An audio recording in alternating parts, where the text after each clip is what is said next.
because it is a BA only item.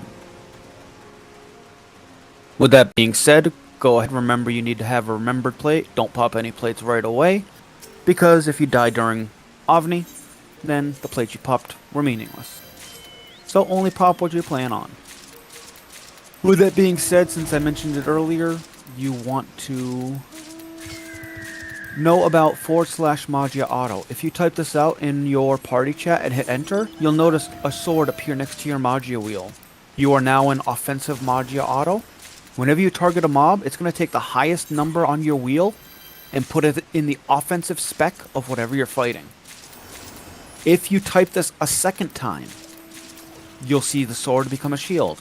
Same premise, but for defense. Typing it a third time turns it off. Again, this is going to be very helpful in the meantime. You can also macro it. Again, for controller users, I macro it myself, just makes it very easy. As for where you want to put your Magia, if you want to do this now, we've got about 4 minutes till OVNI. When we get to the Melder, either in base camp or in BA itself, you want to set 4 into water and 1 into earth if you're new. If you have more Magia, you have 6, 5 in water, 1 in earth. And if you have 7, 5 in water, 2 in earth.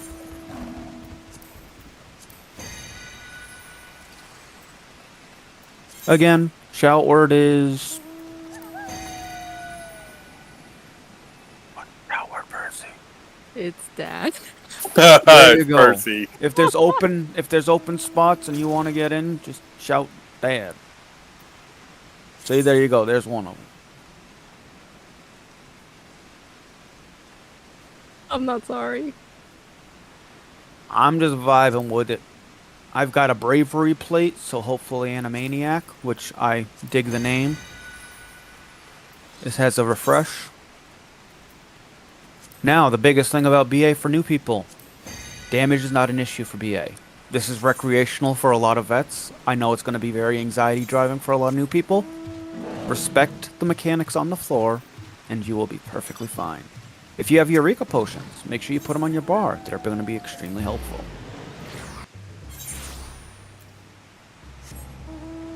Damage will not be the issue, just surviving and seeing the mechanics.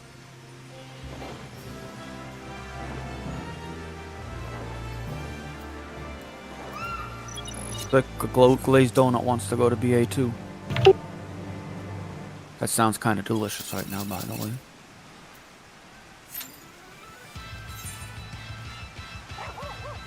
I could use a donut right now.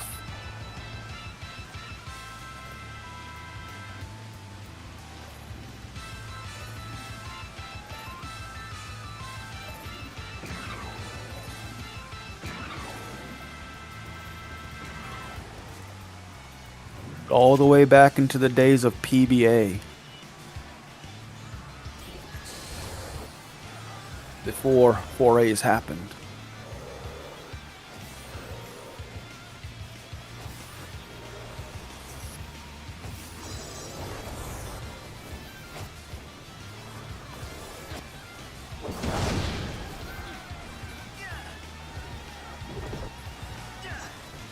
Biggest misconception people will have in BA is just because you see a mob in front of you doesn't mean you should hit it right away.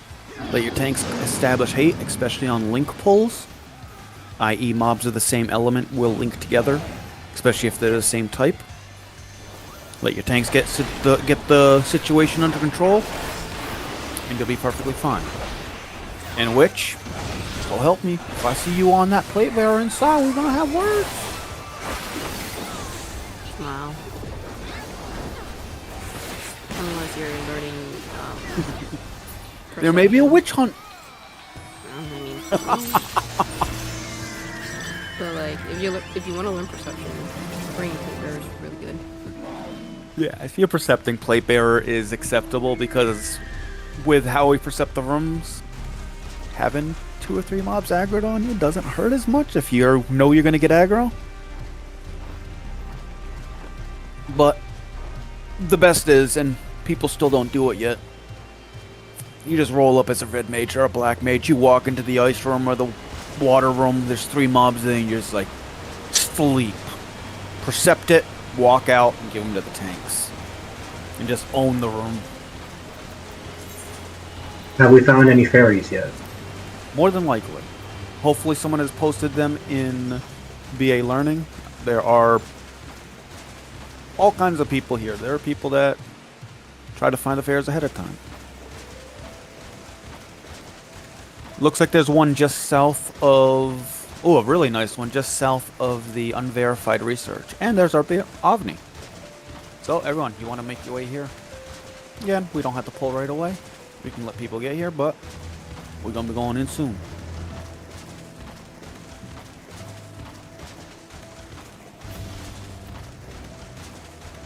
Leaders, make sure you have the white group macro. Cool. Good. We let Percy die. I have a spell, by the way. Perfect.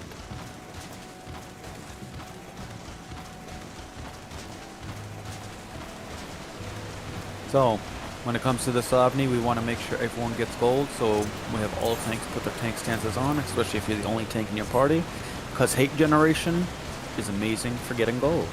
Which also means healers, if you just spam AoE heals and you just get hate, like Hero 3, or you heal people outside your party, especially if they're indoming, which means they're purposely taking damage. Build some hate, have some fun.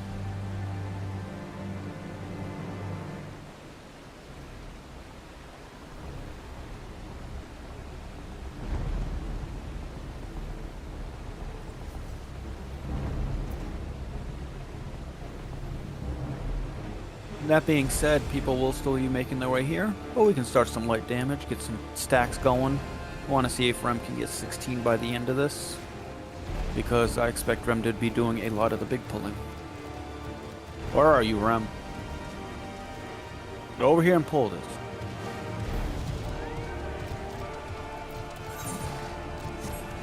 Isn't Rem coming? Yeah.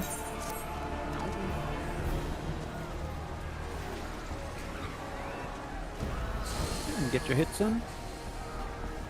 Make the Oz me angry.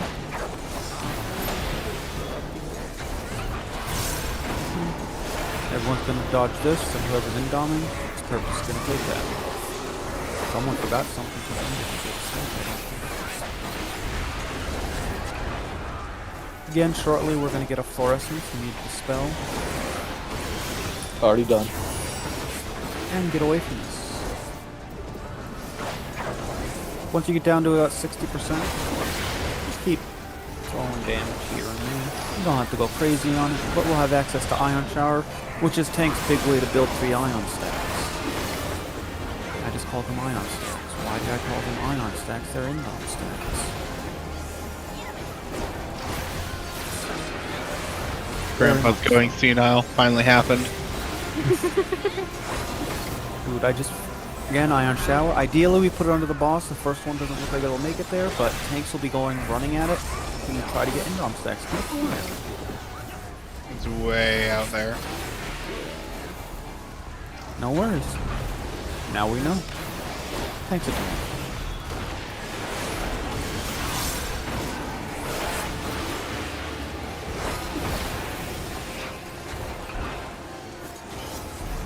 And there's some like AoE damage. We're gonna get a second Ion Shower shortly.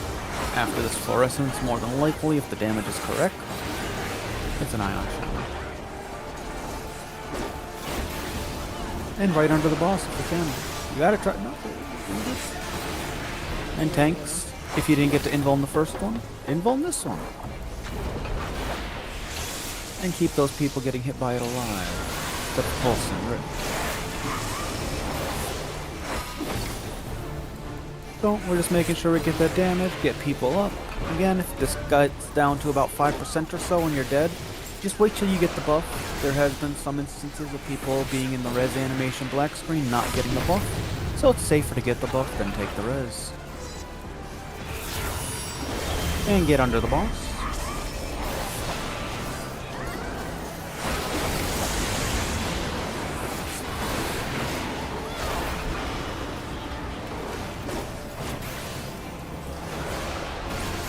We are at that 5% mark.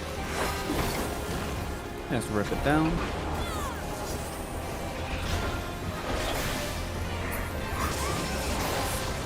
Okay, with that, let's get everyone up off the floor. You check to see if your party all has the buff. Still, you have a lot of buffs. You have the buff. Perfect.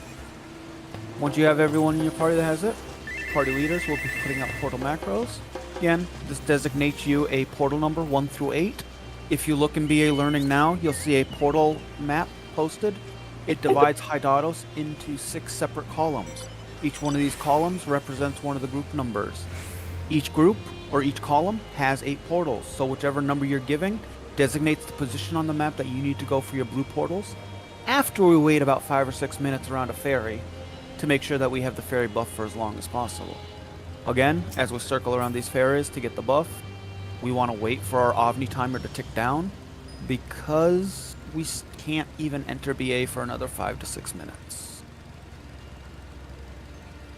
If you did not get the buff, which I don't hear any leaders saying anything, but if someone didn't get the buff in your party, designate with Lycan, who has support lead and Feint, and we can see about possibly getting you into support or swapping someone in support into.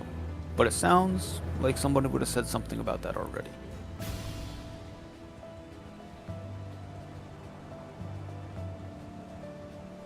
Also, the ferry below the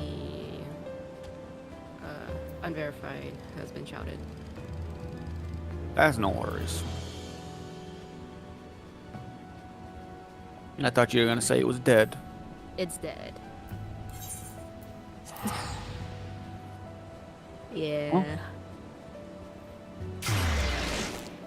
No worries, there's still that one up there. We got plenty of time. I'm gonna make the hike up to the corner. Group 1, Portal 1. Again, even if it's in a weird corner, as long as you have access to return, you have an immediate way back to home base and the Ether network. Chrome, if they didn't get the buff, have them leave and shout out Dad, and so Lycan can pick them up. I have everybody in my group has the buff, so if you need a spare. If someone in support would like to go in and be part of the main raid, they can do that, and they can be part of Group 6 or any other groups that they want to go in.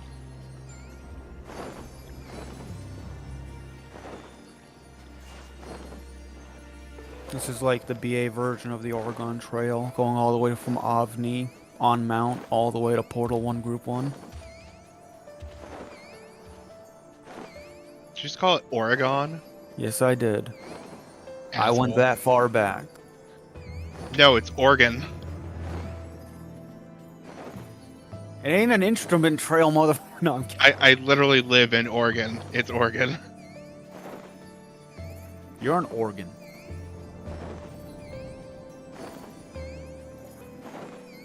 I just had one taken out. I mean, there is a zombie version of the game called Oregon Trail.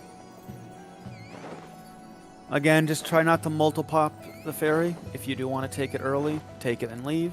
But ideally, we leave charges for people to get here. And then, once we get in, we have some fun. Oh, I can pop. You can also, if you want to, you can start popping plates you want to do. Like me, I'm going to do the, I remember to get my bravery set up. Then I'll get my plates. There is also an ability to make them inside.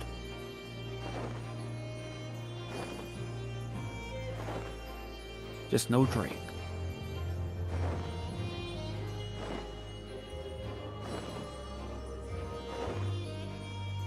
By the way, this is also one of the reasons to become a group leader, is depending on the group number that you like the most, you can set it up so you always have the nicest portal. Like if you're in group 6, portal 4, right next to dormitory, feels so good.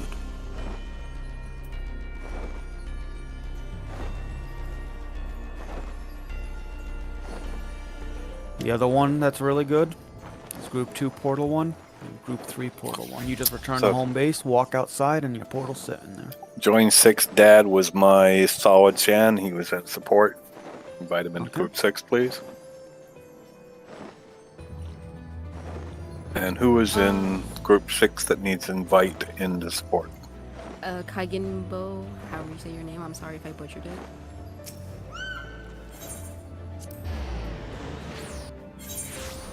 Kaigen. AB can shout once more. Yeah, just shout Dad again. I don't.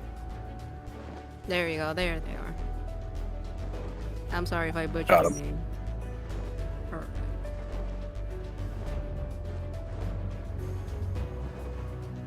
A fairy's dead. At this point, we have about a minute until the portals spawn, and then you'll have 3 minutes to take them. Most people will be next to them and take them instantly. Because, again, once they turn red, anyone that has the buff can take them. But, no worries. The dark days are past us. There is a manipulator inside when we zone inside BA, so you can create more double plates.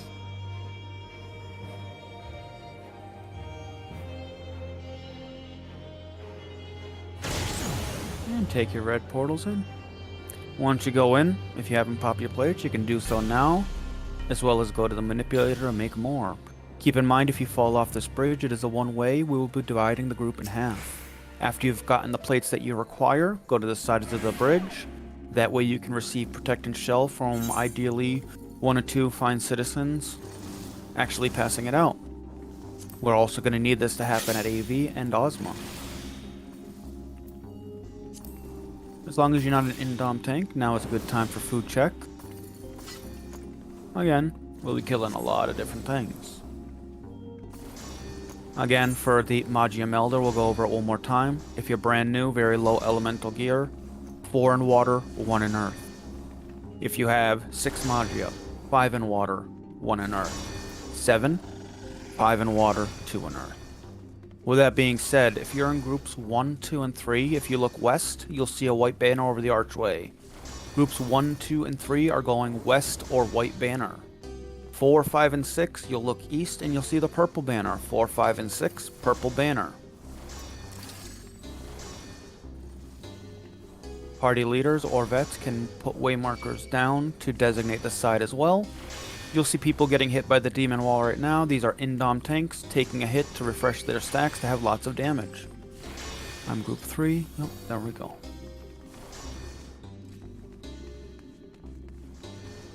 Once these tanks are all set and you've dropped down and you've committed to your side,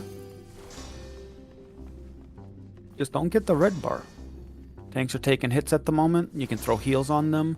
Any of these naked tanks, if you spam heals on them, they can just lob their day away and people can DPS these walls down. The only thing they're concerned about is dying. You can make sure they don't die, they'll just tank like this. Speaking of dying, Ram's dead. Wow. He bounced though. No worries. Yeah. Don't worry, we have Kroon who can pull everything. It's fine. Like I said, it just takes a matter. And again, I want to express this for everybody, especially if you're a tank. Just because you're an offensive Magia and not defensive, any tank can pull one mob and just kitchen sink it. You don't have to be afraid about getting hit and whatnot. It's a matter of pulling multiple things all at the same time. That can be very scary. So, if you don't have a tank that's Indom and doing crazy stuff, being like, I got this, you got this as a group. But other than that, make sure your tanks pull hate first, make sure they have control, and then burn down things and dodge the orange markers on the floor. Oh, Rem just disconnected. Whoop. Again, sleep this frog if it ever gets to cast Toy Hammer. It's got to do a point blank or a targeted AoE first, which you can step out of. Vikings will cleave you. Maguses, small circle AoE on the floor. Step out, dodge, kill.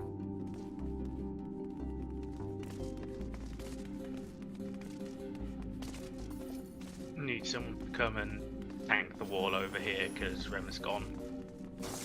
What happened, Rem? GC'd. Any tank, just throw your tank stance on. The demon wall is a slow hitting 5 second. For these biblios, make sure that you're not near the main tank. Again, they periodically cleave as an attack, so be mindful of that. They're going to turn to cast Magic Hammer. You need to stun it and dodge it. Don't dodge towards the tank, because it starts out with the cleave afterwards. So, ideally interrupted. Cleaves in the safe soon. And then you do the next one.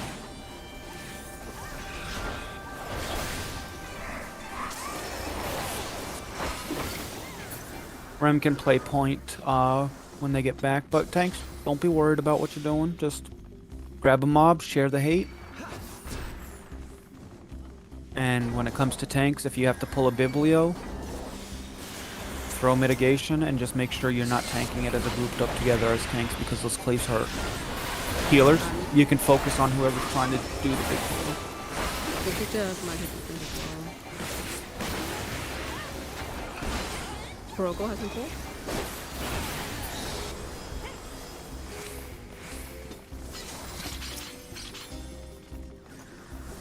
You gotta move it this way. You got your main tanks that want to pull, you got your off tanks. 2 off tanks make a main tank. You guys got this. Loose biblos. Please say something against them.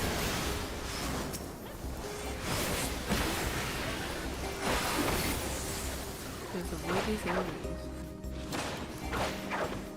Scared.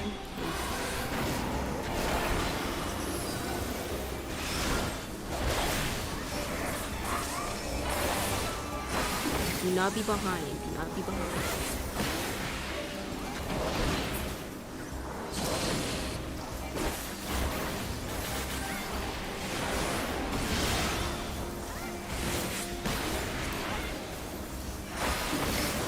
And we're just waiting for them to get up to a Wayne side.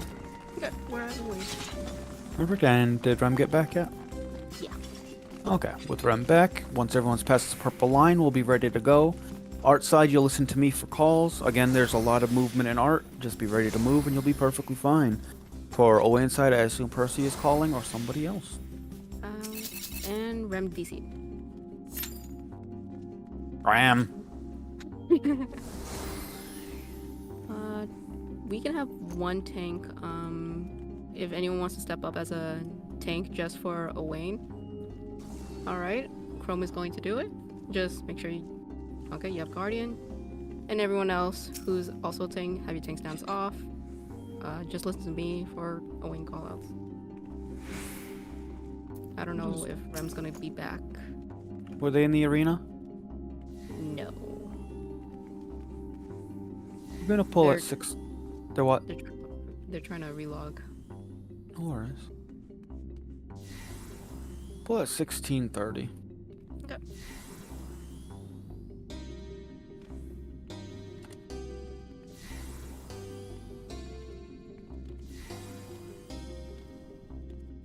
No wonder my music is...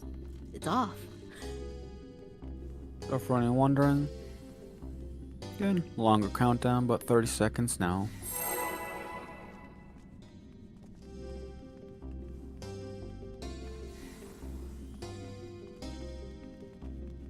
$20.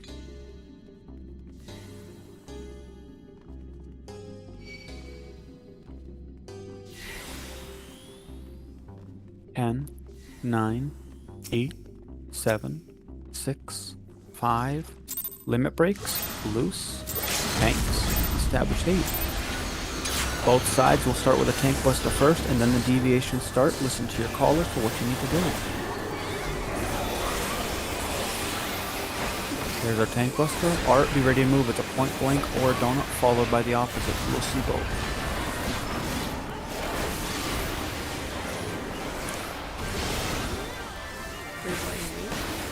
In art.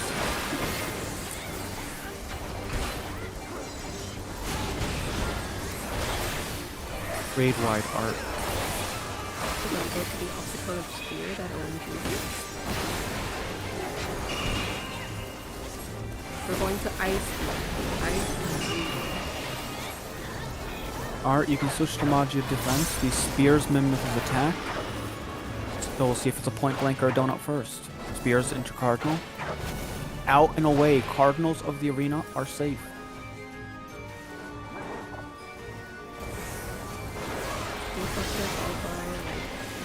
Grade wide followed by a tank buster art side.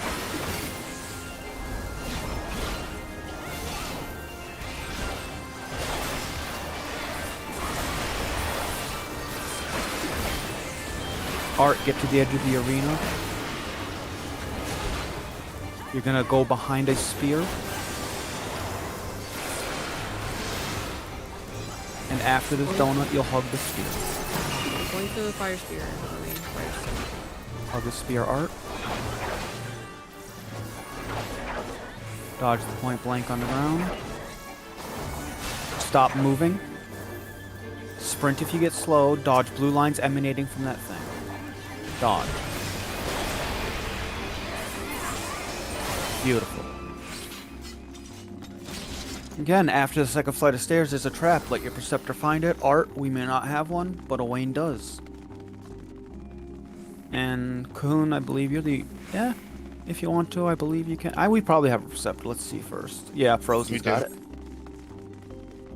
So, next, we're ideally going to hit up the Sprite and Ghost. Ghost hit hard, Sprite's magic aggro, as well as try to cast Banish 3, which needs to be interjected or interrupted in one manner or another.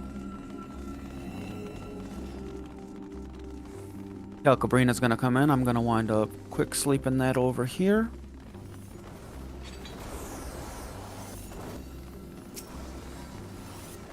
That Calca does a terrifying glance, so we tend to point into the wall if we can. It can be slept if it gets cast. Those centaurs are gonna need to be slept when they be pulled. They cast Berserk. Berserk is bad. Things get one shot, and I don't mean them, I mean us. This big pull of Maguses is dangerous. Watch for the links. Once tanks have this established, go ahead and start AoEing. Tanks can pull in those last two. And if you're a tank and you want to throw a little bit of negation and pull those two centaurs, one apiece, all we have to do is sleep them when they cast Berserk, and they're trash too. I'm on this one. Boom, boom. Beautiful. And then that ghost just hits hard. If you get low HP, it aggros, but it looks like it's going after somebody. Oh. Sorry, Raid. No one picked it up, so they got AoE'd. No worries. It's under control now, I believe. Chrome's got it. Beautiful.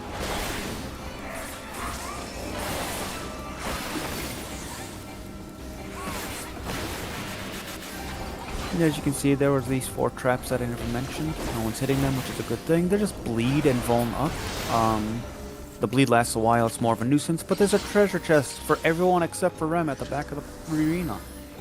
Or south of the Sarun, that is. Tanks are going to go back to refresh Indom stacks. Healers, keep an eye on them, especially if they're a Dark Knight, because you don't want them to fall over. As humorous as sometimes it is. But I leave the waymarkers up to you for this. Essentially, we're not going to really vindicate this as a boss fight. It's more just a fun fight. Everything you need to know will be handled in calls themselves. Just adjust appropriately. Waymarkers for this fight are just kind of to give a little bit of understanding of where you are. A to the north, B to the east, C to the south, and D to the west.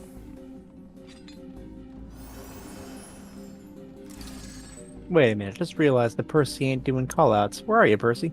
I stole it from Ron. It's not Percy's run. Percy was secretary. Oh, But we love Percy. I am the. Aldina, you good?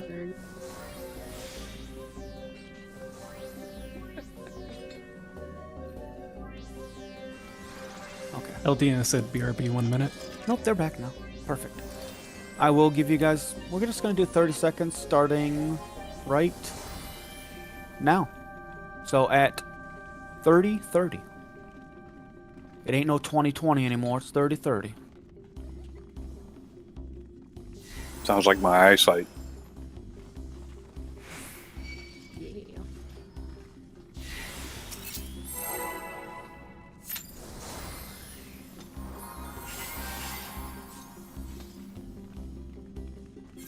Limit breaks out. Main tanks. Establish hate. Pull it towards the B-way marker. First thing you're going to see is a magical raid wide. Addles, feints, reprisals, and dismantles. After you're healed up from this range, you can pre-position west towards the D-way marker within casting and attacking range. Melee, stay at the boss, keep ripping the new one.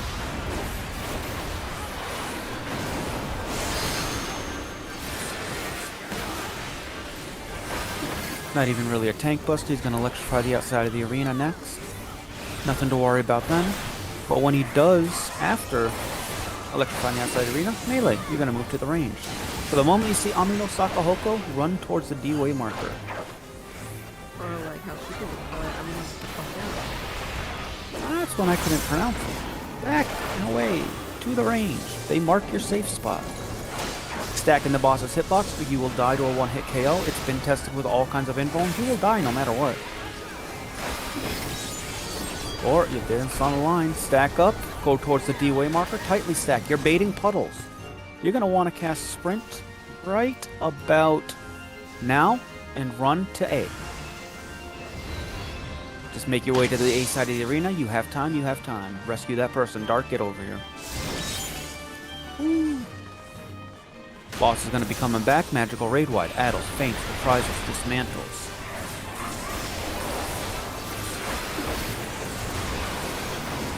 Next is Lancing Bolts. Spread these out towards the edge of the arena. No Venn diagrams. Spread these out. I need everyone to absolutely focus the boss and nothing else after these spears go down.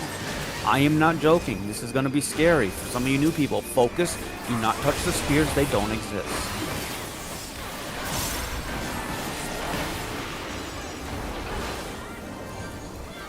Come on. This is one-hit KO for everyone, by the way. Now we're good. Fight over. Not even close. It had the potential to be like a nail biter, and I wanted it. So, tanks are going to start pulling mobs. Again, wind links. We'll pull those in. We'll try to get things pulled and under control.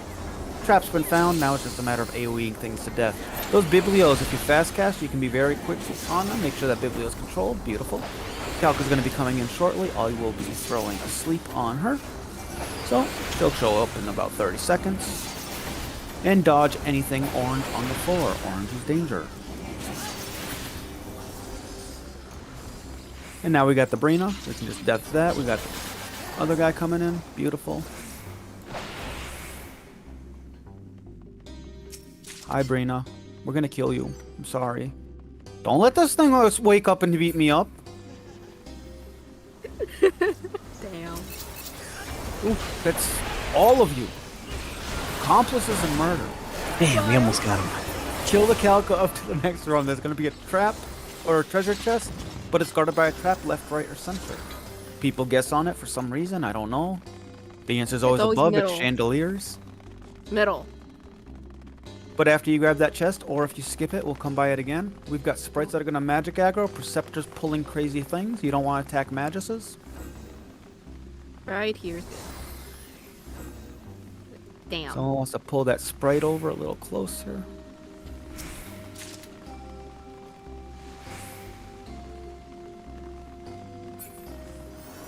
You got a shield and sword crystal. Start doing some work.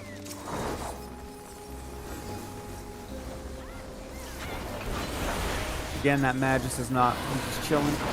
We're going up the hallway. We're killing these things. We're pulling those sprites. We're making sure banishes don't go off. We're controlling those logos in case someone takes a hit and doesn't get health aggro. And everything can be pulled towards lightning and wind because that is the aggro range. Or not aggro range, but pull range. So if there's tanks that feel like, you guys stole this from me, I want to hit something and have hate, you can go pull those things towards us.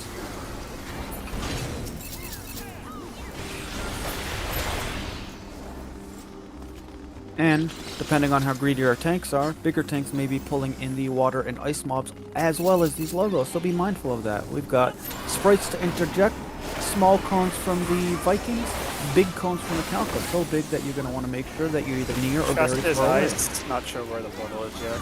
Beautiful. It's not in earth, ice, or water. Again, I'm gonna check fire. Don't go near me.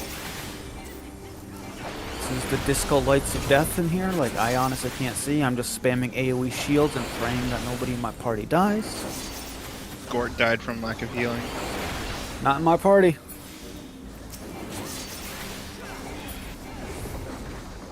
We will get Gore up. I brought 3 sacrifice plates for this very reason. Portals in wind or lightning. Under lightning, murder everything in both rooms. It feels like that kind of run. Whoa! Calcus, calm down.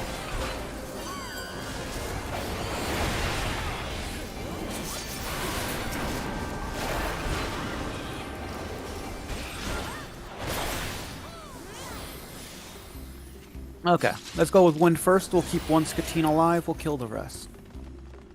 And while we're killing the rest, that one Skatine will run away merrily, and we'll see if the portal's in here.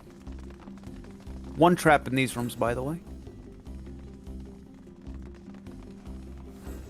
Someone, quick! Tanks, pull these.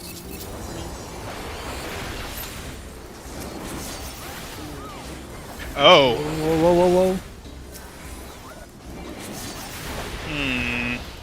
Unless you are a main tank, please have your tank stance off and do not pull. Yeah, sorry, Those main were tanks were still at the chest when that room got pulled. Yeah, that's fine. But this is like for like note to self. We got I know portal you- in one. You're playing as a blue TPS. I'm having him play as a tank. Oh, not yet. Still, I got it. accidents can still happen.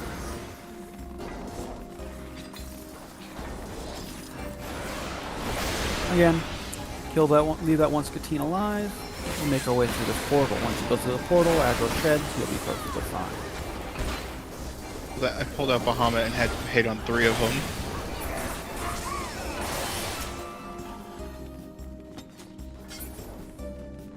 And here we go. Grab your chest to the right, make your way down.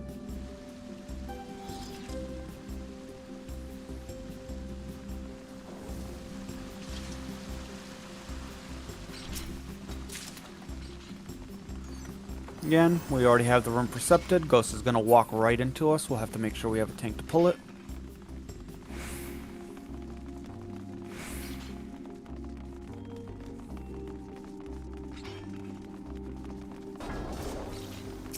And we got the Brina waiting. That way she doesn't walk back in.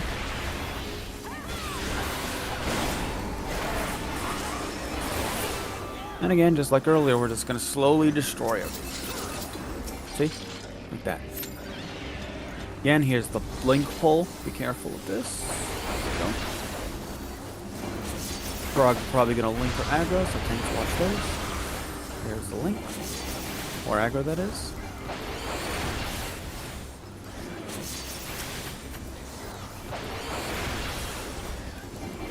Last frog. Throw on sleep. There we go.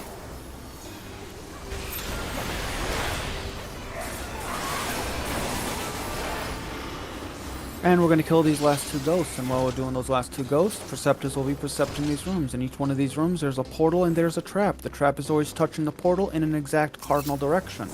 So, Perceptors, it's very simple to percept right in front of you. If there's no trap there, walk just into the portal. Your second Percept will guarantee that you get the trap found. And as for each one of these rooms, there's 6 rooms with 6 parties. So each room gets a party. On the north side, from left to right, it'll be groups 1, 2, and 3.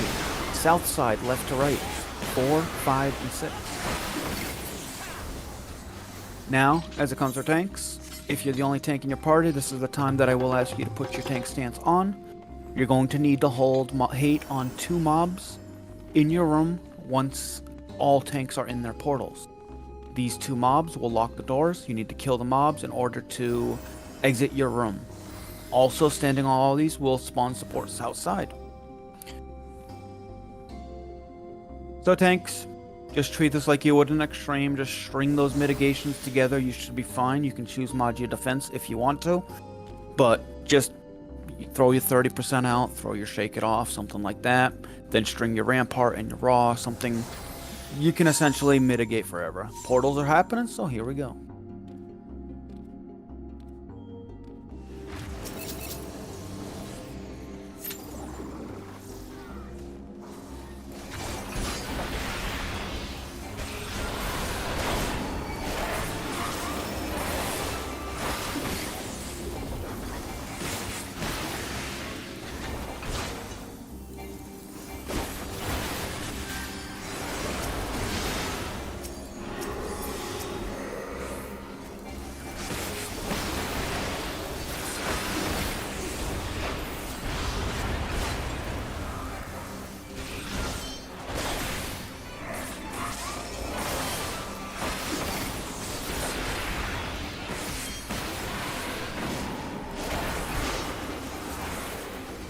And once your room's clear, go on. And Kazakh, I honestly have to applaud you with the traditional thief outfit of 11, including the pants.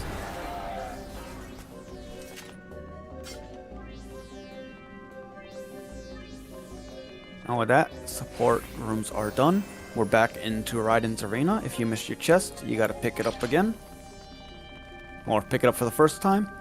If you feel you do not have all your fragments yet, you should be at about 12 right now. If you missed, or if you're off by one or so, we have the chest near the trap. We have the chest in ice, the chest just after the portal. You have Raiden's chest, which you just walked in front of. And you have Arch chest to the south of Raiden's Arena. Dude, I remember those pants and having to flee through freaking sky.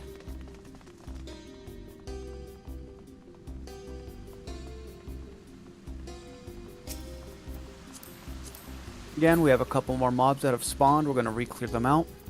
The only one of huge significance is making sure we sleep that centaur again. And if there's not a frog in the hallway, he's hiding in a room and will probably try to aggro us, but he's right there.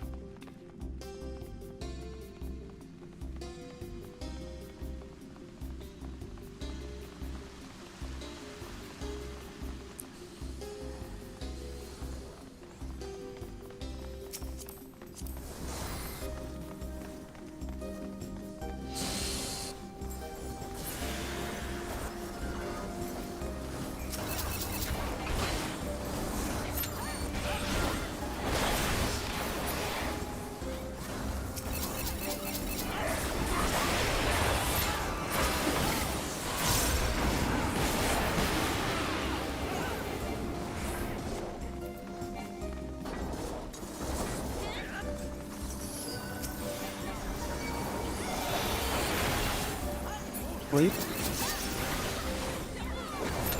I'll attack. No, you didn't see what just happened. We saw everything. You didn't. Wow. I want to be Pog like that. I want to pull the freaking centaur, have it chase me down, and as I'm running away, it starts casting Berserk, and you just fast cast Sleep Pull it yourself. It was all life support. Look, I have insane thoughts about BA that I don't let people know about. One of those is gonna be, it's just gonna be like, just pull that sleep it. Like, it's already taken care of. Fair. It's like that one person that wants to, you get one person to pull the other. You just want to reflect the 3 sprites in the hallway down one day. You just want to do it.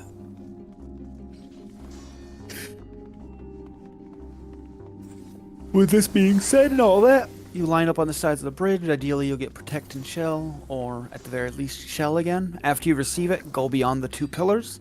That says that you've gotten your Shell, and you're all set for the next fight. We have 7 minutes, so about almost 5 before the hour. Support will be making their way in. And then we'll go over this fight, which we'll go over one mechanic, because just like rest of the raid, we're gonna go with it.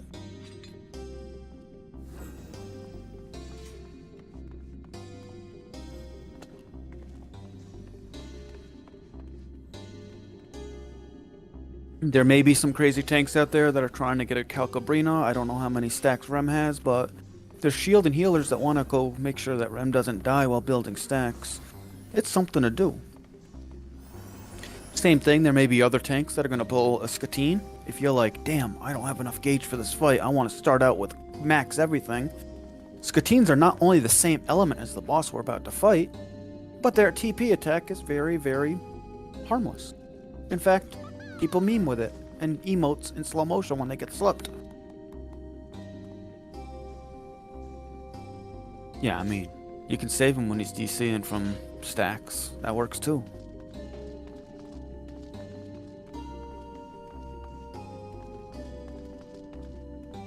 I don't know. Today's been a good day. Taking over a run? Yeah. Aw. I went to my dispensary today. I wanted Percy. If anything, I can call out for AV, and then Mark can do the hard work with Osmond. No, I'll kick Percy down to the other channel, and he won't see a Percy AV talk go down there. Percy, can you do callouts for my life? Be like, no, don't buy a new game. Let's invest that money. I almost bought the PlayStation DualSense today. The crazy $200 controller. You heard a little voice in your head, Percy's voice. No, don't do it. I wanted to just because with my hand thing, I'm just like extra buttons, easier to hit buttons, nicer. I'm like maybe, and then I'm just like, it's $200 for, and it's like no, stop it. Invest that money. I almost bought the PlayStation DualSense today. Sounds like me when I go into a car store.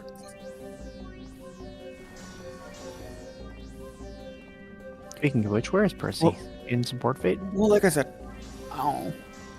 Percy's in here, isn't it, Percy? I don't know. I don't see her. Yeah, I'm just healing around Oh. while they're rebuilding income stack. Well, like I said, everything I've heard about the DualSense, it's good except for the battery life, which is stupid.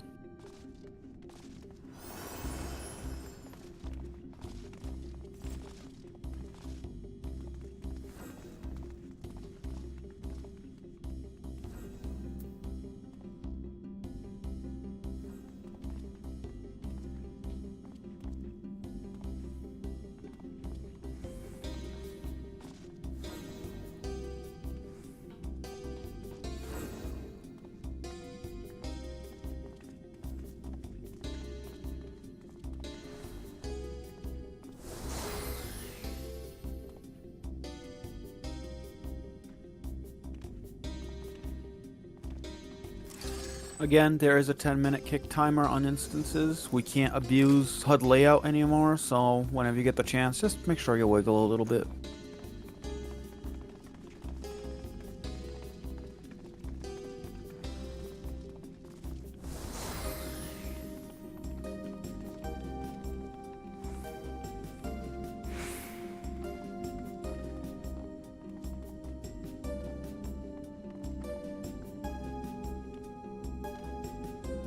Oh, by the way, Animaniac, get ready to heal. I am so battle sacking the moment I get in this fight right here because I can't do it in Ozma. Which Animaniac are you? They're all the same. Insanity.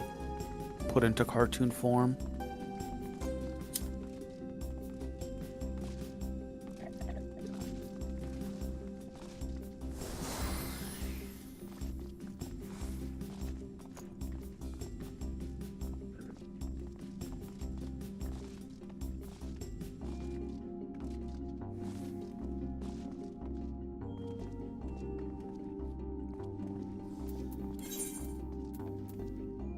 So if you're wondering, what are we waiting for?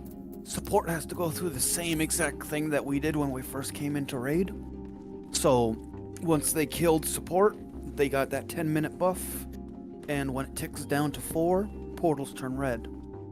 The only difference between support and main raid is support, you are able to use stabilizers freely. Because when you first go into main raid, there's 48 portals and 48 red portals. If you take a stabilizer early, it means that a random red portal will disappear, not the one that you just took that was blue. Now when it comes to support, you get 8 random reds, and then 8 random blues, then 8 random reds. Those reds and those blues can spawn in 80 of the 48 locations. Since there's only 8 in support then, you don't need to wait for them to turn red. But taking them early in main raid can really mess with them.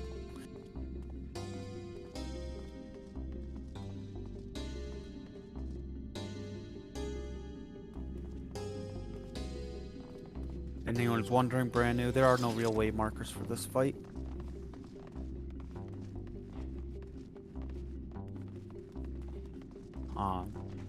Most things are just boss relative, if anything. And the only thing that's actually locked in place is... Oh, my mic was muted. I don't know ads if you can hear if we me, ever but... see them spawn true north and south. Hopefully you're doing and as alright. you can see, Good to see it you. throws everybody off. And if you ever see a main tank and you don't know why they aren't pointing this boss north when it's actually west, is the exact reason that tanks hate this arena. You look down and then you look up and you're just like, where the hell am I?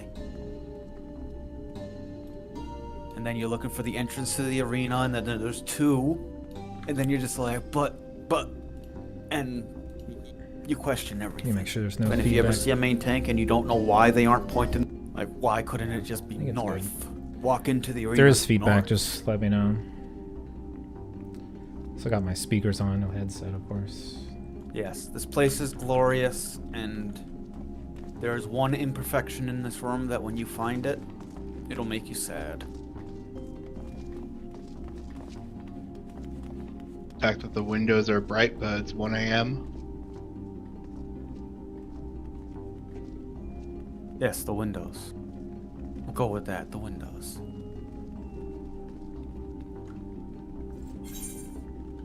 So, being 6:55, support's probably just gotten their reds. They're already walking in, and we see Lycan saying FFA, so we know they're on the way in.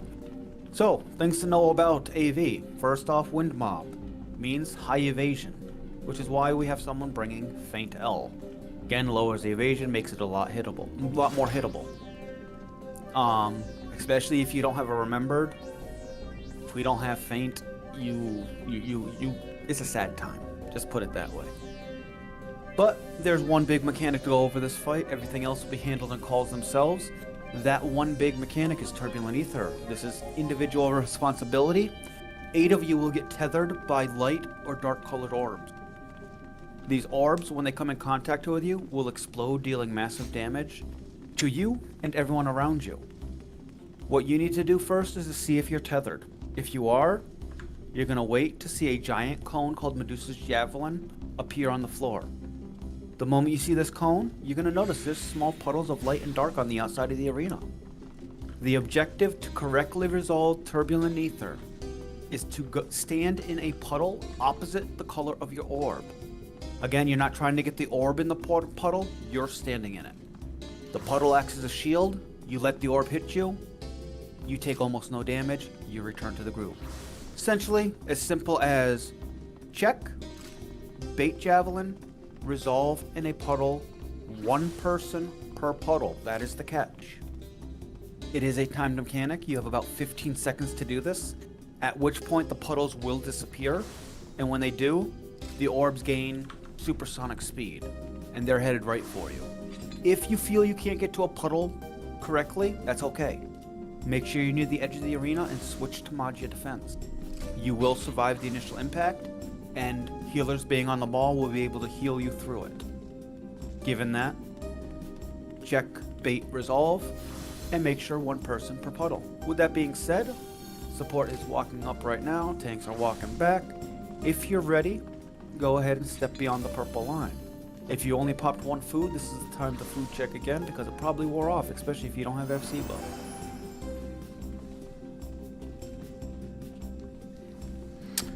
No. So, well, yes. Yes and no. We have a couple people So there's out a of group parties. There we go. outside BA. Looks like people are slowly filling in, taking We're spots. technically in. Have 1 person out of party if there's still openings. Hiatus. Got an Azul cigar. Anyways, you know that's I like wish I entire had zone, bravery, right? but I had to get people ups. Well, it has fates basically. But I've heard that This if you stand on the boss, left side of the once arena, you get sometimes to it, people will pass spawns it a out. fate. And then if you kindly move to the right side of the arena, they can target the other people. that are Then you still have to asking kill for that it. fate in order to remove a buff from the boss. If you don't kill the fate, I see. that's So not in this party- castle. So once you're You'll ready, wipe. go ahead and step into the arena. Like So I a said, group if people are kills casting out bravery, fate outside, they'll be doing on the left they side. get I a saw portal somebody to get come it. here. But with that, I'll just give you guys plenty of time. Actually, honestly, I think we're let's just do still- it right here. You got a minute and 20 seconds. I think they starting may now. have made it. I wasn't paying attention. Plenty of time for any memes happening and all that. So when the timer gets to 54 for Baldesion Arsenal, that is our pull timer. 54 even. It looks like they made it here, and I just wasn't Plenty paying of time to attention. throw out as many braveries as possible. Prep yourself up. If you're wondering why the hell do we have such a big pull timer, there's a lot of meme stuff you can do in this content that does a lot of damage.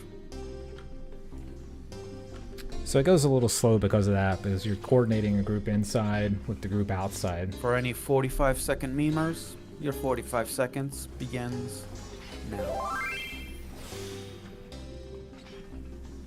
I've done it both ways, where For this those is the main people that group. don't want to look at the timer other anymore and group just want to is see a called countdown, I'll support. give you the 30 seconds, And which if is you're in going to be support, in it's sort of 3, nice because you can 2, just like 1, in-game or 30. do whatever you want for 30 minutes, and then you come back and you know, kill this boss and the final boss. 20. Tanks.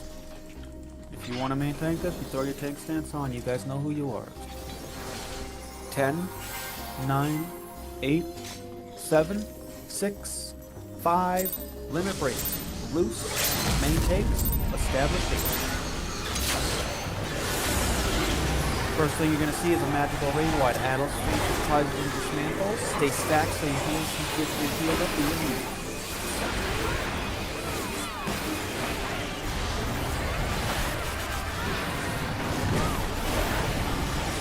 Next we get a set of bracelets, and puddles will appear on the floor. They will double in size if they match the bracelets. To get away from these dark puddles, always melee uptime if you know where to look.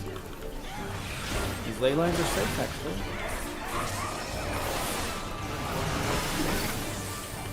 And back to the boss. Dodge this javelin and stay in his hitbox afterwards. You're gonna see another set of bracelets. And we're gonna move to the dark side of the arena the moment it appears. Move dark, move dark, move dark.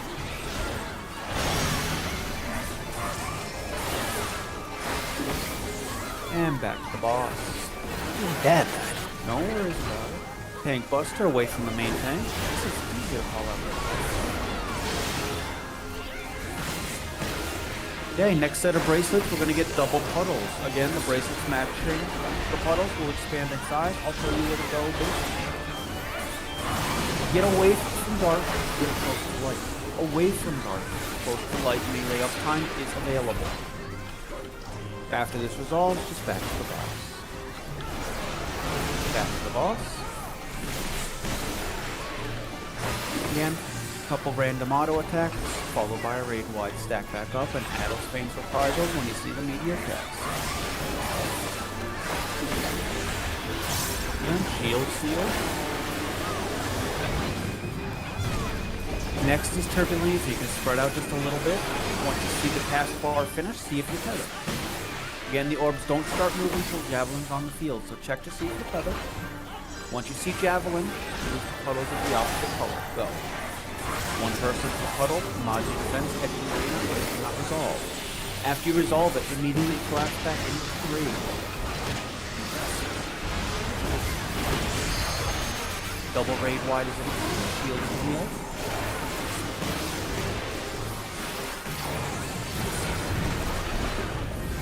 Second raid wise, it'll come and stack back up, real nice. Really good damage. After you're healed up, stack in the middle, get ready to pop your Eureka potions as the boss leaves the arena. Okay, stack in the middle, do not follow your tanks, they're doing something specific. And we are going to the dark side of the arena. Next two will be light. Light, shield and heal through. Light, shield and heal through. You're going to bait a radial marker in the center of the arena and run away from it. Keep running away until you take damage. When you take the damage, return straight back to the boss to dodge Javelin. Dodge Javelin, return to the boss, heavy damage.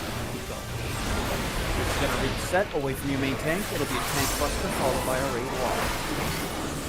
Dig in and you don't have to see anything else. After the tank buster first. Raid wide after you got this kill. Okay, perfect.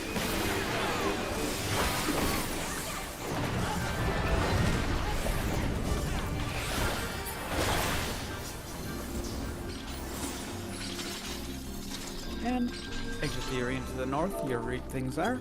Tanks or healers will be picking up people. Wow, I don't got the bounces today, apparently. Again, and this is your chance at the Conditional Virtue Minion. So this fight is like, in case you've never seen it, I'm guessing. Look, I'm only on a lot of sack it's just plate instant number kill 1 of 3, mechanics, so I'm and you good. can't do normal raises in it. You can only do Again, certain some tanks raises will be where going you back have a to kill chance Gabrinas of to pretty much refer- suiciding. So a We're healer gonna can pick you up. sacrifice themselves with a chance to revive themselves. Now you Did make me someone sad. release? Someone released. So it's not like the normal stuff. That's why it's a really big deal to have all the call-outs. Some People healers instantly like wipe and don't have their way back. Yeah. I'm just on healers now because I've got too many guardian plates and I feel bad if I wasn't bringing bravery. Okay, Yeah. we got 2 more owls. We're in a These Discord owls cast call. stun properties of darkness. We don't want it to It's go just off. a sort of like a pug group. Like Take it's what it just can take a off because it can take, bunch remember, of randoms. There's in-dom 47 stacks and the people like. in the raid Again, right now. most of the tanks that are planning on tanking Ozma Mm, aren't here. my party So list if there's a only tank that shows, wants to- I think 7 of them. Yeah, I'm gonna. The left half of my screen is the people in the Discord call, and it just goes all the way down. Okay. All the way down the screen. Once the cutsceners are out of the cutscene, just stick on the sides of the bridge to get shell reapplied. After that, just don't drop down yet, but So you step see we in have so you these can see different the bosses and arena. stuff. You'll see everyone that's kind of circling around there once they have it. We'll go over a couple brief things. Tanks will be doing their stacks while I do this.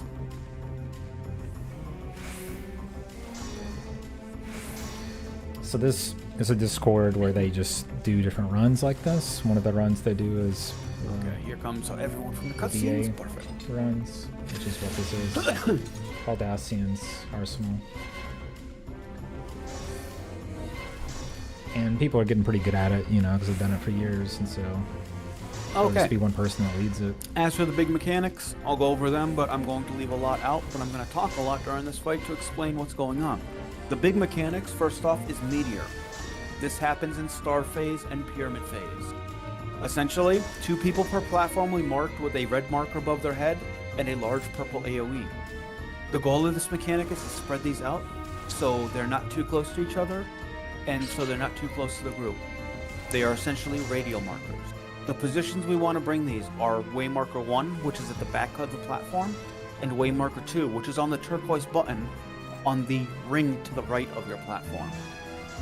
Again, they can't be stacked together because if they're too close, they'll self-detonate, dealing even more damage. And again, being radials, if they're brought only halfway, it can be extremely dangerous or damaging to the group. That being said, see if you have the meteor, resolve it by taking it to the correct spots, and then return to the group after the meteor becomes the radial on the floor. Again, this happens in 2 phases, and it also links up with the second Since biggest there's mechanic in this potentially fight, new which is people, acceleration bombs. they always go over Acceleration bombs are a mechanics. time bomb debuff that'll appear next to your no raise icon, and it'll tick down from a random number to 0. If you're taking any action when this ticks from 1 to 0, and you're doing GCD, OGCD, movement, anything of the like, you'll self-detonate, dealing 90% of your health and damage. The same to everyone around you and apply your damage down. Safe to say, we don't need the damage as you've seen in the earlier fights. Golden rule for this mechanic until you get comfortable with it. Once the buff gets down to 5 seconds, disengage completely. Let it tick away, and then once it's gone, resume what you're doing. The trick, and probably the crux of this entire fight, is that in Pyramid Phase, acceleration bombs and meteors happen at the same time. With this being said, always resolve the meteor first. The result being, if you're naturally running away from the group and your acceleration bomb goes up, or blows up, it's 90% of your health. It doesn't kill you. It's not a lethal mechanic. And if you're running away from everyone and it goes off on just yourself, Excog, Benediction, good couple heals, you're perfectly fine. But if that bomb goes off while you're around a lot of people, that's where it becomes harder for the healers to save. So, that radial is being that dangerous, always resolve the meteor first. That being said, you can fall off the edge. Somebody always does it on every run. Just be mindful of it. You die, you appear on south, and then we have to sacrifice you up. Last big mechanic is Black Hole, and this is the one that everyone really does need to pay attention to. Periodically, when Ozma changes back into Sphere, Black Hole's cast. Essentially, it sucks you out of the arena and deposits you back into Hydados. The only way to prevent yourself from being sucked out is having all 6 buttons covered by at least one person, and everybody needs to be on a button. So essentially, cover all buttons, be on a button, everyone on a button, no one gets sucked out. With that being said, tanks, if you're good, start walking your way back up. Healers, we need one healer from each party to act as bait for pyramid phase for the auto attack, and everything else will be handled in calls. Keep in mind, this is a jump down platform. If we early pull, people down there cannot leave. That being said, especially ranged or instant cast, This guy make sure you says, don't target "That the being boss right said," away. a Be lot. very mindful of this, respect it. But if you're on groups 1 and 2, please make your way to the northwest platform. If you're groups 3, 4, and support, go to the northeast platform, please. And if you're in groups 5 and 6, go to the south. Support, if someone's tank, main tanks are good. Yeah, main tanks are good. Also, be careful of the edges. They are very unforgiving, so just walk straight in the middle.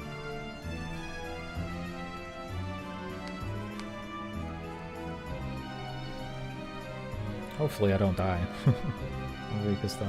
Groups 3 and 4, if you're wondering what the hell is this standing in front of me, yes, I am your main tank. I am a healer. It's going to happen.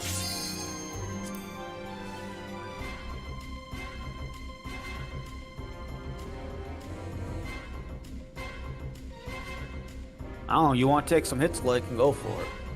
You want to fight me for it, I'm not going to be worried about it. I have full stacks. I don't care.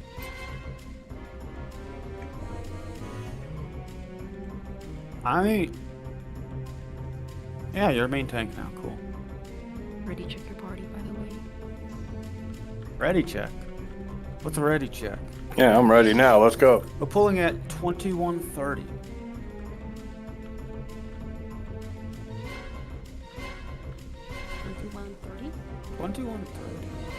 Okay. I think that's plenty enough time for everyone to get. It's a lot of information, but throw out some braveries. You got the time. a lot of it's just prep work. That way, he's gonna make all the calls on the Means fly. you got a minute. 1 minute. So as long as you know it's coming up, and you've played the game long enough, you've seen these mechanics before. It's just being reminded of it. Anyone got bravery they can toss me? I don't think there is any on this platform. There might be. I think Kimiko might have it. Unless that was something else. Thank you. Yeah, it was Kimiko. Bless then- Kimiko. Is it 30 seconds in? 30-second now. Pause.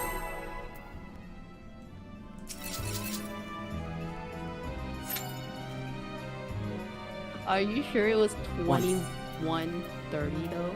I said 6130. Shut up.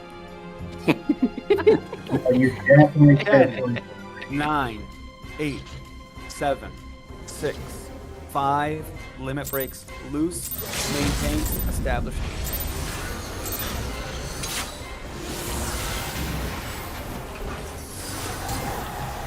Again, range position at the back of the platform, maintains heavy aisles, adds surprises and dismantles. Everyone will move to the back of the platform when he starts changing place.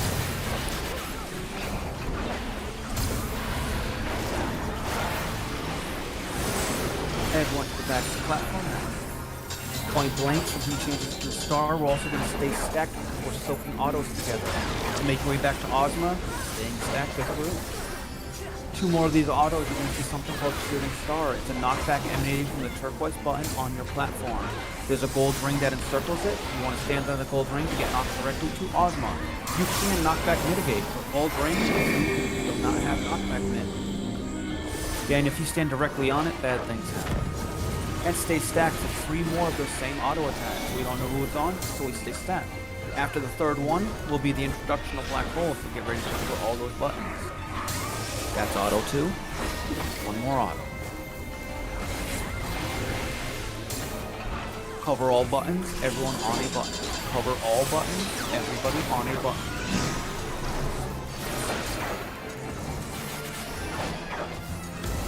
And right back into the boss. Tanks taking heavy autos, addles, chains, and surprises, keep them on site. Gates are up, I'll tell you what they do. You can look left, right, and follow along. That's how I read them too. And we are getting to the back of the platform. We're hugging that donut. We're targeting that shade to dodge the donut. And then right back to the bottom. Again, this is the extended sphere phase, so tanks are taking these heavy autos for quite a while. Next time you see a shade mechanic, Ozma will change shape.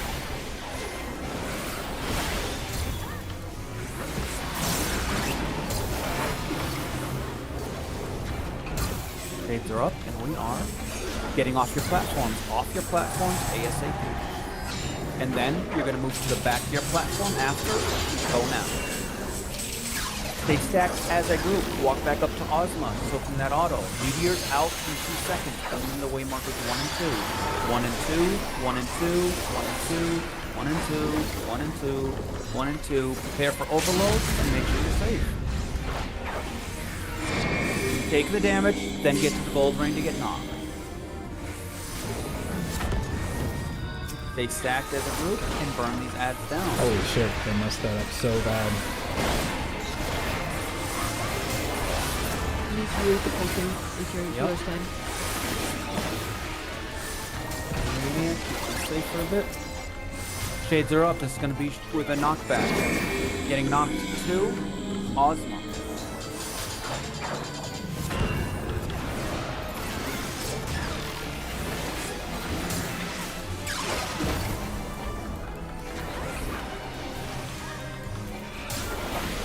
And to your buttons.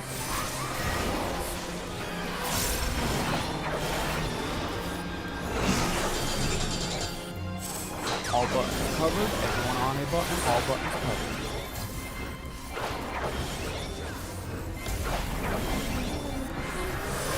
Versus call to yours. Oh, okay. Back to Ozma. Shades are out right now. We're getting to the back of the platform. Back to the platform right now. And then it will be off the platform. Off the platform. Healers spread at the back of the platform. Acceleration bomb is out. Check the debuff. Check them again. Disengage if you have to. Meteor is out soon. Meteors 1 and 2. 1 and 2. 1 and 2. 1 and 2. Overload on overload south and northeast.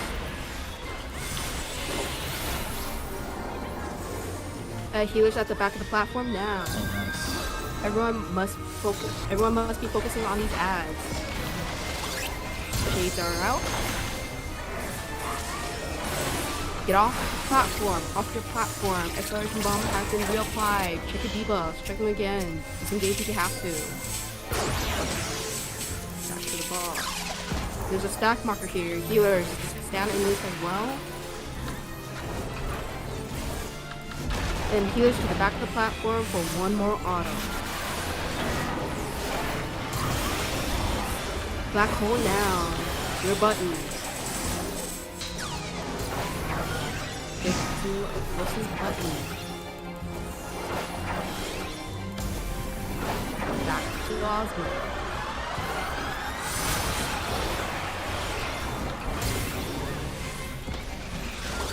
Things are out.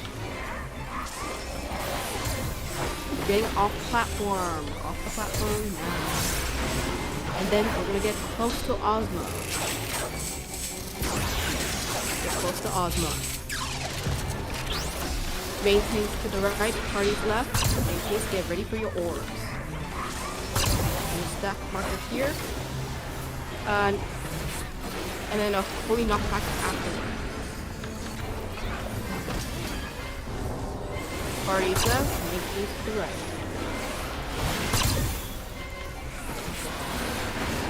When shades are out, there's going to be a holy knockback along with staff. What she just said? Shades are out. We're getting to the C wave marker. Get to the C wave marker.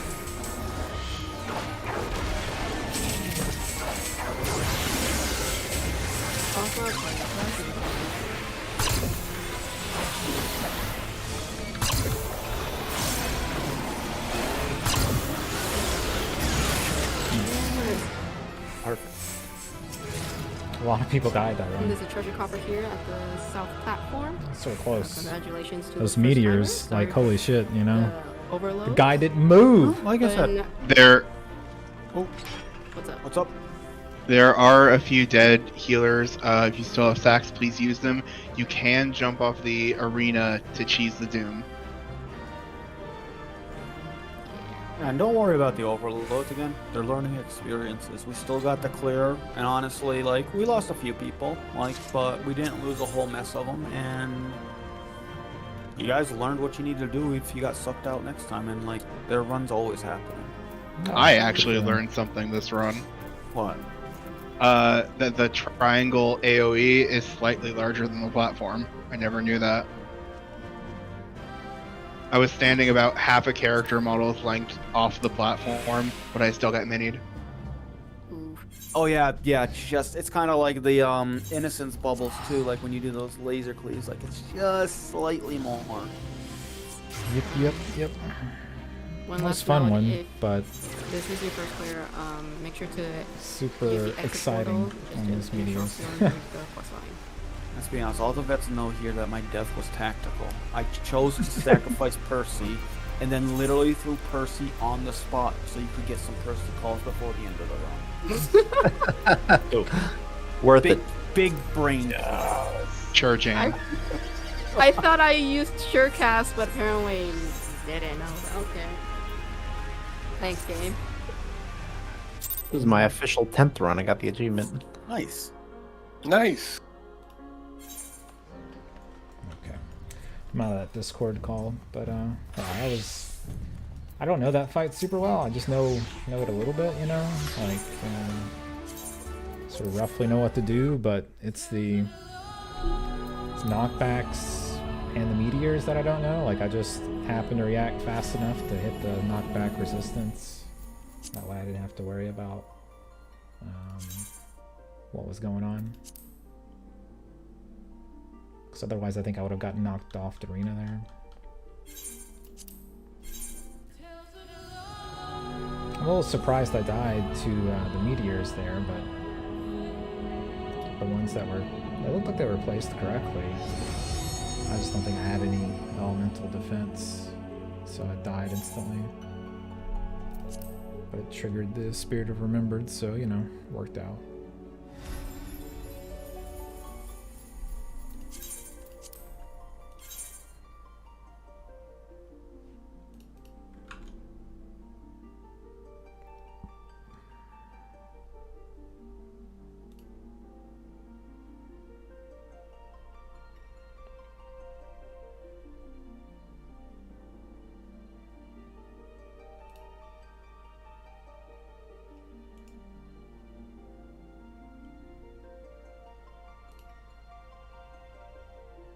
I wonder if I can get in this DRS.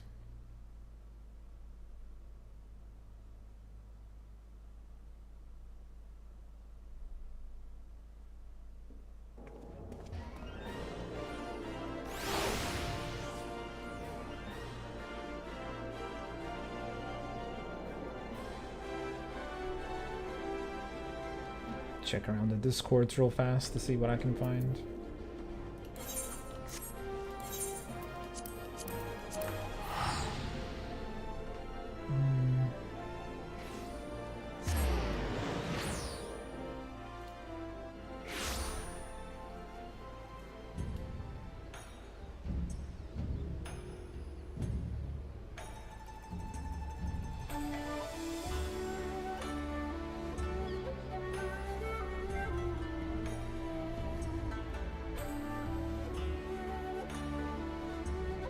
Let's see.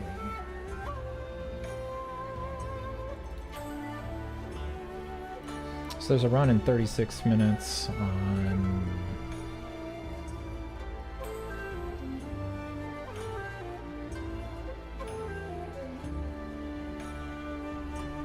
this Discord. I don't know what server this is.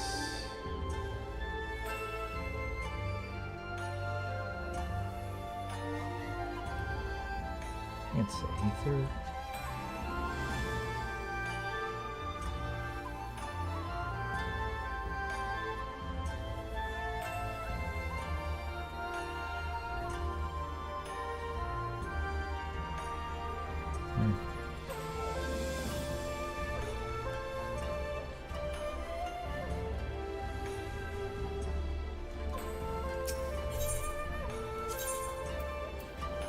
Look at it just a bit.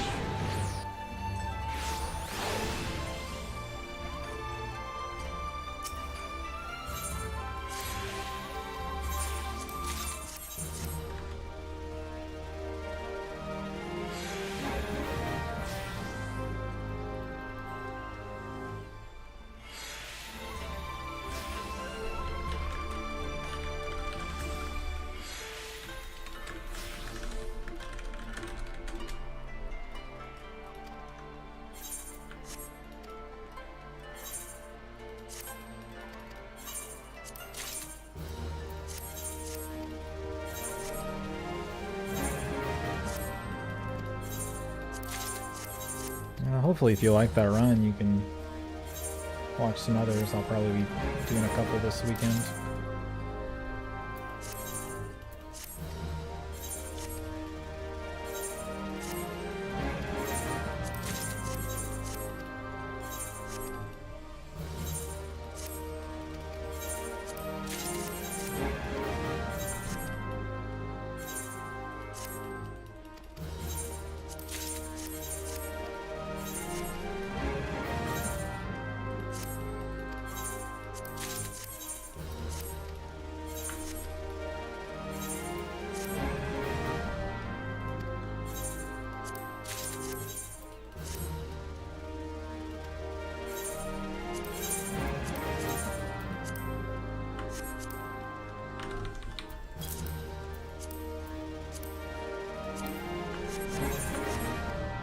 Sell some of this crap.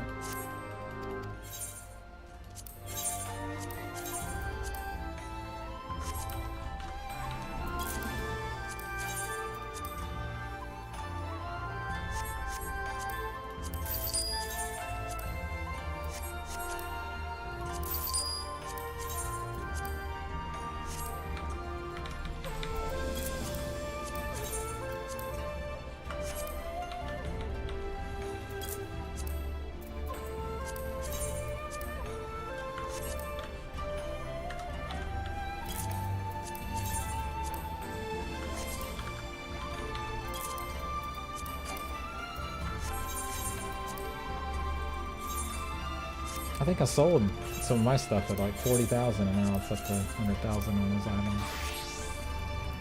Sort of annoying.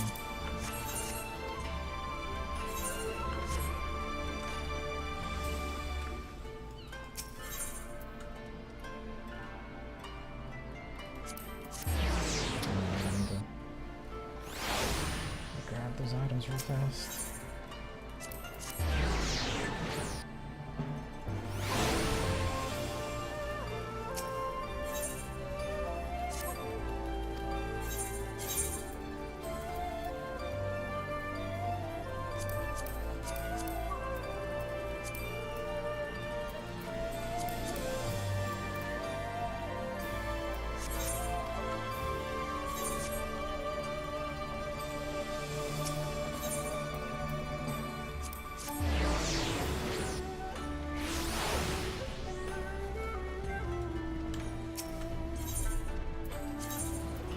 I think I got enough to upgrade my spear. It's not fully upgraded. So I don't know if you are still watching Yukio, but like down here you kill a fate to get in, and then down here you kill that fate to that second to last boss.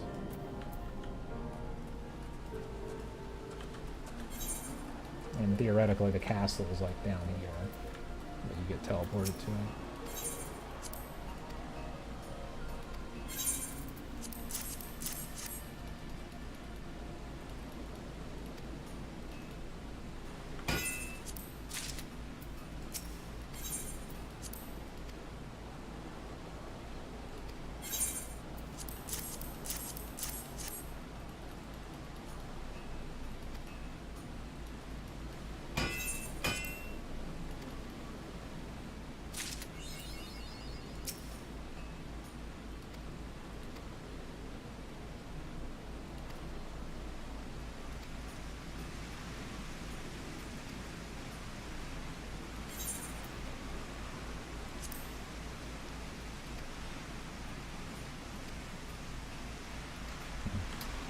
One more run and I'll have enough to get the final version of this.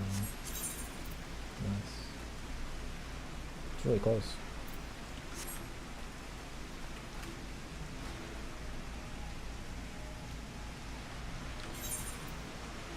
Okay. Let me...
So the relics are usually purple.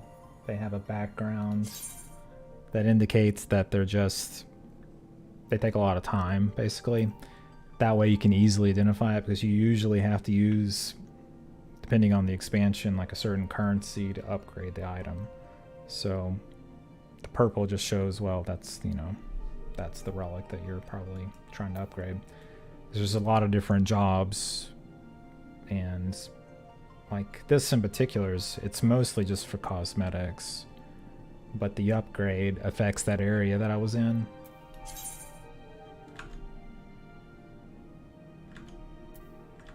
But it's not current in-game weapon. It's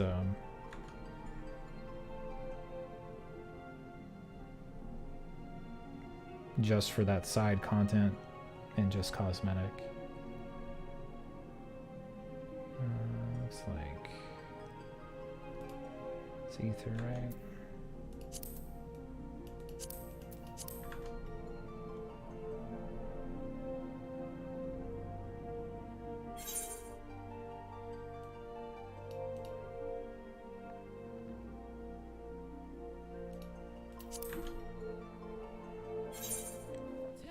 The in-game weapons have a blue outline on them.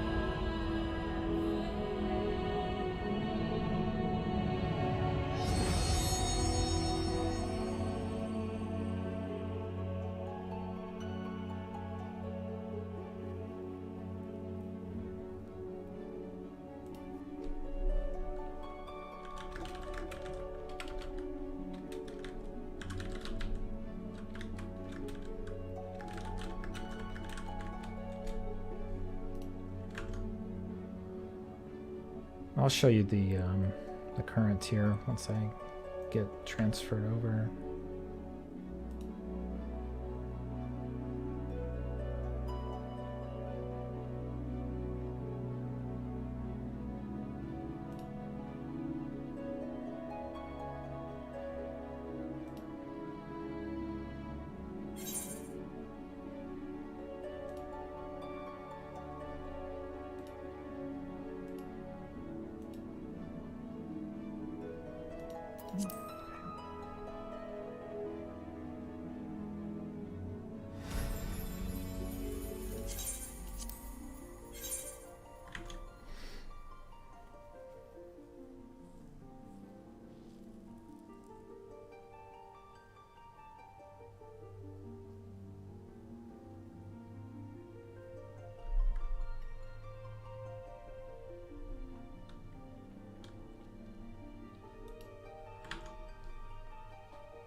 This is the current tier item.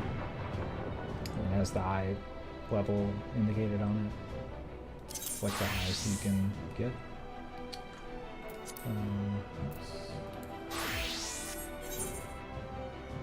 And all this is the best in slot for right now.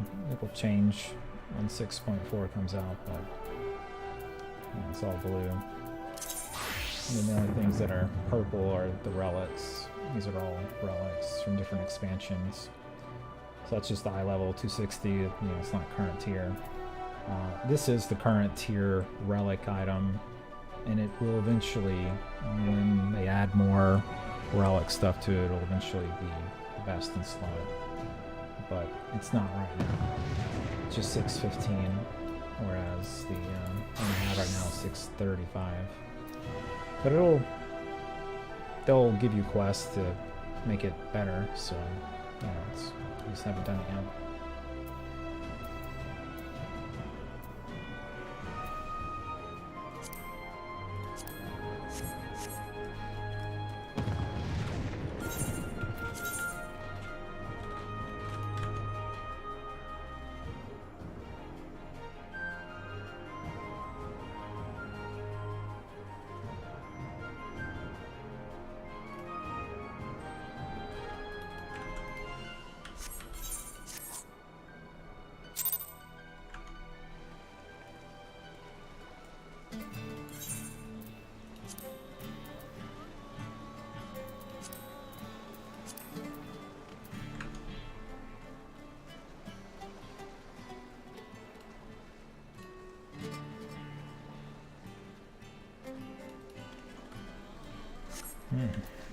So now we're just sort of waiting for the parties to be made, and we'll do DRS.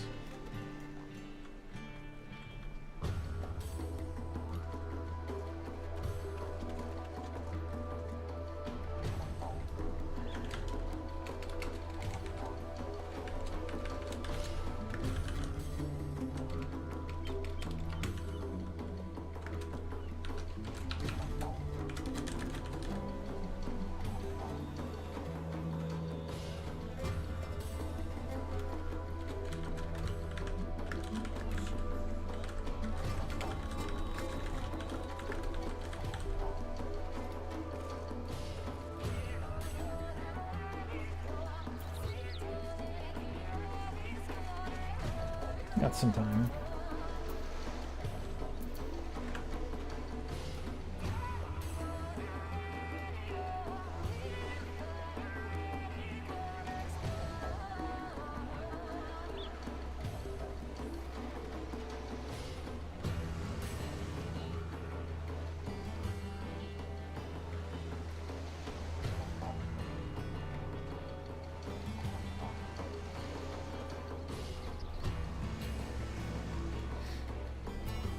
Go buy food. Hopefully it won't take 4 hours, which is what they want people to have.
Then I'll have to buy items for this kind of content.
I think I need.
Yeah, just 2 more minutes.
I think I have enough.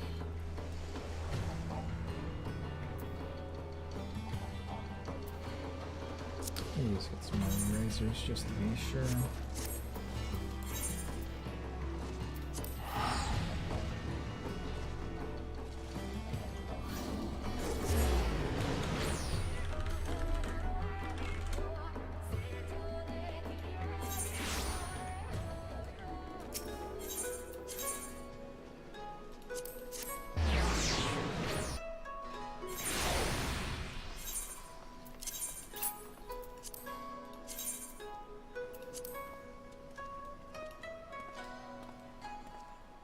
It's not bad.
So many people here.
so many people on.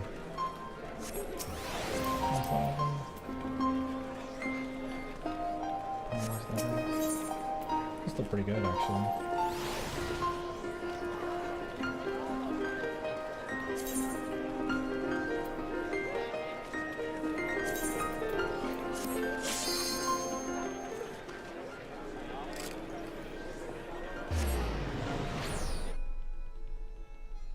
That's the first skill spammer I've seen such a long time.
Damn, that filled so fast. Holy shit. Holy shit, that filled.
except for the fourth is range.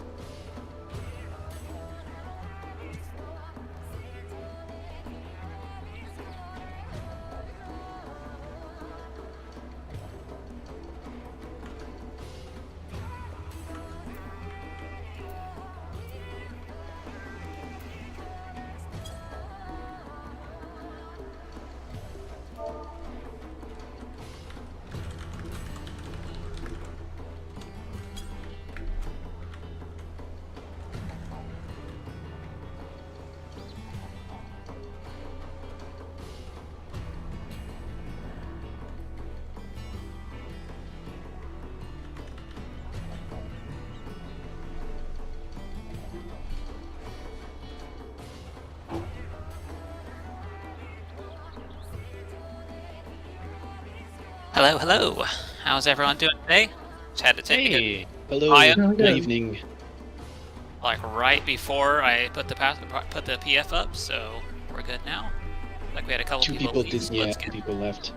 Akami and Fennel were the ones that left. Okay. Let me just Make sure all is set correctly here. Okay, let's get this PF back up. Oh, we have a, it's like an Alliance D. We have got a crafter. Go ahead and get that back. Can you go ahead and get back to your main classes here before? Combat Carpenter. Yeah.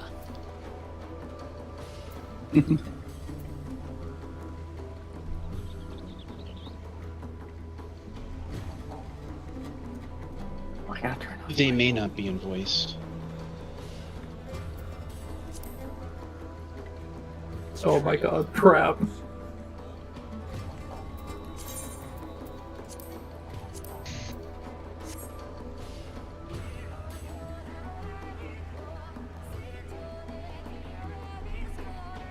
just adjusting the party finder a little bit. Okay, should be back up now.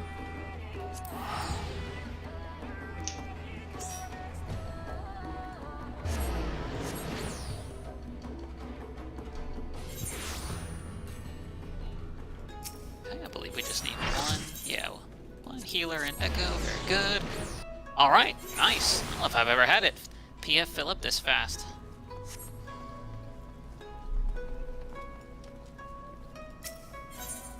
All right. well, DRS has been really popular lately, so. Yeah. I'm famous. I am not famous. I'm just a rando making noises in a microphone. Anyway, let's go ahead and step into this. And actually, let's see how many. 43 in voice. Oh yeah. Well, I'm going to deliver on that promise. I will bring. You're bringing it this time. Truth. I absolutely swear I will bring Vanish. Okay, let's see. Please head to Slime BC.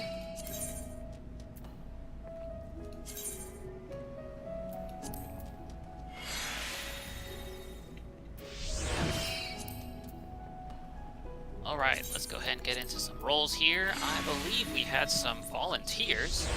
If I recall correctly.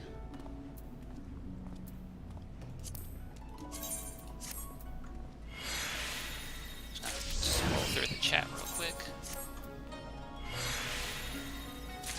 Oh, Ina wants to be main tank. Okay.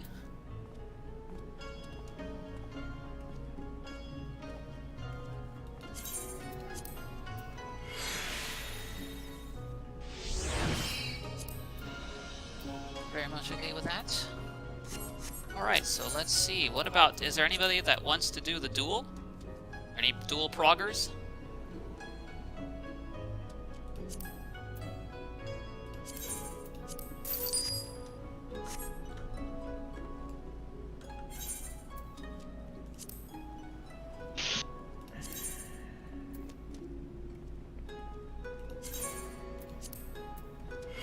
If someone wants to prog the duel, that is, they have not cleared yet and and want to prog it, I will give you priority. I'm not gonna. We'll just kind of put that on the back burner real quick.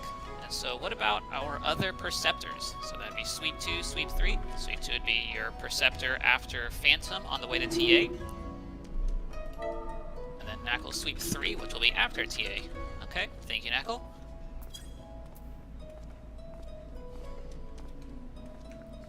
Gonna need a Sweep 2 volunteer as well. I can do Sweep 2. Irioku. Okay, thank you.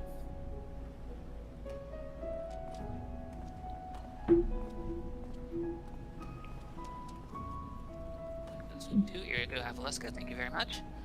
And we have our renders. I know I had a kind person volunteer for rend in general chat, but I don't know if you made it in. I'm here. What was your name again? Naruichi. He'll apply rent, but there's no guarantee he'll be alive to apply it. That's okay. That is more than fine on this Discord server. Yeah, no, that's you're gonna learn today. That is all right.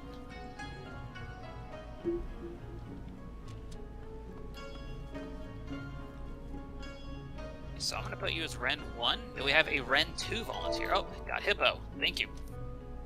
Okay. Arichi, you're gonna be Ren 1. Hippopotamus, Ren 2. And I know I assigned a Black Mage spot to Alliance Echo, so Vice Schwartz, or either you or Ajik, which one of you guys want a Flare Star? Actually, or Amy Nems. Any of you Black Mages can do it. I may have put that spot for Echo, but like, I mean, it doesn't really matter to me which one. Just one of you guys do it, and only one. Just so, you know, your Flare Stars aren't like overriding each other. So we just want one Flare Star.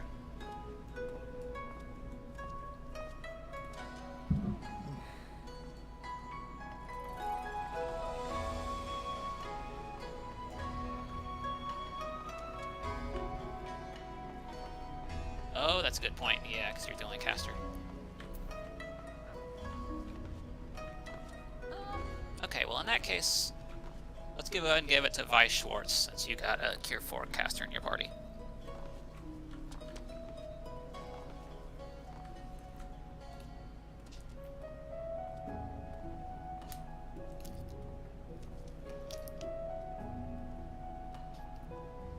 Alright, and Vice, can you just give me like a little wave in Alliance chat? Just kind of make sure. I just want to make sure you're hearing me here. Thank you very much. Awesome.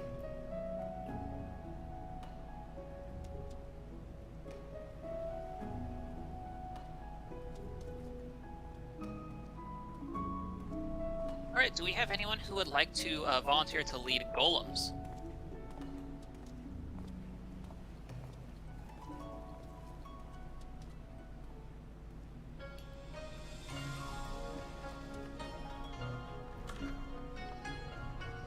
I'm in Party A, but I haven't done it before, but I can probably do fine. Well, it would probably be better for someone in D, E, and F, just since they're already there.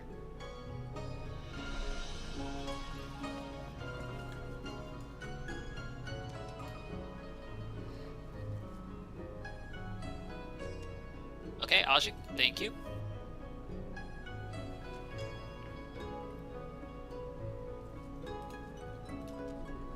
Alright, I'm gonna go ahead and do some team leads here. It's, you know, I can't keep an eye on everything, so I'm gonna pick out some new folks. Gonna take a page from Knackle today on that one. And if I pick you, do not be afraid. You're basically just like doing kind of glorified ready checks. You're just being like an extra set of eyes and ears.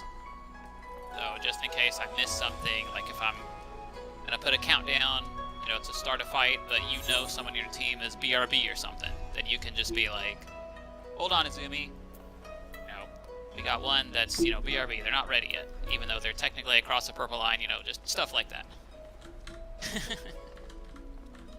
Alright, so for Alliance A, let's have, Meso Chisholm? Could you give me just like a wave or a reaction in Alliance chat? Thank you very much. For Bravo, that's my party. It's not going to be me. Someone else can have to do it. And actually, while we're at it, if you guys could please update your nicknames. That's in requirements to participate, but basically it's like you start with a 3-letter prefix of your alliance, your role, and your prog point. It's like I'm seeing some people here who do not have their nicknames updated, which kind of tells me that they very likely did not read the requirements to participate, and that is not good. Well, if you look at the upcoming PF listings, like we constantly say read the requirements to participate, like a lot. But, you know, just like I just you know just make sure you try to adjust it as best you can. But I'm just gonna look here, and actually, you know, I'm gonna go ahead and give it to our render, since I don't see anybody else in my team who's new. So. Aruichi, yeah. You're gonna be Alliance B team lead as well. Thank you for acknowledging that in party chat, and that's good enough for me.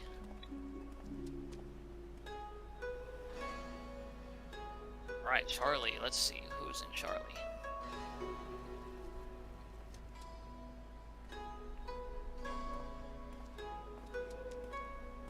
I see some names I recognize from Always runs. Let's pick Leica and Pan. Let's have you as the Charlie team lead. Thank you very much.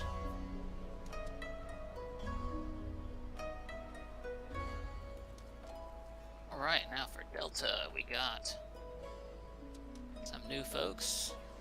Okay, well, with a name like that, I'm gonna pick you for sure. So, Freddy Krueger, you're gonna be team lead for Alliance Delta.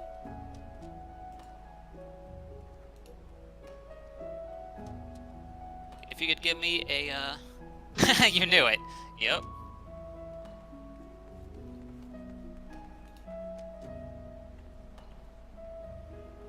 Name comes in handy for moments like this, so you get that team lead experience.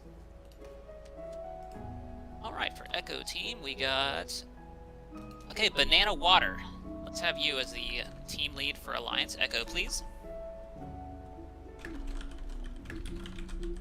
Thank you. Alright, and then for Foxtrot, let's give Clocky Pendragon. Alrighty, thank you very much.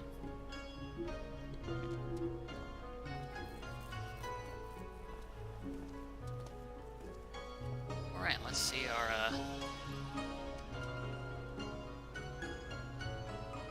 tank situation here. I know my last run we ended up doing some content respecting, so I don't know, I'm kind of in the mood to just give the queen some good old-fashioned disrespect this time, and we got enough Pier and Vulns to do that.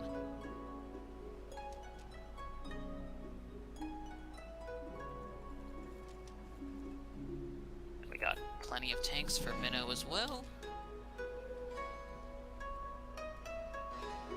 Alright, so we got every other role taken care of, and now let's go ahead and get back to Duelist. So who's all wanting to do the duel? If there's any proggers, please speak up. You will get the first pick.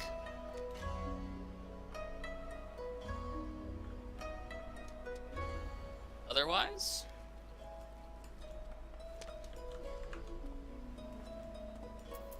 yeah, we can just do random numbers and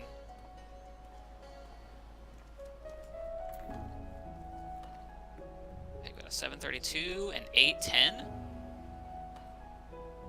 Whoever else wants to duel, go ahead and toss a number.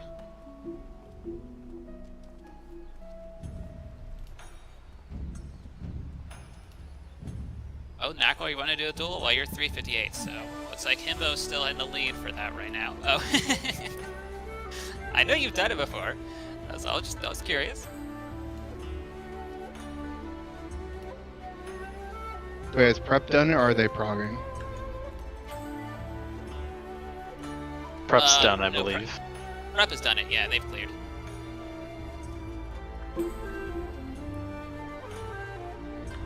Alright, so if nobody else... Okay, so I'm gonna go ahead and give the duelist roll and sweep 1, perception after Trinity Seeker, 2 Himbo Hooters. Right, that's it for rolls, very good, thank you very much. Also, healers, please take this opportunity to have your discussions of Spellforge and Steel Sting. One of your healers or pseudo-healers we are bringing Spellforge, and the other will be bringing Steel Sting. It looks like Alliance F is going to have pseudo rolls for both, so that also for teams with only one tank will have pseudo tanks. So please have one of your DPS bring Lost Stone Skin 2, which will help out with raid wides from Trinity Avowed and Queen.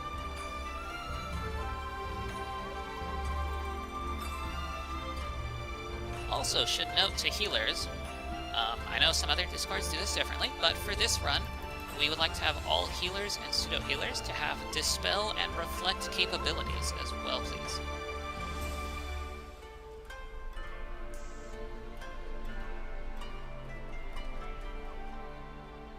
Oh, I just noticed I'm the only healer in my alliance. Nice. Oh, yeah, I got a volunteer for pseudo-heal. Yes, you can do it.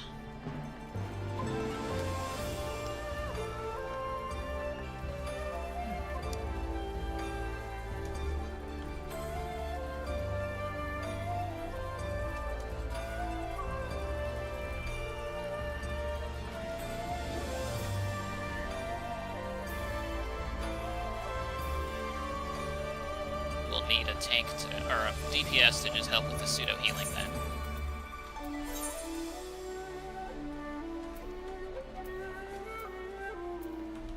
Like if I were you, I would select your Fizz range to do that to help out, but you know, it's up to you guys. And also, tanks, if you do not have antidotes, please quickly grab that. And that's not like a Baja thing, it's just regular, like, cheap-ass antidotes from one of the starting cities, just because you can use antidotes for the poison traps.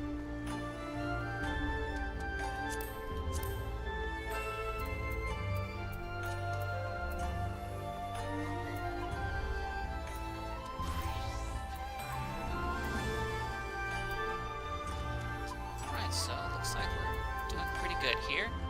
I'm gonna go ahead and just do a ready check. If you are ready, please hit yes. If you are not ready, if you have questions, then please hit no.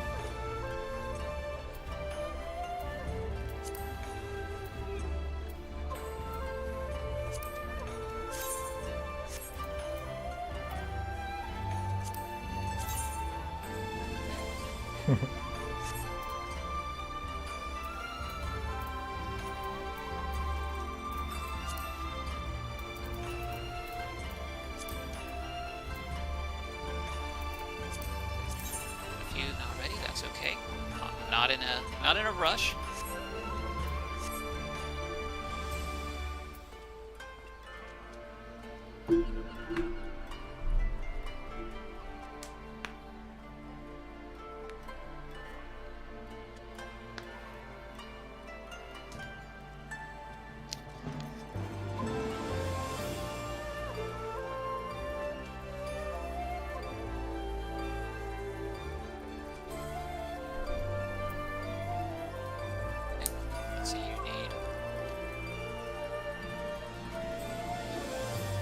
Oh, you just have that one tank and one healer as well? Yeah. So one person, one of your DPS will need to bring either Spellforge or Steel Sting, also help with Reflect Dispel capabilities, and then one of your DPS will need Lost Stone Skin 2. This is especially helpful if your tank goes down, and then you don't have either shield.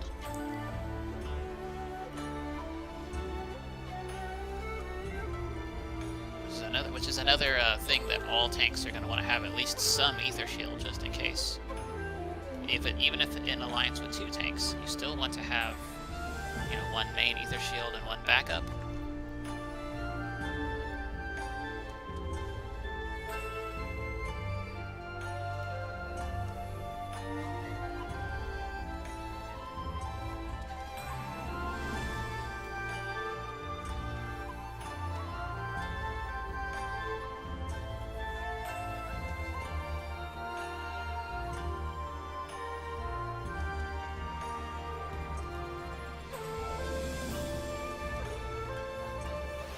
It's hurt if you don't have some kind of mitigation.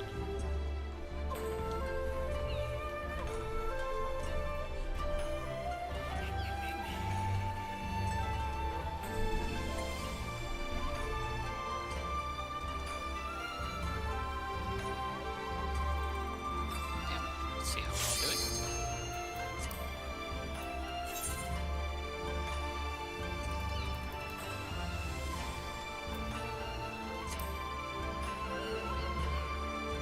Thank you, I know, that's good to know.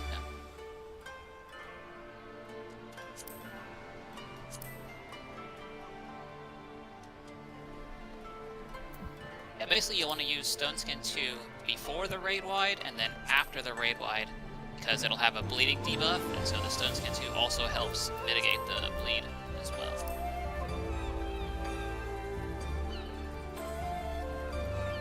So we just have 3.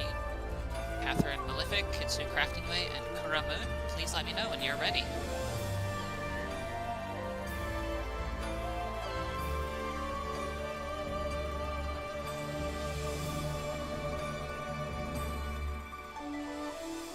Yeah, Naruichi, you want to keep Rend equipped the entire time.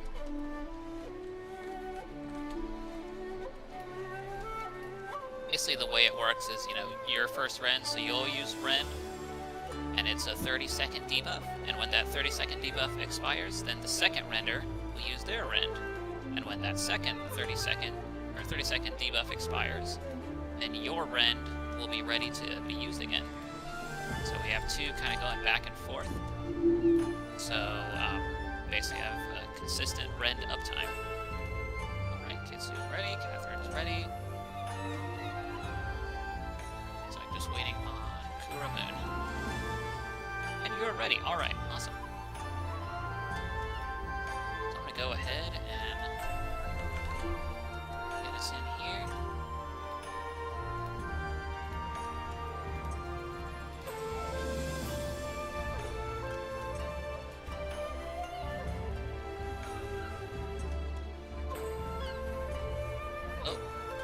Oh, we still have our Combat Carpenter. If you could please go to your actual job class for the raid. As cool as that would be to, like, throw a board at the enemies, unfortunately, can't do it. You can bring Seraph Strike if you want. Since we don't have, that's kind of up to you. The main thing you want to have is just make sure you've got, you know, your Pure Essence, your Re-Razors. Try to have some Lost Arises. Just try to make sure you still have the requirements to participate. Alright, so at this time, please pop your Re-Razors, excuse me, whichever kind that is, your Re-Razors and your Pure Essences.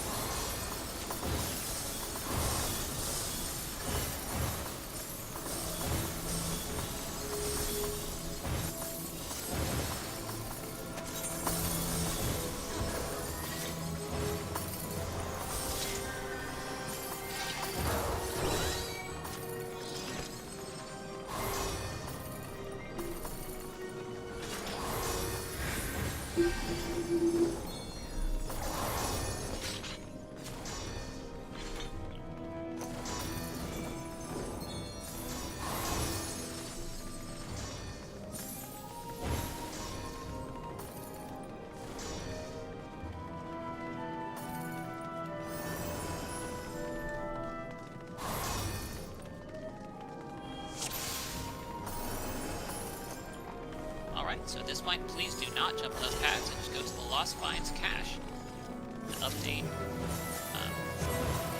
to your holster.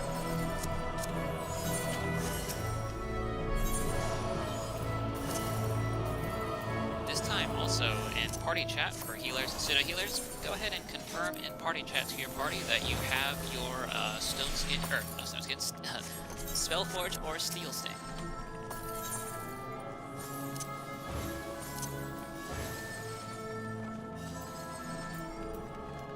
And also, I have Banish, so we don't need that. No one else needs to bring Banish. I got you.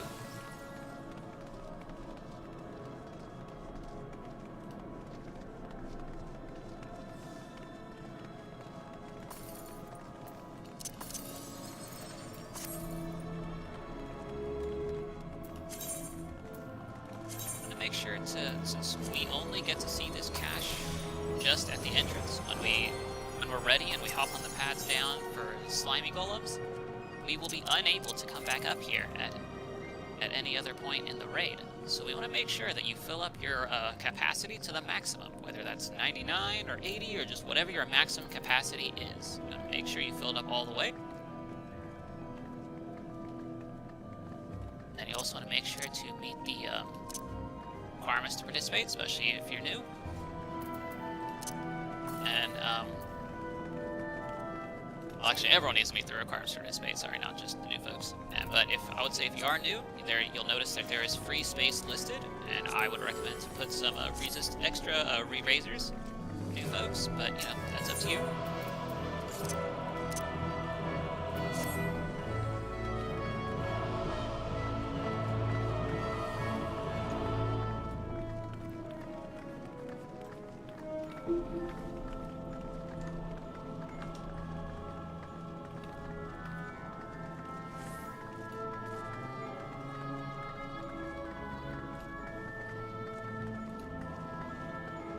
Oh yeah, thank you, Knackle. Let's go ahead and have our Perceptors just confirm that they're bringing their lost perception, so we don't have a situation where we don't have Perceptors.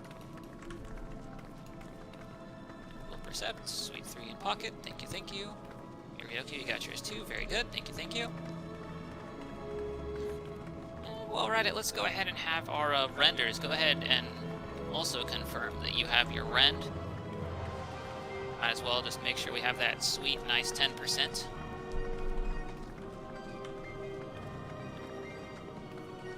Alright, thank you, Hippo.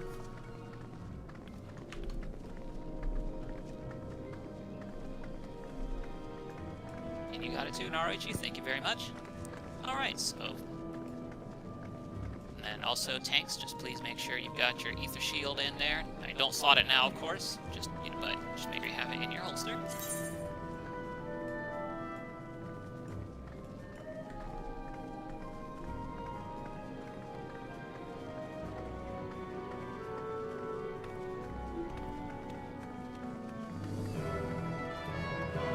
I know most of us are back here, but are kind of back here and ready, but this time please go ahead and just take a look at your Lost Finds holster and make sure it looks the way you want it to look like.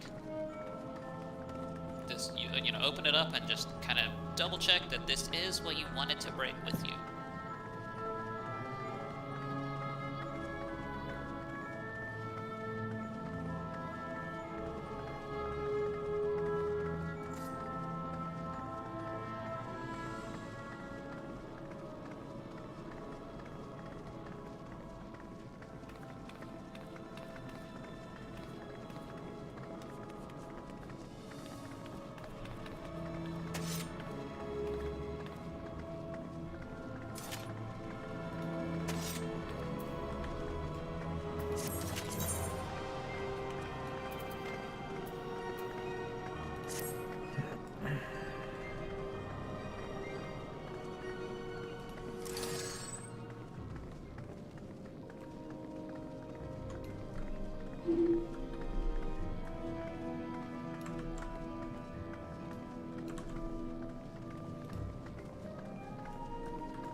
Okay, Cam, can you guys hear me? Can hear you. All right, awesome.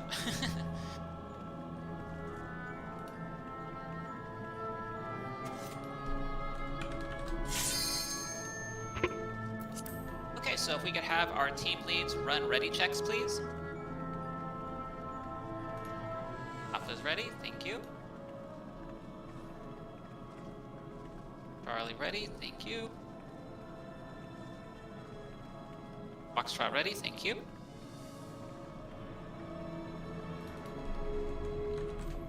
Delta ready, okay. And Bravo ready, alright, looks like everyone is ready.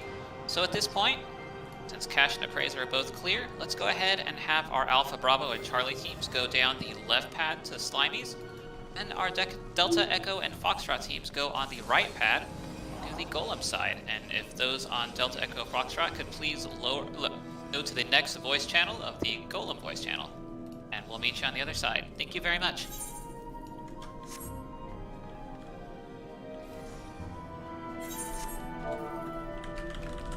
Alrighty, so all of us here for Golems. Let's go ahead and just make sure we don't go to the door. It looks like everyone's kind of staying in place. Very good, thank you.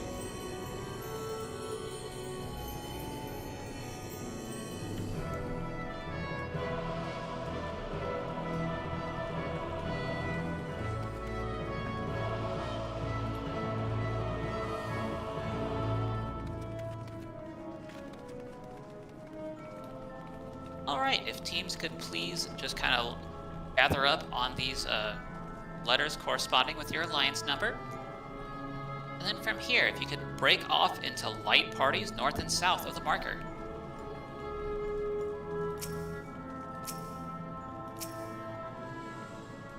And I know in Bravo we only have one healer, so I have an extra, we'll end up having an extra DPS south of Bravo, and that's okay.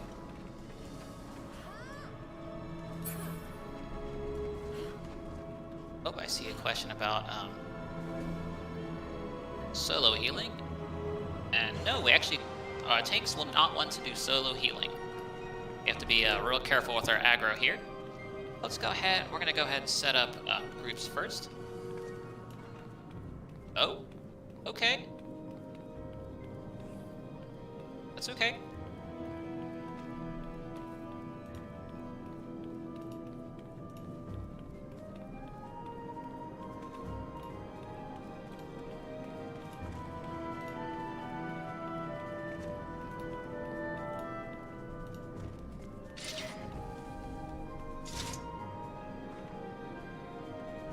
Without that, he may not have a duelist, but, you know, that's okay. Yeah, I was gonna say.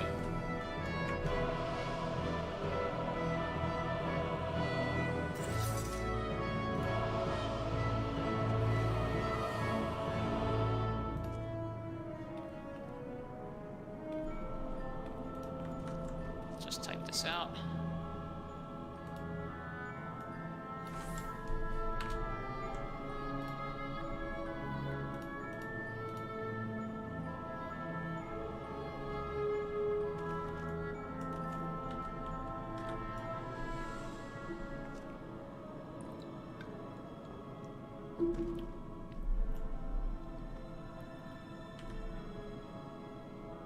Alright, there we go. Okay, so we'll just bump up our Perceptors up the list. That's fine. Alright, so let's go ahead and just reorganize some stuff here. So we're gonna be doing room strats for our slimy encounter. Actually, let me go ahead and copy that image first.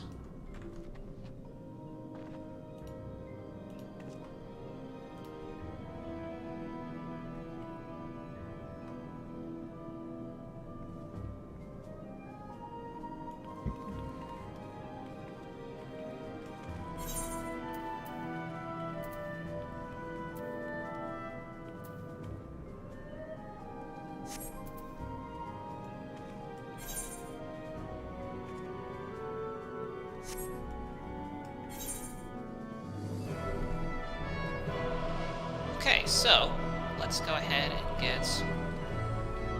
Oh, we have. Say prep, you want to go ahead and go above the alpha marker, please? Thank you. Alden, do you want to go above? Let's get you above the Charlie marker, please. Thank you.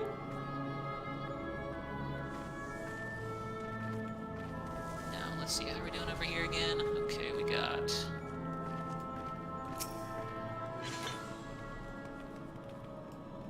Alright, Star, if we could have you go under the alpha marker, please.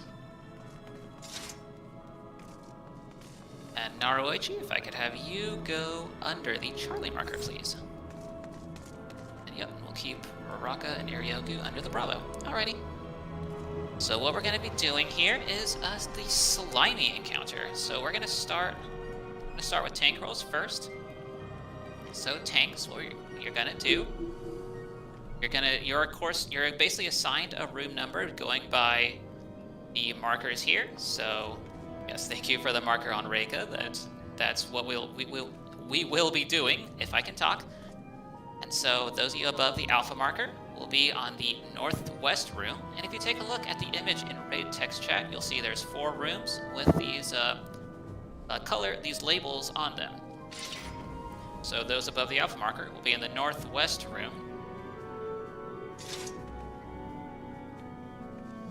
So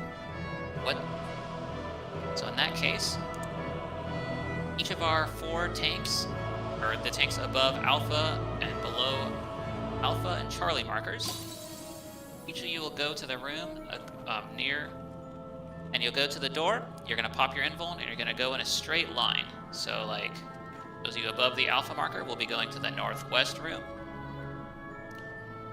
So, so Freya is going to be our tank for the northwest room. They're going to go to the door to the northwest room, pop invuln, and just go in a straight line, because there might be a trap there. But we don't know, since we're not percepting this. So we just do tank invuln and just, blitz, just kind of blaze through it. So under the alpha marker is going to be the southwest room, led by, let's see if I can find our tank. Oh, hey, there's Valens, very good. You're going to be the tank for southwest room, so same thing. You're going to go to the start of the southwest room and then just go in a straight line.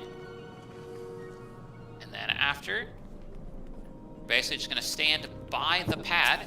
You can kind of rotate your camera around. You can see that green pad in the center of the room. You're just going to kind of stay close to that pad. And then also just for room assignments, I'll just go ahead and mention who is on these sides here. So on Charlie, you have Utertot, excuse me, Young Vigor as our tank for above Charlie marker. So you'll be on the northeast room. And same thing, before you go into the room, stop by the door, pop your invuln, and just go in a straight line. And then stay by the pad. And staying on under the Charlie marker is the southeast room. Let's see, should we Naru, where are you at? There you are, Naru, excuse me, thank you. Yep, there you are, and you're jumping, letting me know, and I'm just kind of blanking on that. But yep, you're gonna do the same thing. Right in front of the door, pop your invuln, go in a straight line. And so what our tanks will be doing, they're going to be gathering viscous clots, which will be green slimes. You're going to gather a viscous clot on the pad, and then the healer assigned to your group will be bringing you viscous clots. You're basically going to have them, you're going to lure them to the pad with the ranged enmity when the healer brings it to their designated corner.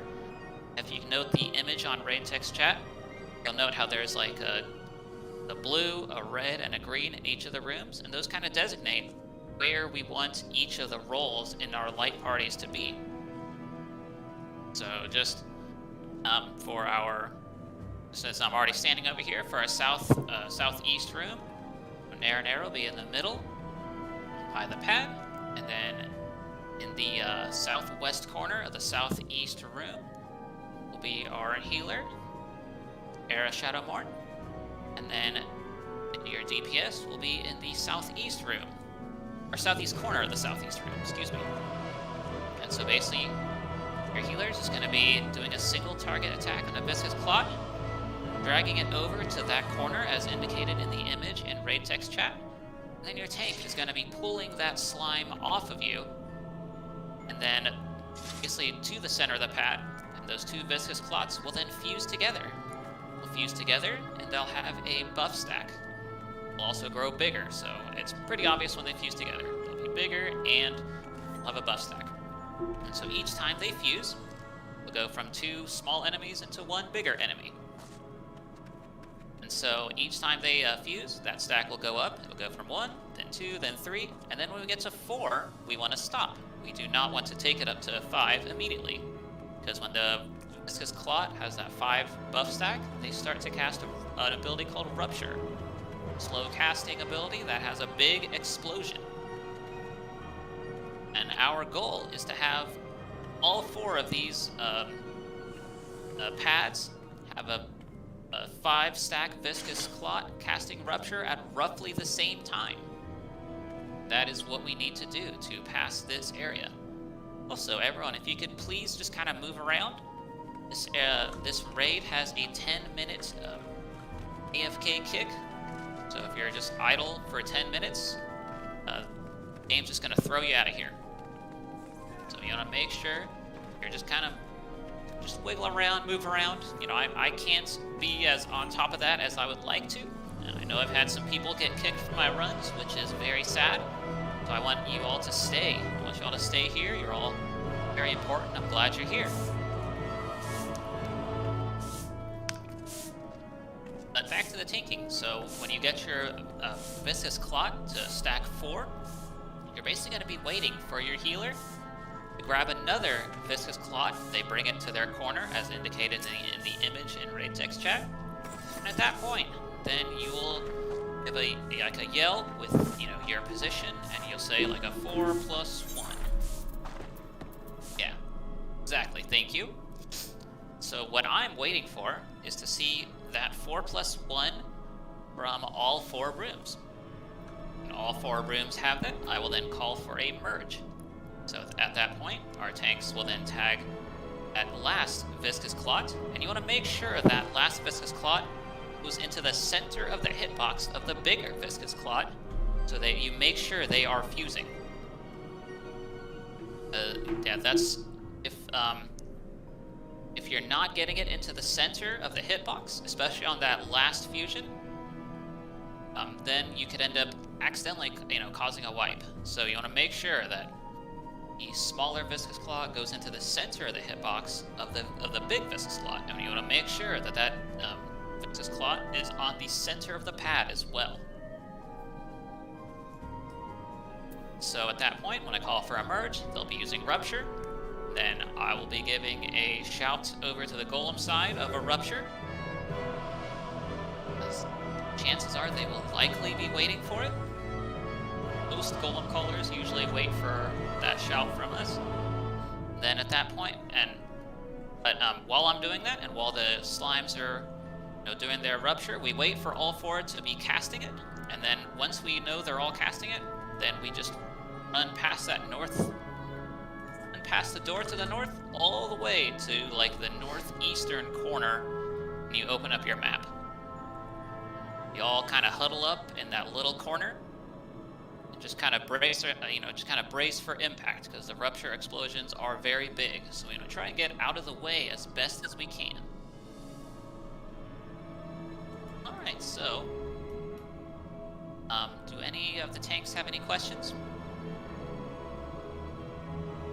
Also, tanks, you want to have your stances on, and our tanks also do not want to be doing any like self-healing either, so no clemency or equilibrium or any of that. Mainly because it could cause issues with aggro, and then you end up getting viscous clots into your room that you didn't want into your room. And question in party chat. Yup. Our 2 tanks, above, below Bravo, you guys are just dealing with the Baldesion soldiers. That's still a very important job, because if those Baldesion soldiers aren't dealt with, they can just kind of run into a room, do their big AoE, and just knock the slime off the pad. If that happens, while I'm calling for the merge, could be a wipe. So you guys will be on Boston Soldier aggro, and Reka in particular, as the north hallway tank is going to be using Invul to pop the trap in the middle of the hallway. So when we start this, we want to make sure that no one goes ahead of Reka Gist, because they're going to be popping the trap in the middle of the hallway.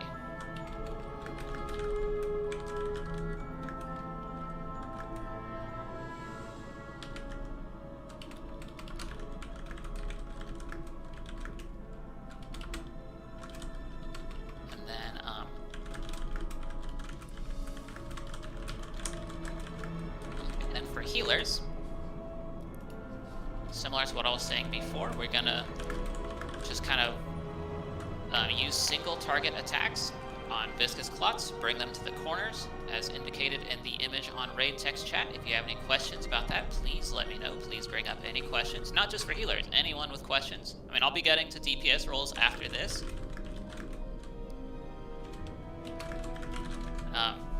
So you're going to bring it to your corner, tank will pull the Viscous Clot off you, and you want to make sure when you're grabbing the Viscous Clot that you're not using your dots. Just stick with single target attacks, please. And if you notice, like, another healer attacks the same slime as you are, and then it goes to the other healer, that's okay. Don't get worked up or anything, just go for another Viscous Clot. It's alright. And basically, while you're doing this, you want to make sure you're not doing, like, big AoE heals. For similar reasons as why we're not doing, the tanks aren't doing their single healing. We don't want to cause any big aggro issues. So basically just do mainly just single targets. Single target healing also. You want to make sure to keep both your tank and yourself alive. Also, when we start this encounter, those of us, above the Alpha, Bravo, and Charlie markers, you want to make sure that when, we go north, that we stay north, that no one is kind of crossing the middle after, several, Viscous Clots are dropping down and we're kind of, like, in progress of this encounter, because there's a bunch of Viscous Clots in the middle hallway and then someone runs up, north or south. Ooh, just gonna a aggro a like bunch on of them, Hinge.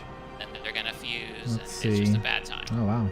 That's very strong hair color. Oh, wait a minute. It disappeared. Alright, and do the healers have any questions? Please let me know if you have any I have questions. to exit out of this one to see that one. Okay. Alright, I'm gonna move on to DPS. DPS have a very, very important job in the slimy encounter. So if you look at the image of the raid text chat, you'll notice the red in each of these corners. So that's kind of where you're going to be standing. You're going to be dealing with the red slimes, which the monster name is Sanguine Clot. They are very dangerous. If a Sanguine Clot does a fusion, they grow big, and then they just kind of one-shot people with their auto attacks. They just bop you to death, and most of the time, if a Sanguine Clot successfully does their fusion, it's big and starts one-shotting people, that's typically a wipe, just kind of automatically. So to combat this, what we're going to do is have our DPS stay in their corner, and then when a Sanguine Clot drops, DPS, you'll tag the Sanguine Clot, bring it over, and then you're going to pull it to that corner, she eats as in listed bed. in the image, or shown in the image in Raid Who text puts chat, that on their and then dating kill the Sanguine profile? Clot. Eats So in that's bed. kind of just the way you want to think of it, is just tag the Sanguine Clot, bring it to your corner, and kill it. It's kind of just, like, just keep that, like, series of phrases kind of in your head for this part, because that's what she'll be doing, and it's a very important part. Don't be nervous. It's okay. It goes for for anyone, especially if you're newer. Slimes does have a lot of components, but we can do it.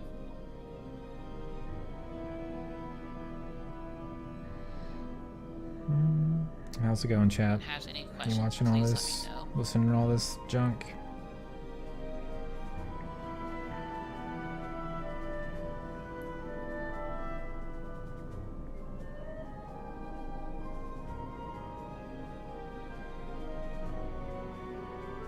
Also worth noting is that the Sanguines will be spawning inside of the 4 rooms on the map.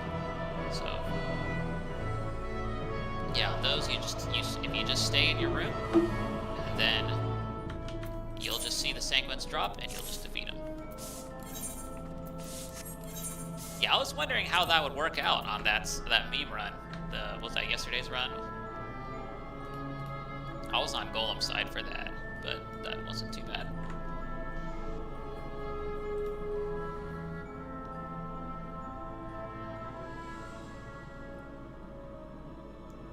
Okay, and also worth noting is just that for tanks, if you say your DPS is kind of slow picking up a Sanguine Clot, what you can also do is just kind of position your body in between the Sanguine Clot and the Viscous Clot, just so to try to prevent a fusion between the two of them until your DPS tags it. And then, yeah, and I think I mentioned that already, that Headgraze can interrupt any fusions. And then if the Bajan soldiers are doing their AoEs, for those of us above and below Bravo marker, they can also be stunned. Alright, let's go ahead and have our team leads do ready checks. If you have any questions, then please hit no on the ready check and ask your question. There's a whole bunch of stuff to explain during slime, so it's okay if you have some questions. If you're unsure exactly what you're doing, please let me know. Okay, we got a Charlie team ready, got a Bravo ready, just waiting on Alpha. And Alpha's ready. All right.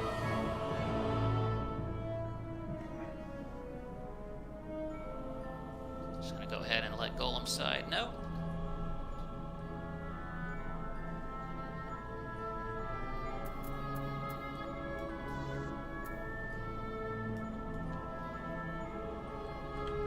Yes.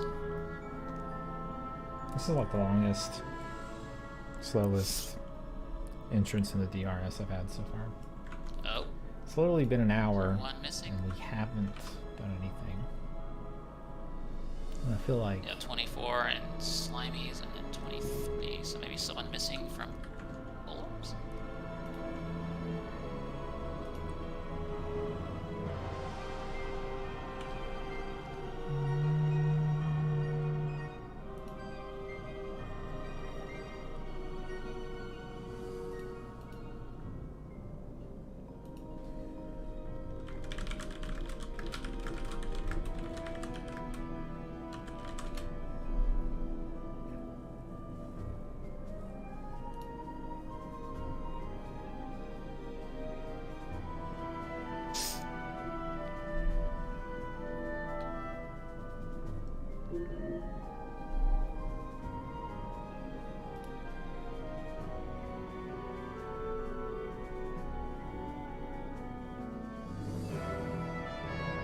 So if they're ready,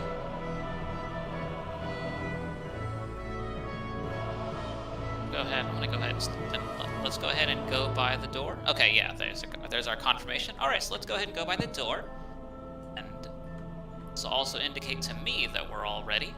Anyone who's not going by the door is not ready.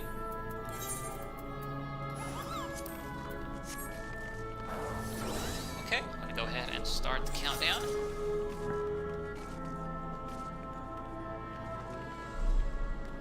Little message here.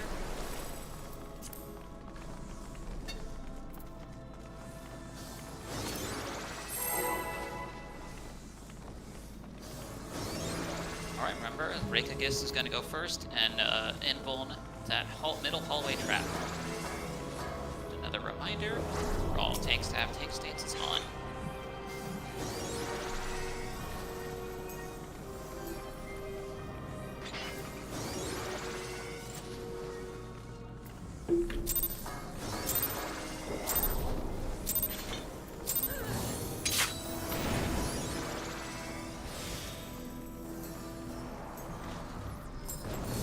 Okay. Little hallway trap has been popped. Yes, go ahead and tag and take down the Sanguine Clots.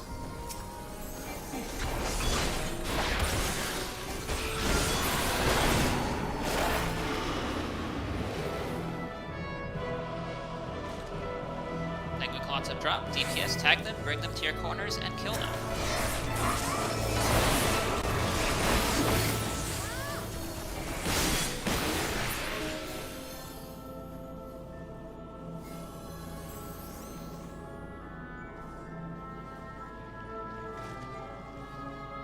Okay, Sanguine clots of drop, DPS, tag them, bring them to your corner, and kill them.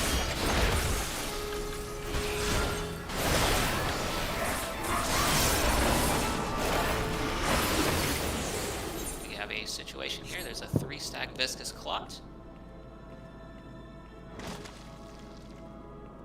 Take a clots of drop, DPS, tag them, bring them to your corner.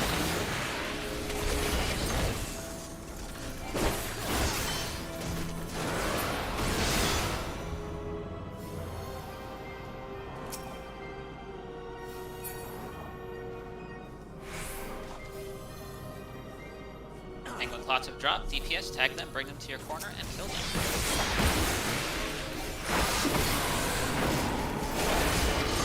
Okay.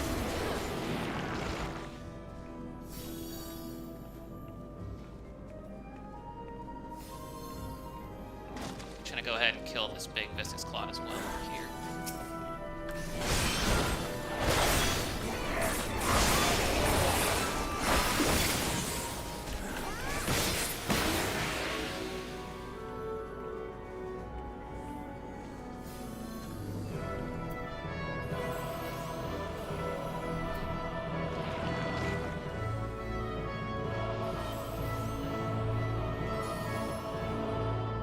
Okay, we got southwest, southeast.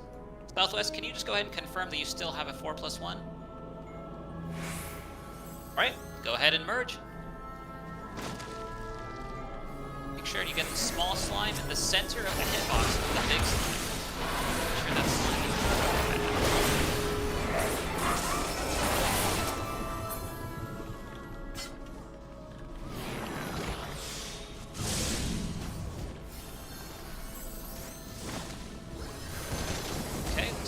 rupture. Go ahead and go to the northeast. Over here. Pop sprint. Run, run, run.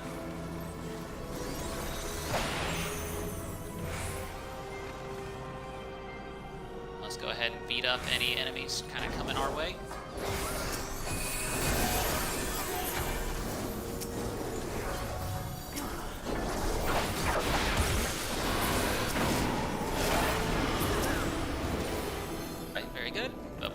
Goes on the pad just yet. Let's go ahead and confirm that everyone is alive and not disconnected. Alpha is alive. Charlie is clear. And then all of us in Bravo are alive as well. Alright, so let's go ahead and jump on the pad. Going pretty well. Just really slow. Good job, everybody. First try. Love to see it.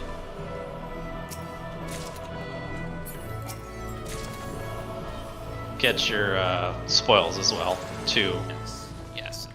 All the spoils are personal, so everyone, please make sure you get all those spoils individually.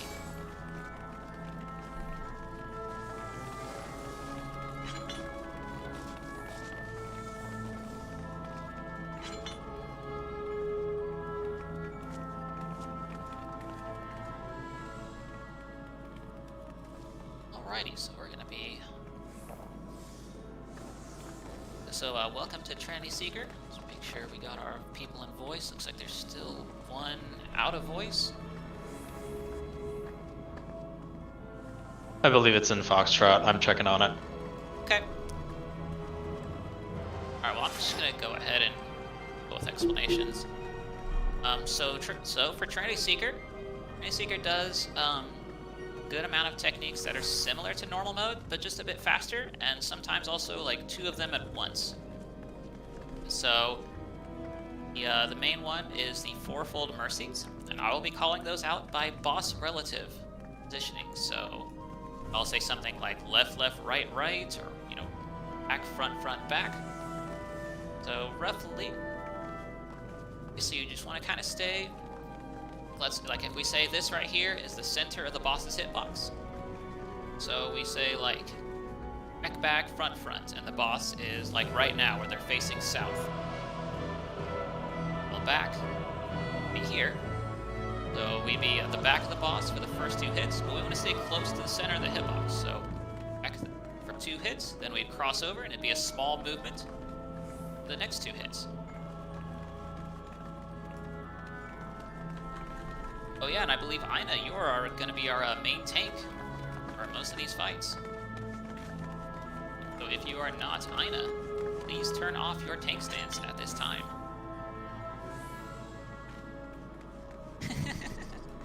Thank you. Thank you for your contribution. So, oh yeah, and as far as like our folds also go, so another example would be, I might say something like a double movement pattern. Right, left, right. So again, using the example where the boss is facing south. So like, right here where I'm standing would be the first right, so it'd be, you know, right, cross over, or then you'd stay here for the next 2 hits, and then you'd cross over again. So right 1, left, right.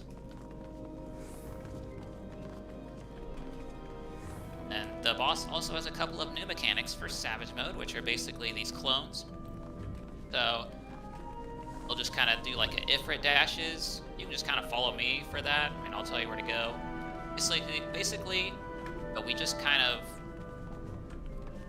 follow after the clones in a way, just so we're not getting hit by them.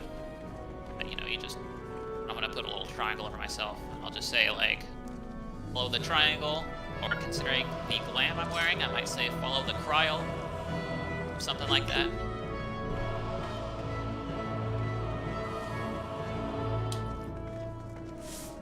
Then the other will be,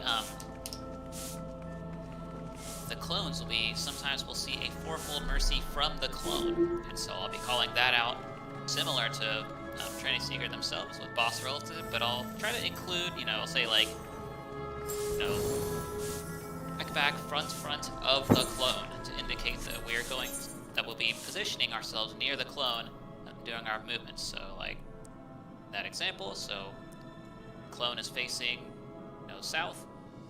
Actually, no, let's say clone is facing east. So then south would be, or so back would be here. So it'd be first 2 hits from the back, cross over to the front,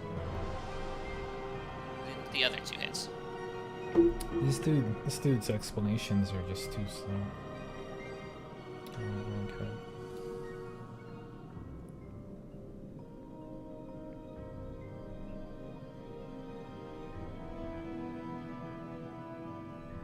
Alright, I think that's about it, really. So let's go ahead and run our ready checks, please.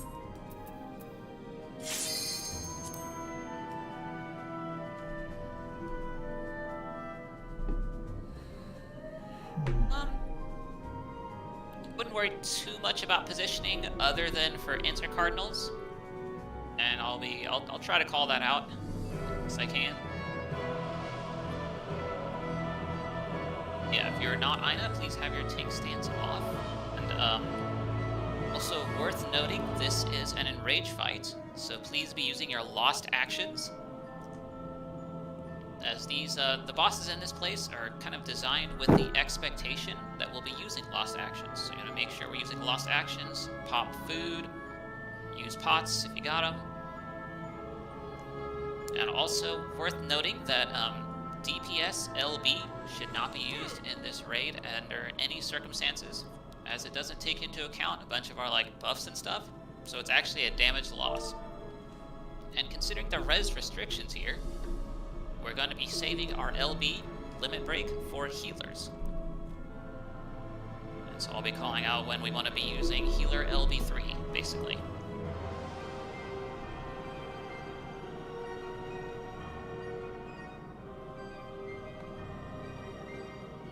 Alright, actually let me check the teams here.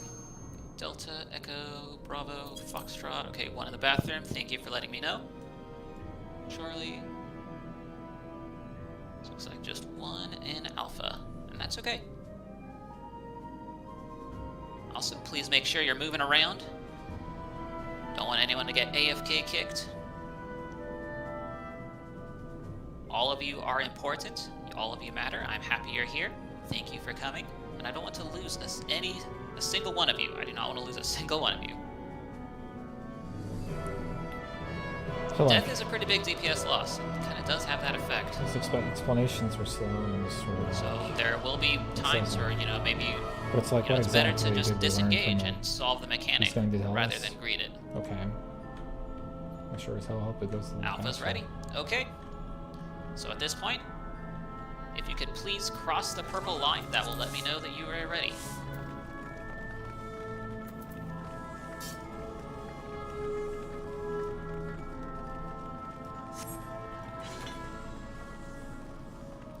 Alright, so just waiting on, I believe that's Numb. Yeah, Numb Apathy. Markers? Do we need markers? Do I even have Trinity Seeker markers? That's a better question. I apparently do. Okay. I know, right? Yeah, continuation of always run. Yeah, well, we'll just get to TA and I'll conveniently forget. No, I'm kidding. I would not do that. That'd be kind of mean. It got to Queen's Guard. There's a Queen's Guard in Rage. Yep, it happens.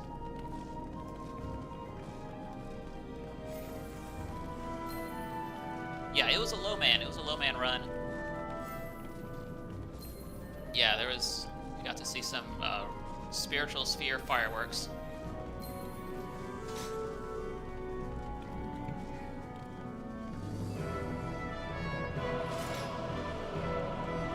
Alright, just waiting on Numb Apathy. The guy doesn't realize that Numb Apathy has no idea.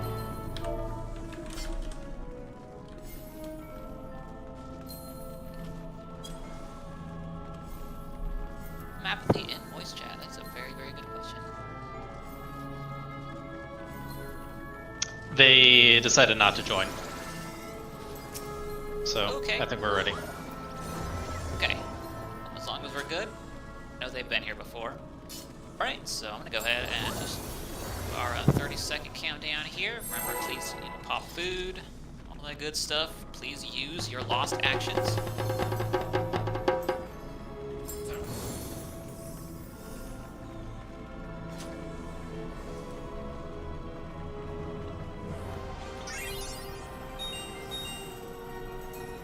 When the countdown's about 2 seconds, if our caster in Fizz range can use Dervish and Cure 4. Alright, let's get it.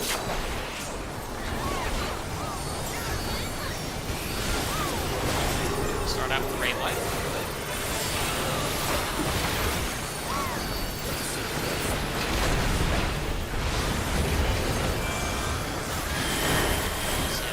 Drop down and then back up. Take more than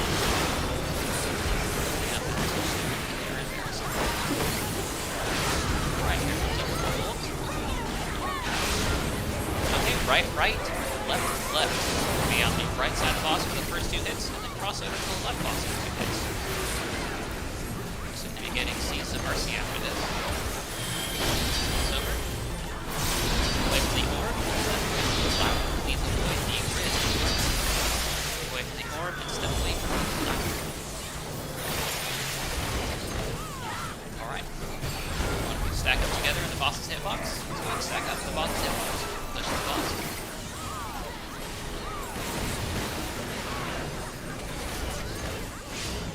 Okay, all tanks up front with the main tank, please. All tanks up front with the main tank. Filibuster. Only the main tank up front. Only the main tank up front. No one else up front.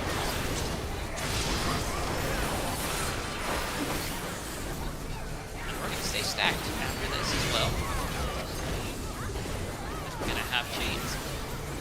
We're either going to be in front or behind the barrier. We're going to be in front of the barrier.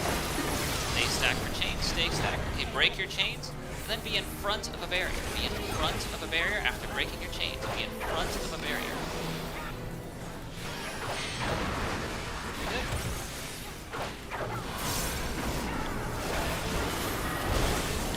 Alright, we're going to be in the center here. We're going to have our first set of different dashes.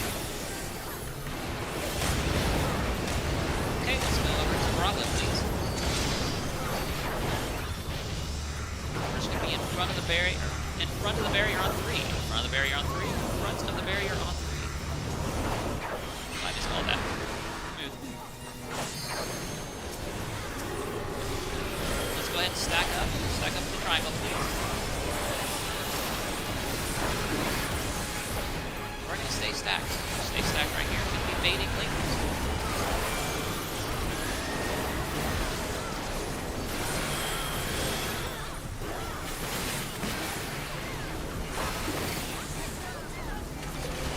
Dodge the orange, please.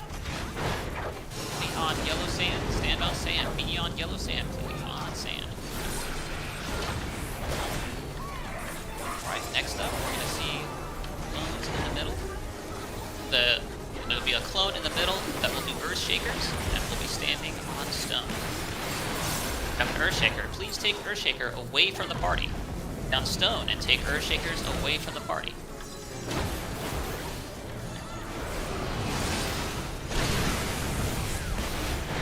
Another one, Earth Shakers away from the party. Be on sand. And now dodge the orange.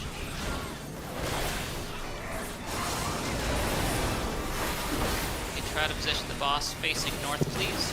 Getting intercards very soon. Right now, intercardinal of the boss. Be intercardinal of the boss. Be intercardinal of the boss right now, please.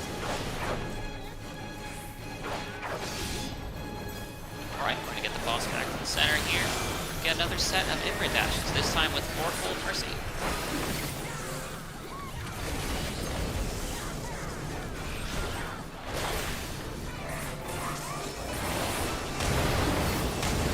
Alright, we're gonna go to the alpha marker, please.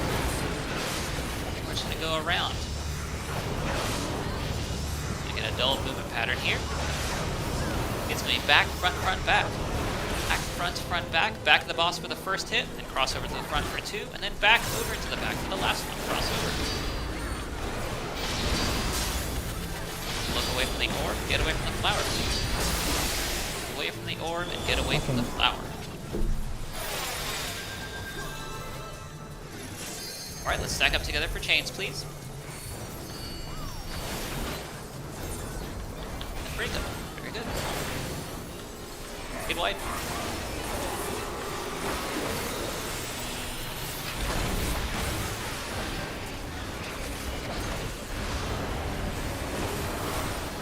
Okay, everyone away from main tank. Go to tank muster.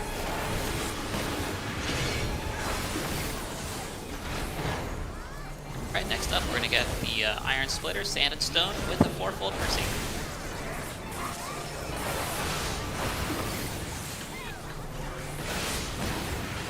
Double movement pattern here. Big front, back, back, front, on sand. Be on sand, front, back, front. Crossover. Crossover again, and be on stone.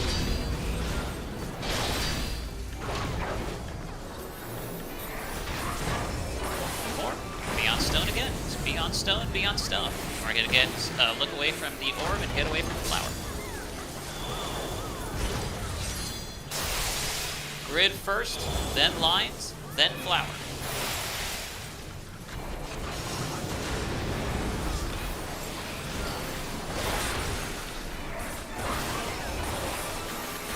Get wide.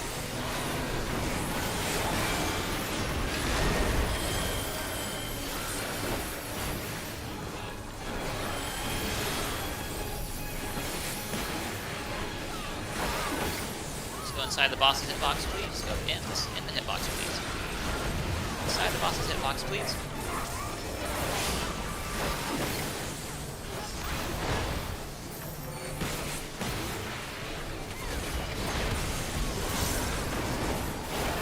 Alright, let's go ahead and hold off on DPS until after this next mechanic. We're going to get knocked into a barrier. And be at 1. Knocked into the barrier at 1.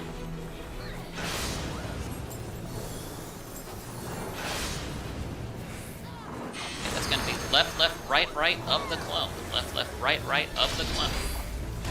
So, stack for chains, stay stacked for chains. Healers, break chains, then go to the middle of the room and please use LB3.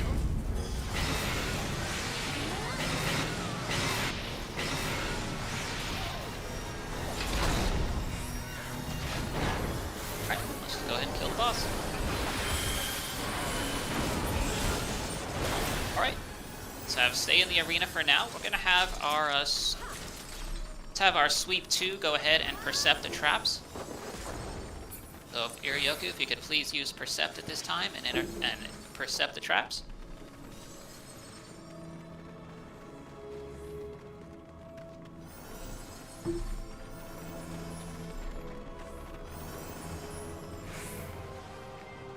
Also, please be sure to get these personal spoils. This is individual, just like all the spoils here.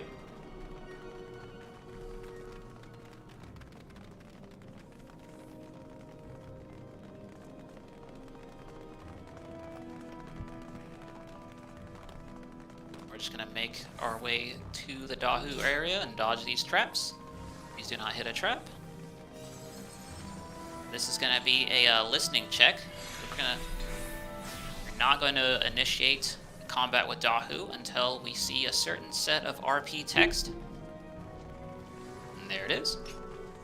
Alright, so not a whole lot to explain with Dahu. Let's see, do I have these way markers? Oh, did I just get rid of them? Okay. Yeah, this works. Alright, awesome. Okay, so Dahu's largely the same. And so, the main difference is the Spit Flame, where it's going to be like a limit cut style mechanic. You're going to get like a 1 over your head, 2, 3, or 4. And you basically want to go a 1 to 1, 2 to 2, 3 to 3, and 4 to 4. But not so much the specific, like the actual marker. What you want to go to is the liger, or lion. It's going to be nearby. It's basically what we are doing is we're trying to create our own safe spots. Unlike normal mode, where Dahu will do that knockback and there will already be a couple safe spots available to us, we have to create our own. So with Spit Flame, we have Dahu basically spit fire on us and the lion that we are kind of hugging up to, which then kills the lion and which will create a safe spot for us. Otherwise, this boss is very similar to normal. I mean, there's going to be an ad phase, but we'll just take care of that. I'm not going to get too much into explanations for Dahu. So, just say, so if you're ready, could you please just cross the purple line? Re-razor check if you died in the previous fight. We don't need to use lost actions. Well, now it's good. Dueling. Alright, let's see. We are waiting on Kura. Good, thank you. And then, oh, looks like Alden, excuse me, is also behind.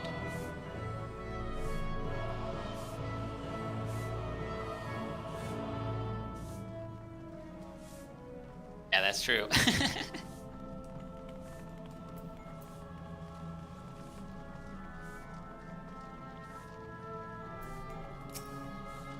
Right, let's see. Alden, are you ready? Behind the purple line, so I'm assuming you're not ready until you get past that purple line.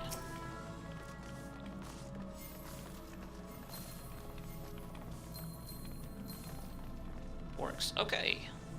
Awesome, we are ready. Aina, you want to go ahead and just go ahead and pull Dahu in every one. I'm gonna bother with the countdown.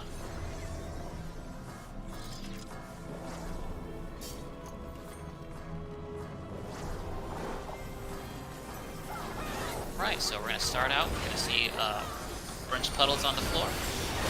Go ahead and dodge the orange, please.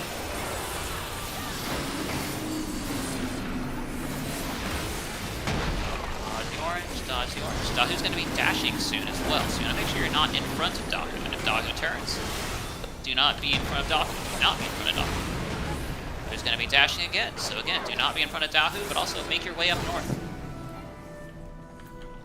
Holy shit, that was close. Dodge the orange, please.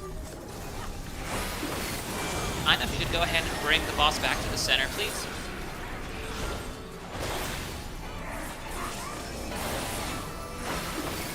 Alright, there's our lions. Go ahead and dodge the orange. We're going to be getting that Spit Flame coming up, so please have visibility over your head. 1, 2 to 2, 3 to 3, and 4 to 4. Remember to be standing on the lion. 1, 2 to 2, 3 to 3, 4 to 4, please. Okay, very good. Shockwave's coming next.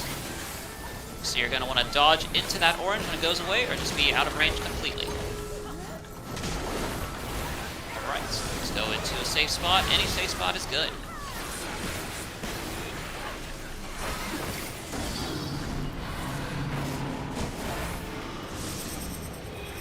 A rotating attack of Fire Breathe is going to do 5 Fire Breathes. The second spot is safe for casters. The spot over here is safe. You can stack with the Cryo for safety.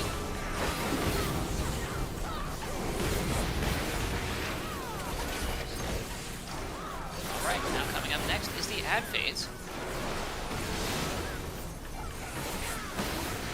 Please treat this like a heavy-hitting tank buster. I cannot talk.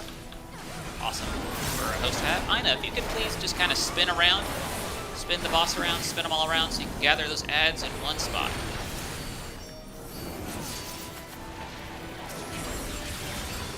So we can just AoE them down. Make sure to do that easily. Very good. Alright, so we're going to get mechanics in the following order. Puddles, then shockwaves, and then spit flames. Dodge the orange, please. Dodge the orange. Shockwave's coming next. Dodge into the orange when it goes away, or be out of range completely. Alright, spit flames coming back. Have visibility over your head. 1 to 1, 2 to 2, 3 to 3, 4 to 4. 1 to 1, 2 to 2, 3 to 3, 4 to 4. Be on that lion, please. Tanks, if you have a flare marker over you, please go south. Everyone else go north. Tank flares south, everyone else north. Tank flares south, everyone else north. Oh my god. What is anyone? Alright, let's just kill it.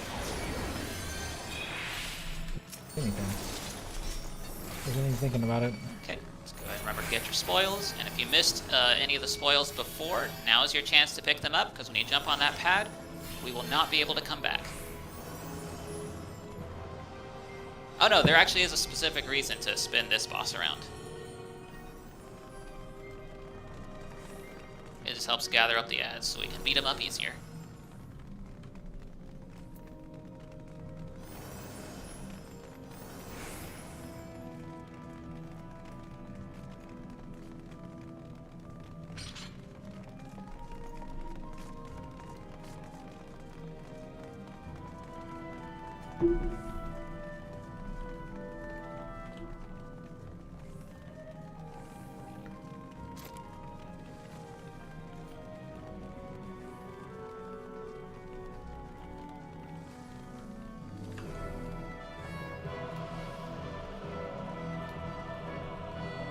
Alrighty, if we could have our tanks up front, please.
Alrighty, so I've assigned 6 tanks for specific roles. Our Hex 1 and Hex 2 are going to be our main tanks for this fight. So Rikigist will be handling the west side bosses, that is the Knight and Soldier. Then Freya will be handling the east side bosses, the Warrior and Gunner. Main tank 1 and 2, you'll be dealing with the North Aurasphere. Then target to ignore 1 and 2, we'll be dealing with the South Aurasphere.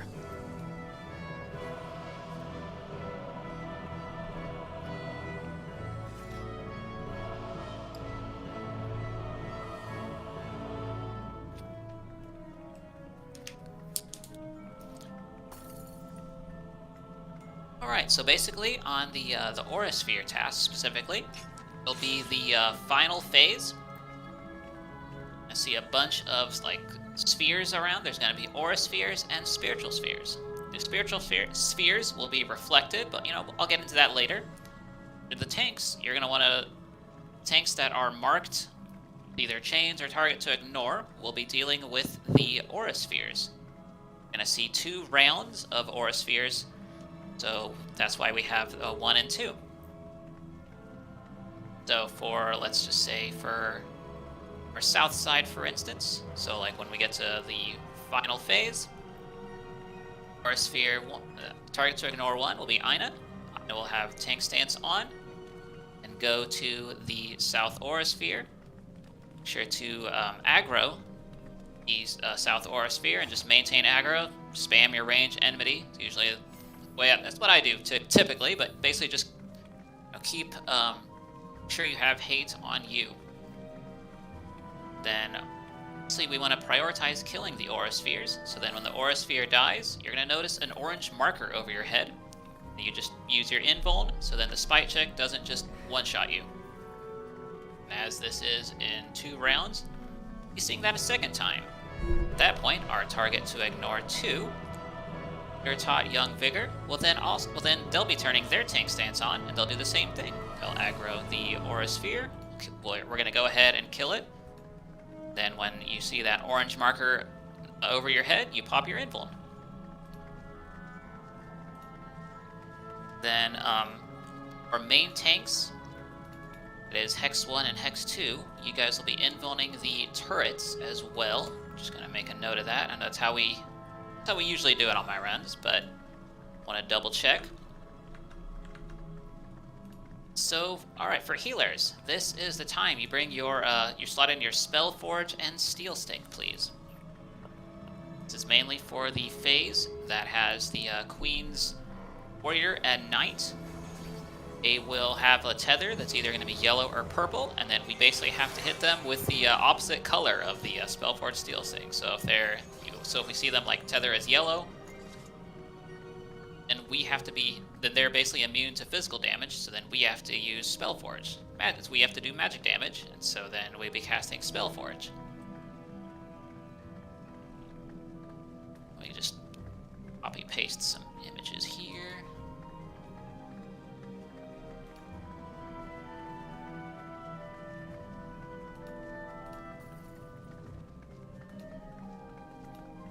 Also, please be sure to move around, wiggle check. Want to lose any one of you? All of you are important. Thank you for being here.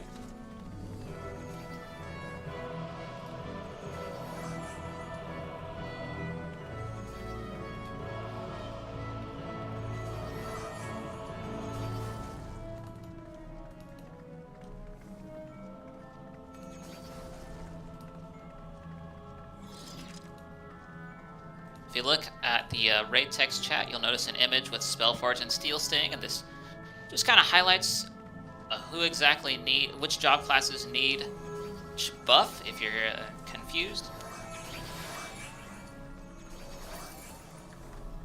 So because there's some job classes that will require booth depending on what the bosses need. So we want to make sure we are prioritizing Hex 1 and Hex 2, our main tanks, because we want to make sure they continue to have aggro. So like Freya as a paladin, for instance, so we want to make sure that Freya has either Spellforge or Steel Sting, depending on what's required. Okay, and then now let's move on. If you notice another picture on the raid text chat, this is going to be our positions for reflex. So if we could please have our reflectors call that out at this time. No, you don't have to use Spellforge Steel Sting just yet. We'll be using those at the countdown.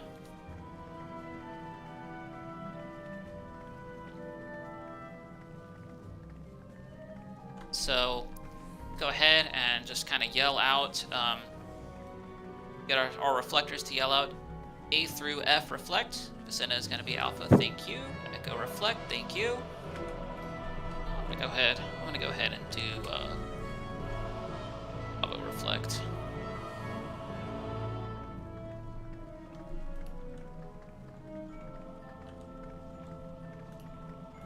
Looks like we just need a Delta Reflect.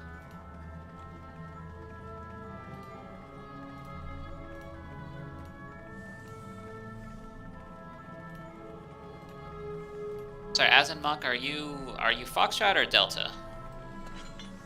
I'll make sure we're clear on roles here.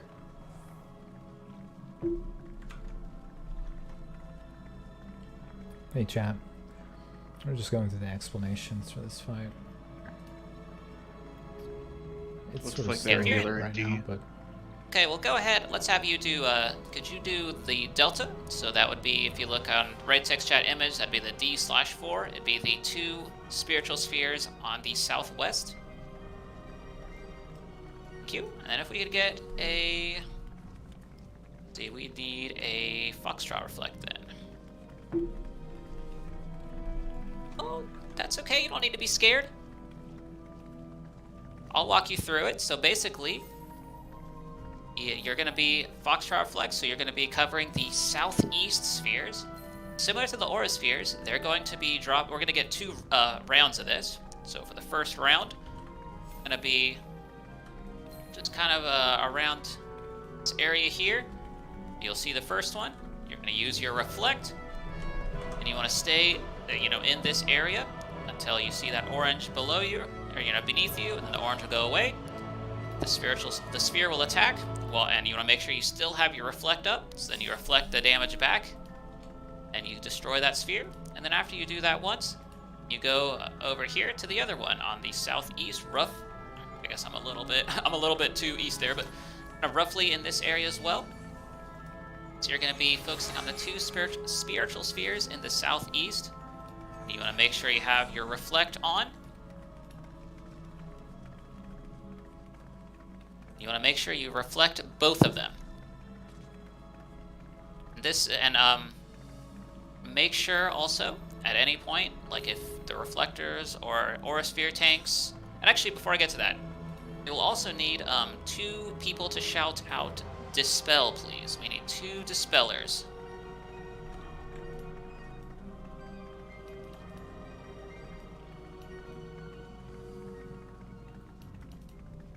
Okay. Thank you both.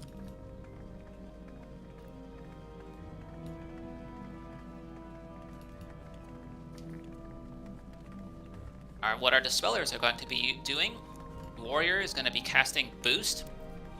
So they're going to be dispelling the boosted, it's like a red buff that they'll have, and they're just going to dispel that off, so then their raid wide will not do as much damage.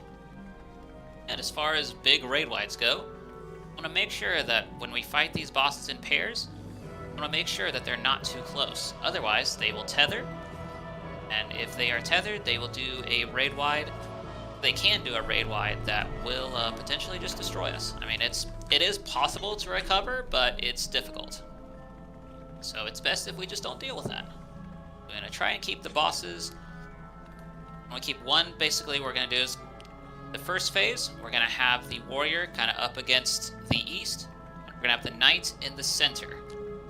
Then for the second, have the gunner in the center and the soldier along the west wall.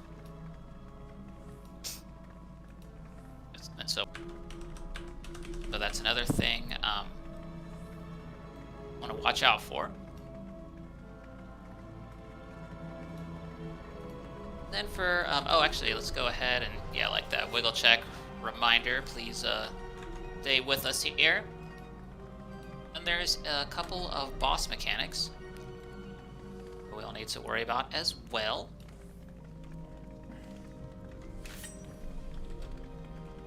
So for, gonna be a couple with the Queen's Knight and Warrior, so it's gonna be a bomb mechanic. It's gonna be, there's, unlike normal mode where, you know, it's just tethers to the bomb or no tethers at all, the tethers could also hit us. So the phrase we tend to use here is double or nothing, go big. So if both you and the bombs are tethered, you go to a big bomb. And if you don't see any tethers, you go to a big bomb. See one tether at either the bomb or just one tether with you and then no tether at the bomb, then you go to a small bomb. I will also be calling this out. If you are tethered, you're gonna fall down first.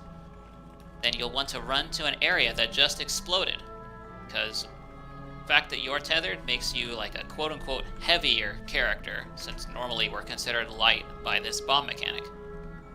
So you're going to drop first. You want to run to an area that exploded, because the bomb above you will then fall on top of you if you don't move out of the way. Then, while that's happening, the knight's going to be doing Shield Omen or Sword Omen. Sword Omen has a standing, at like the edges of the arena. We just want to make sure we are not in front of where the knight is charging. And Shield Omen, they knock back from the center, and we want to be on the side that the knight is charging from, but not directly in front of the knight. I'll be calling that out as well. Also going to have another kind of tether. So if you have a tether, you're going to go to like a green swirly wind puddle, and if you're not tethered, it's going to be like a purple static lightning effect. So I'll be calling that out. Then after that, we'll kind of go the knight. We'll have like 3 like blow claw French fry looking things, and then they'll have like 1 safe quarter.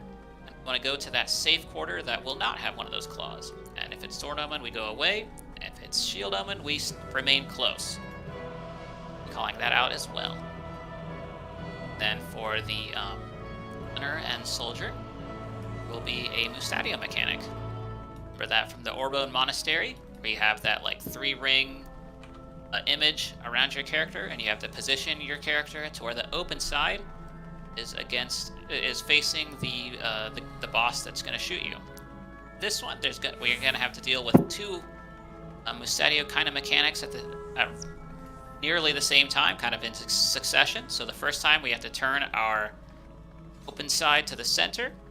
Then there'll be turrets lined along the east and western walls. And then we kind of turn, then you'll turn your character to where your open side will be facing one of those turrets. You want to make sure that when you're dealing with a turret that kind of you're lined up well with that turret. Otherwise, you could potentially get hit by 2 different turrets. Okay, and then another thing to note for all, whether you're tank, reflector, dispeller, if you go down, please don't just say like, I am down. Glad you're here, but I don't know who that, I'm not gonna know who that is. So what you want to do is basically kind of type out what your role is and that you're down. So like, I'm doing Bravo Reflect, so I'd be typing Bravo Reflect down. Or something like that. Aurasphere tank 1 down, or North Aurasphere tank 1 down, something like that, to that effect. That not only lets me know that we have a role that's down, also lets everyone know, so then someone else can also cover for that spot. Alright, are there any questions? While we're, if you have any questions while we're asking that, let's go ahead and have our teams run their ready checks, please.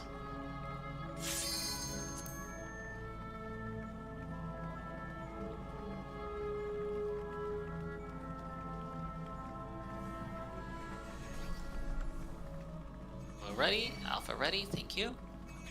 Taza BRB, thank you. Go Foxtrot and Charlie. Okay, so we're waiting for 1 in Delta. That is perfectly fine. Oh, Charlie's not ready as well. Okay, that's okay. This is also, oh, I see, I think I saw someone Pokeballing. This is also an enraged fight, similar to Trinity Siege. So, when we start the countdown, we'll want to just go ahead and pop food, and please use your lost actions as well. And at the beginning of the fight, we're going to be taking on all 4 of the guards at once. And so, because we have a living duelist with a regular essence, we're going to go ahead and have our other tanks just kind of have stance on at the beginning, so we can distribute aggro, so the bosses aren't just going to gang up on our tank, or on our duelist, excuse me. Okay, so Charlie's ready, just waiting on Delta.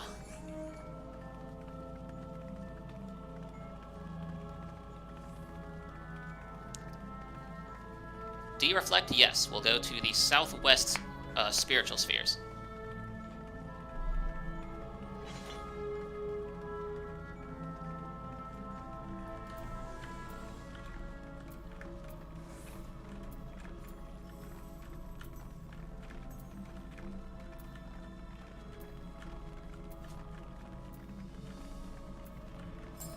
Okay, Delta ready?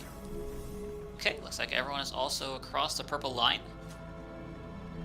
So I'm gonna just do a ready check. If everybody could just jump, please.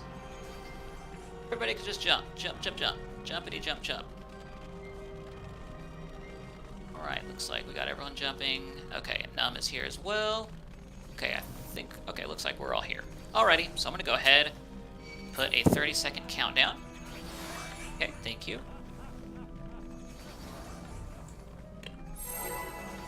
Go ahead and pop food at this time, please. Oh, hold on. Wait, gonna have to cancel. I see a Pokeball.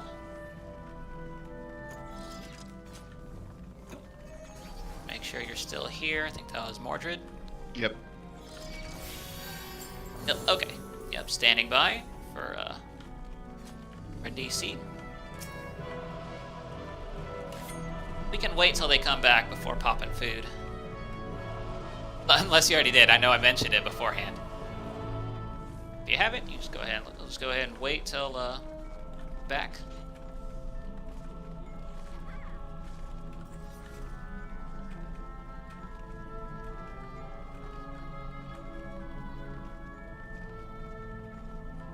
Little lunar opener sound. That's already more complicated than my monk gameplay. My monk gameplay is called Dragon Kick, and then more Dragon Kick, then more Dragon Kick. That's all. I guess the buffs you do, like the Brotherhood, I think.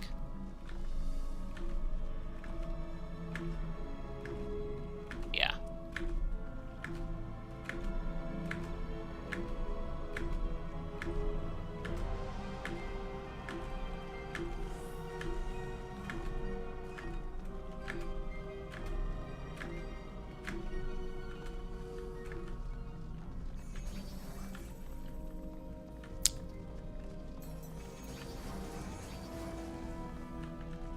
I don't understand why this takes so long. It feels like there's so much downtime. Mordred's back. Okay.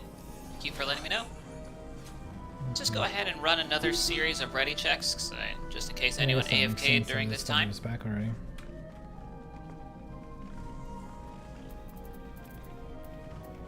Extra ready? We're ready? Delta?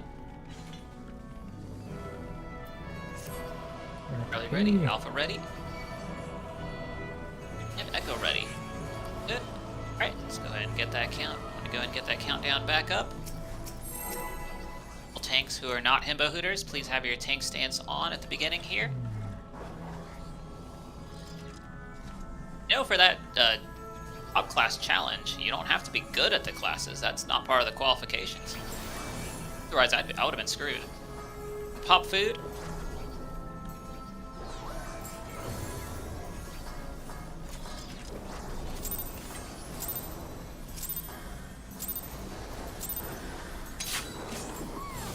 Alright, get it. But use your lost actions at the start.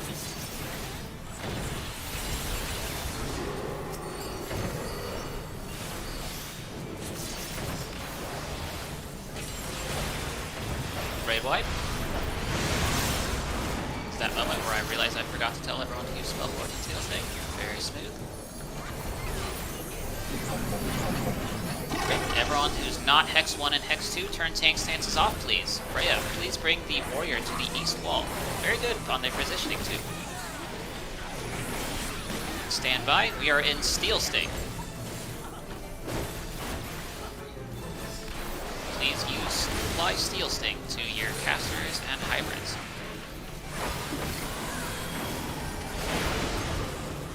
Alright, bombs are coming out.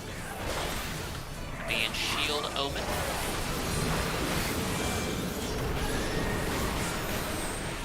Bombs are tethered. If you are tethered, you go to big. Tethers to big, non-tethers to small. Tethers to big, non-tethers to small. This is Shield Omen. It'll be a knockback from the center of the arena. Go near the center of the arena first. It'll be a knockback. You fall first. Go to an area that exploded.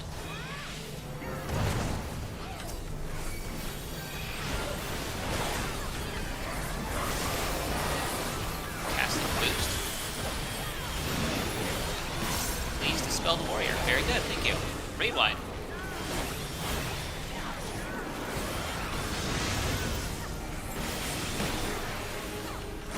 Alright, next mechanic will be going to tethers will be going to green swirly wind pattern, and non-tethers to purple sparkly lightning, purple staticky lightning, excuse me. So tethers to wind, non-tethers to lightning. If you have a tether, you'll be going to swirly wind pattern, non-tethers to sparkly lightning.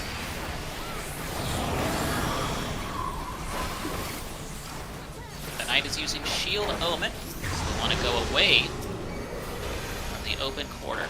So that will be going to south. Go to south, please.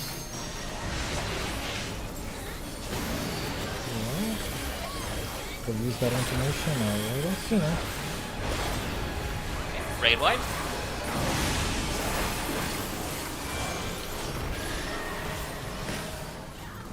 Tank busters. Let's focus the warrior, please. DPS focus down the warrior. We are still in Steel Stick.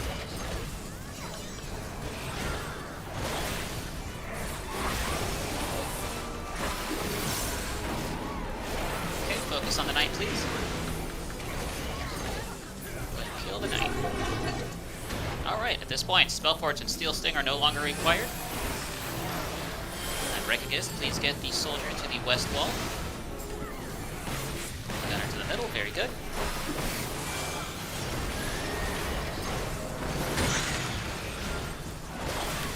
Alrighty, first order of business here will be, we're going to see some balls of fire. These smaller balls of fire will lead us to our safe spot, and we're going to have the Mustadium mechanic.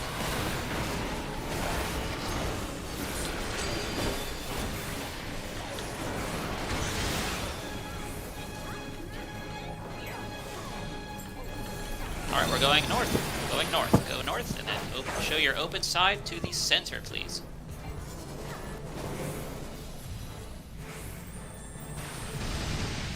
Now go turret.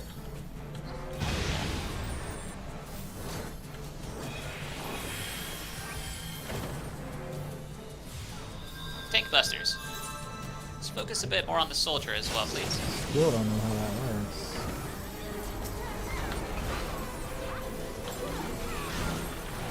Raid wide.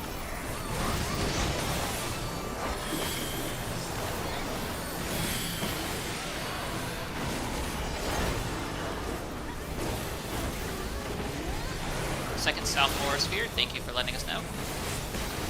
Alright, let's go ahead and focus some DPS on the gunner.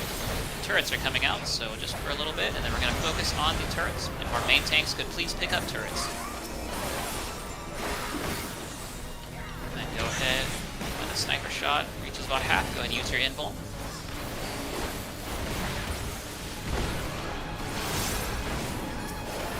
Alright, raid wide.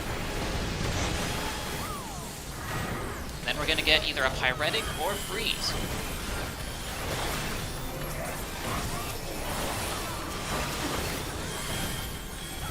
Okay, freeze, go ahead and keep moving, move around, keep moving, move it. Okay, and back to the fight. Let's go ahead and focus our DPS on the soldier as well.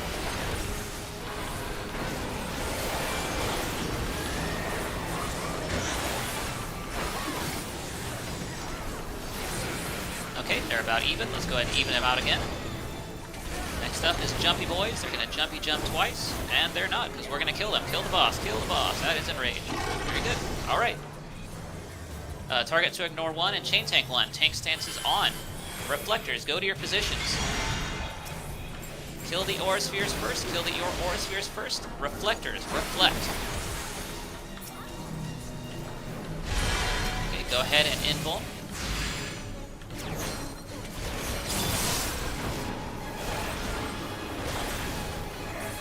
And now focus on the wards. Or watch out for the shields. Coat of arms, stop attacking, stop attacking. Respect the shields, please. Okay, go back to it. Alright. Target to ignore 2, and chain 2, turn on your stances. Reflectors reflect. Very good. Alright, this is enrage. Go ahead and take care of it.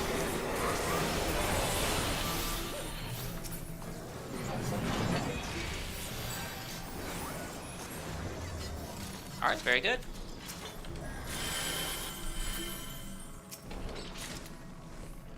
Yes, thank you.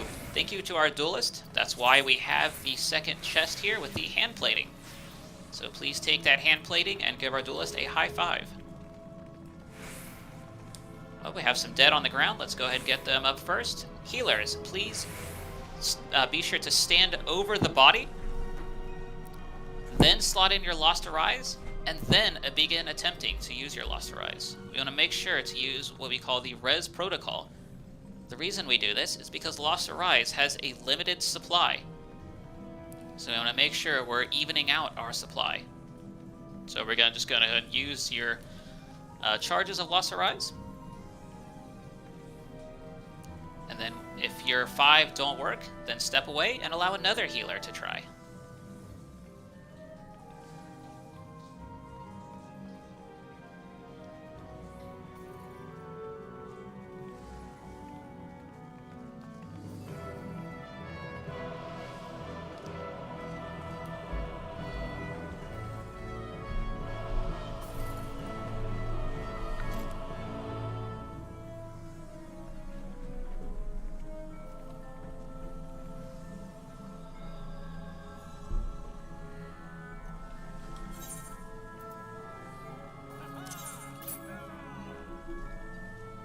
We're good on time.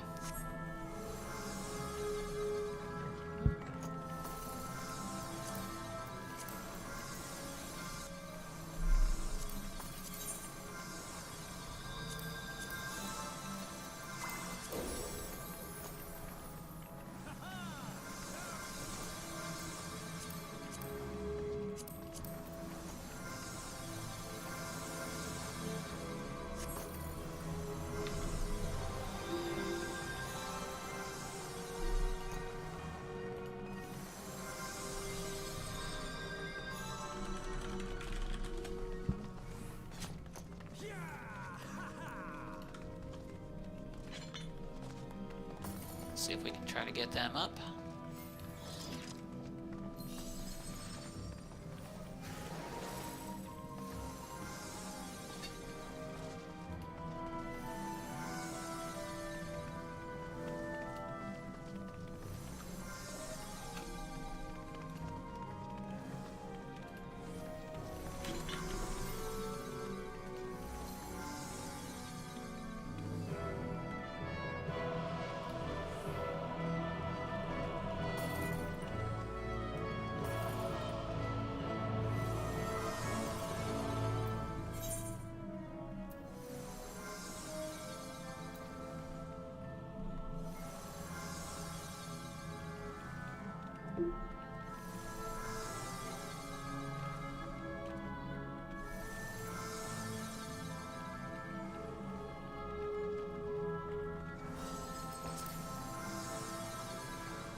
If your timer's getting really low, please let us know, and then we'll just have a tank use Lost Sacrifice.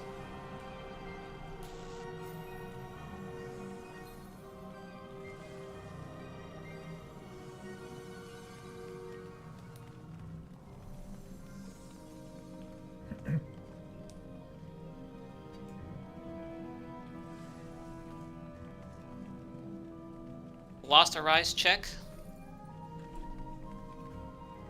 Got so I got 3 more plates myself. You have 4.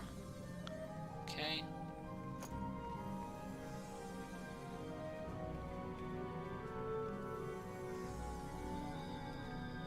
one. Oh, and they're back up. All right. Excellent. Okay, let's go ahead and go forward, please. I know we got a couple BRBs, but hopefully they will notice us, you know, not in the Queen Guard arena.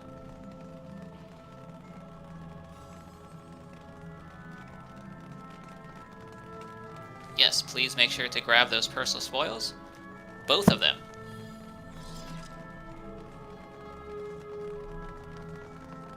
Alright, on Ether we tend to gamble for uptime here. So I'm gonna be going to the right side. But if you're going with me, please stay along the wall so we don't accidentally aggro the boss. Yup, and it is gonna be time for some stuff to happen. Actually, let's go ahead and get some markers off of here, because once again, Ina's going to be back to our main tank.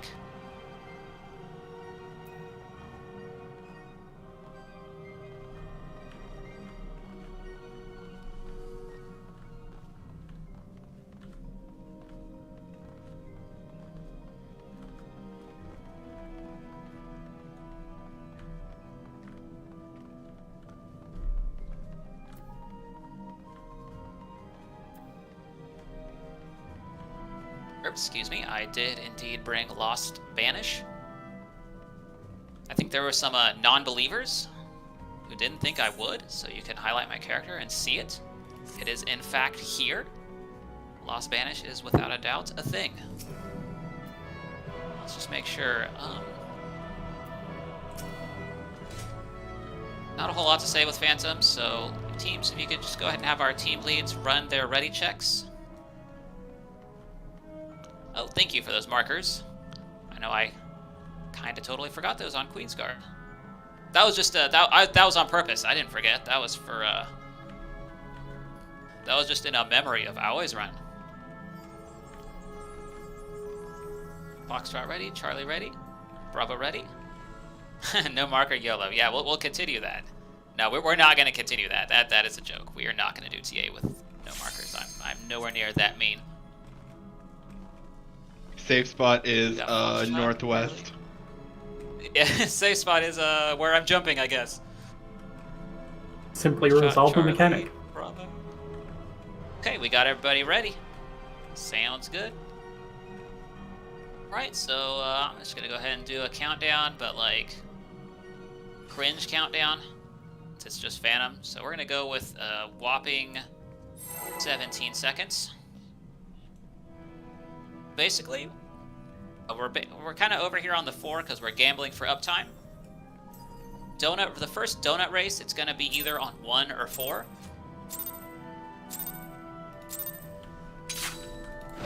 I'm always on the 4 side, so, you know, 4 gang for life.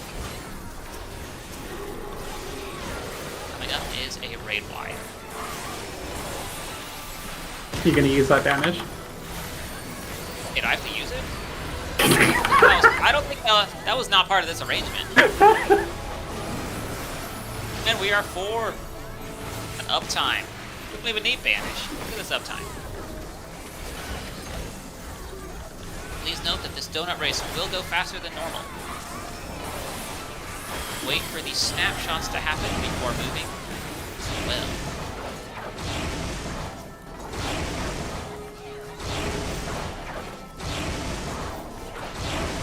Do not hit the death wall, please. And we're gonna wait for one more flash to the west, and we're gonna go over to Charlie. We're just gonna be hanging out over on Charlie for a while, actually. So just go ahead. Very good positioning. Good job, Ina.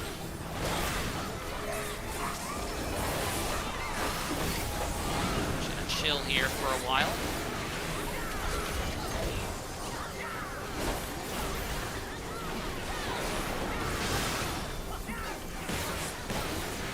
So we're going to wait for 3 flashes to the east, and then after those 3 flashes, we'll move over to the Delta.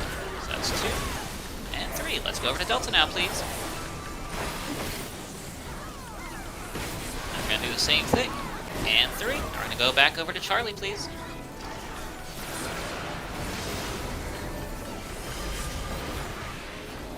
Now we got our ad phase. Healers, please heal the Misty Wraiths, and everyone else DPS down the Bloody Wraiths. Benediction can one-shot the Misty Wraiths. Okay, once again, heal Misty Wraiths, DPS down the Bloody Wraiths.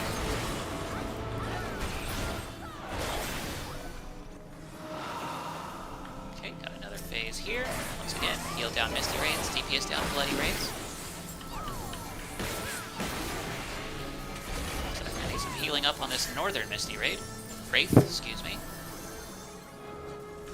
Alright, let's go ahead and interrupt, thank you. And we're just gonna beat up this boss for a while. We're gonna hang out there, they're not sure what to do. They got interrupted. Greatly knocked. They just lost their focus big time. Autos there. Alright, now we're gonna get a knockback mechanic. Alright, we're going to be going to the south. We're going to go between Charlie or Delta. And then we're going to see which of these donuts flashes. So we're going to go to Charlie. And we're probably just going to kill the boss first, actually. Alright, so please do not go past the personal spoils. There are traps ahead. We're going to have our sweep 3, knackle free, percept the traps.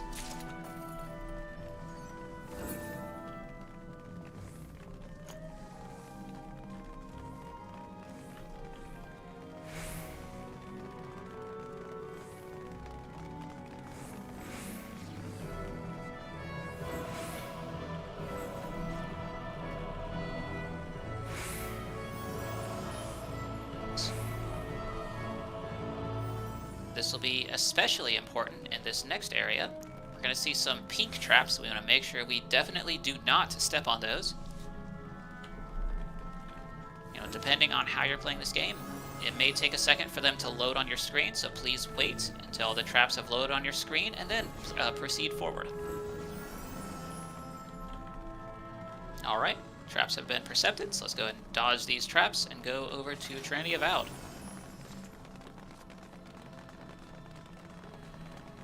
I'm gonna take a quick bio break here, and then we're gonna get into explanations.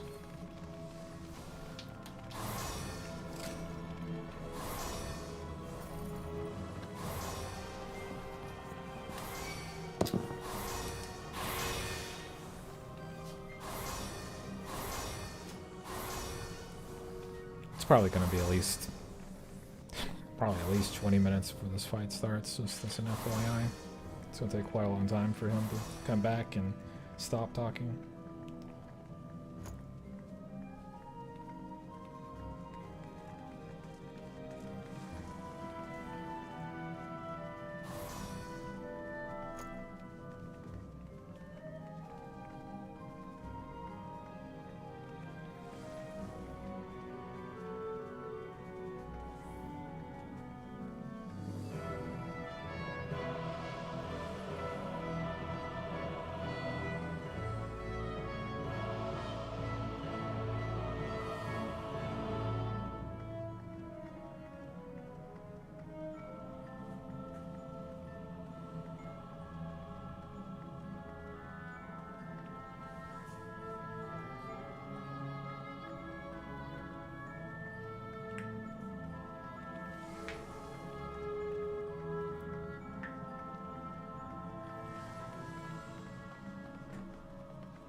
Okay, I have returned.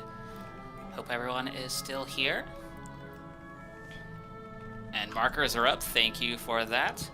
As fun as that would have been, let's not do that. The no marker TA will have to be reserved for another day. Okay, so for Trinity Avowed. Oh, and people are passing out shell. Very appreciated. Thank you very much. So for Trinity Avowed, this is a pretty rough boss. This can sometimes be considered the run killer. And so basically I'm just gonna explain some of the stuff here. So the Trinity Avowed has several different mechanics, but the end goal is technically still the same. You want to resolve your temperatures back to neutral. So we're gonna see 6 different temperature mechanics. Legend says I have never. Those legends are greatly exaggerated, but that's okay. So we're gonna get 6 different temperature mechanics in this fight. There's going to be 2 with the staff phase, 2 with the bow phase, and 2 with the sword phase. And so, for the beginning phases, will be a similar goal to normal, where you get hit with a temperature and then you just resolve it. Now there will be extra savage mechanics that we'll have to deal with that are, of course, different than normal mode.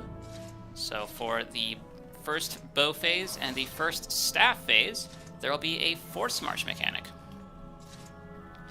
For the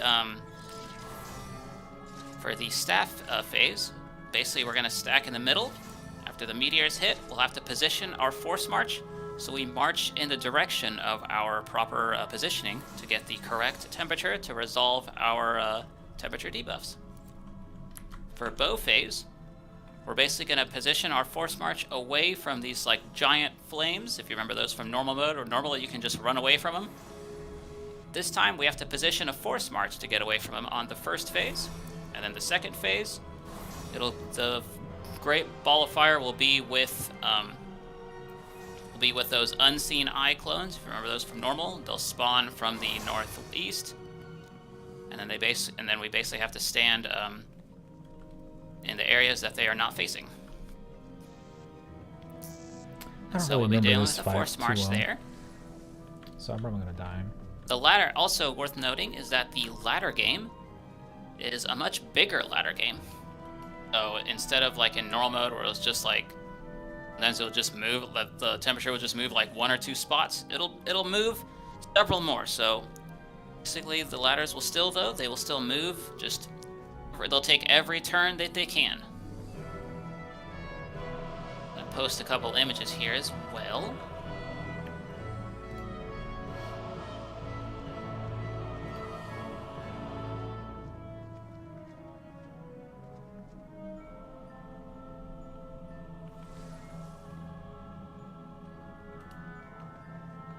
Like if you look in raid text chat, there's a image that can also help point out where you would need to go for the ladder mechanic. I will assist with this as well for those of us who are using that. So I'll be calling out like left side higher or right side higher. So you can use that to kind of pinpoint where you need to go.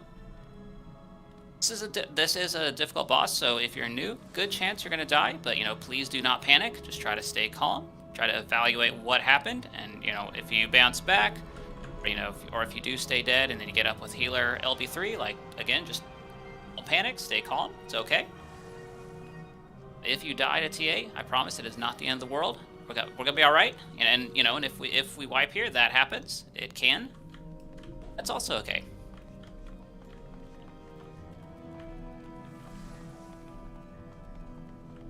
The other mechanic.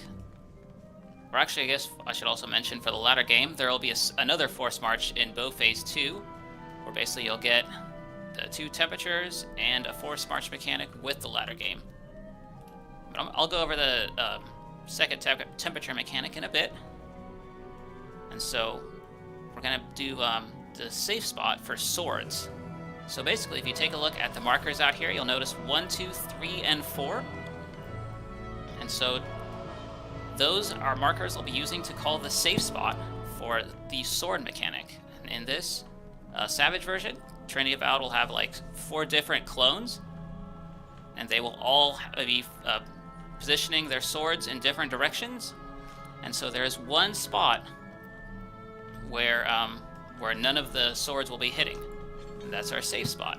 But since we'll be having a temperature, we will need to get hit by at least one sword. So the way I'll be doing this is I'll call out the safe spot, and then you basically take a look and see what you need to get hit with. So like if you have, let's say you have hot 1, you're gonna get hit with cold 1. So then I'd say like safe spot is 4. So then you'd look at 4, and then you'd look at the direction that the clones are pointing their sword to. So like if a clone is pointing, the clone with 1 cold is pointing the sword north, you would want to go 1 square north of 4. It's essentially what we want to do. And that's for the first phase. It'll just be that 1 mechanic. And then for the second phase, we'll have what's called Elemental Brand, which is basically like a second temperature phase. So you'll have to continue that example, you could have, let's say, 1 hot and then 2 cold. Well now, because you're going to get hit with 2 cold regardless, you want to position your temperature in a way where, you want to adjust your temperature in a way where when you get hit with a 2 cold, it will balance you back to normal. And since you have a 1 hot, you'll want to get hit with another 1 hot, so that'll bring you to hot 2. And then when you get hit with that cold 2, it'll bring your temperature back to neutral. And so that's one of the bigger Savage mechanics here. Also worth noting that for tanks, this is where we want to have our Ether Shield tank slotted. It's because the raid wides in this boss, Glory of Boja, are pretty heavy hitting raid wides, and they also leave a potent bleed debuff. So we want to make sure to use Ether Shield on every raid wide, and I'll be calling that out. And for our teams with pseudo tanks, this is also where you want to be using your Lost Stone Skin too. The force movement will move you 2 tiles. So like if you're on this tile here, you'd be going explanations to this tile, basically. I'm not going to get too close because this boss has a very wide aggro radius. So we're just going to kind of chill over here. But yeah, it's going to move you 2 tiles. And then also, like I was saying, with pseudo tanks, you'll want to use, this is where you want to slot in your Lost Stone Skin 2. And so you want to use Lost Stone Skin 2 before the raid wide. And then you want to use it again after the raid wide to help deal with the bleed debuff also.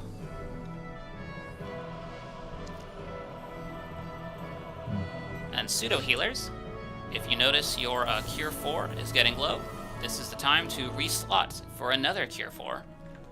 And like Himbo's saying here as well, if the healers are going down, Cure 4 casters can definitely help with the healing as well. Because that Cure 4 is no joke. Like, that's some good stuff.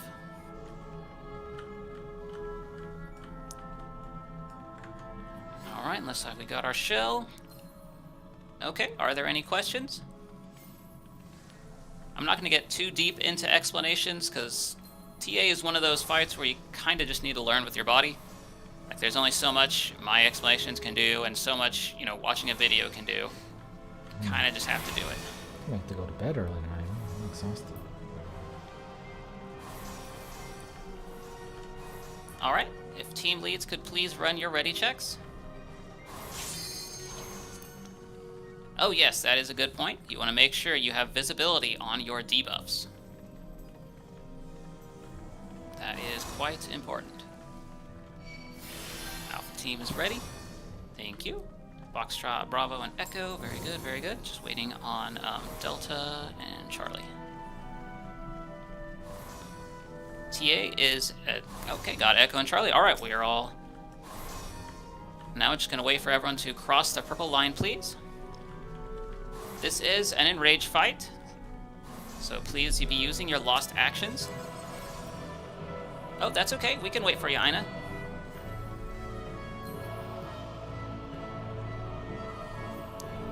Okay. Someone said wait on raid text chat. All right. Okay, we got one, and that's a bio. Thank you for pointing that out. I did not see that.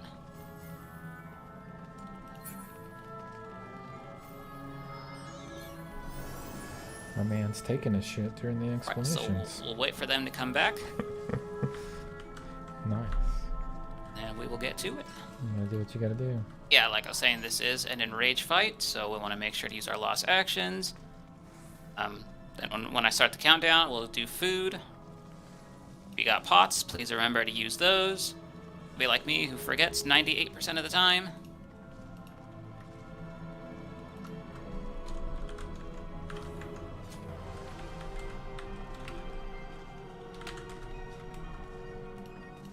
Right, thank you for informing me. We're just gonna wait for them to come back.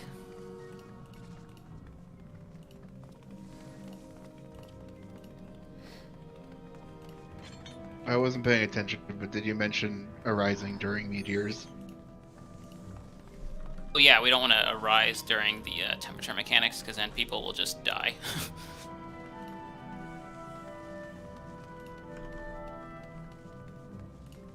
Temperature, life is death. Kinda.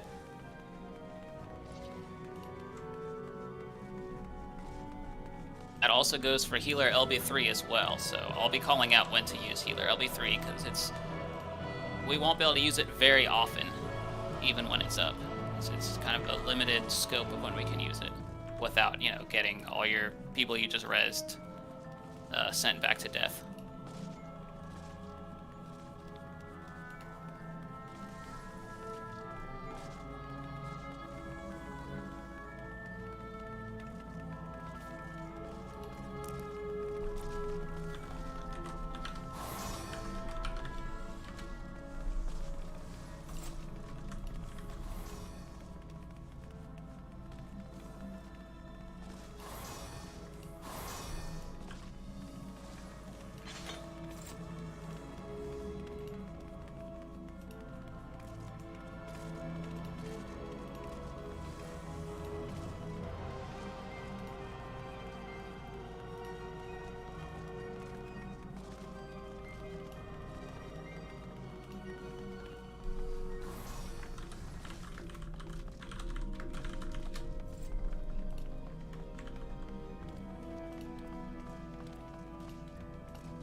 Alright, excellent. Let's actually do just one series of ready checks again, since I know that was a while, just to make sure no one else AFK'd during that time.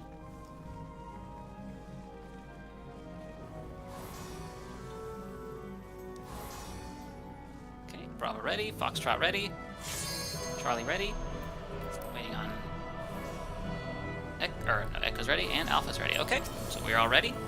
Everyone's across purple line. Alright, I'm going to go ahead and start a countdown now. Go ahead and pop food as well, please. And I'm going to do a real countdown, not 17-second garbage.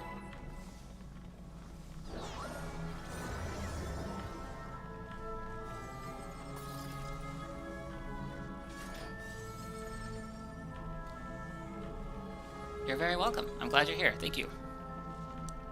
You're all important, so if you need to do something, please let me know.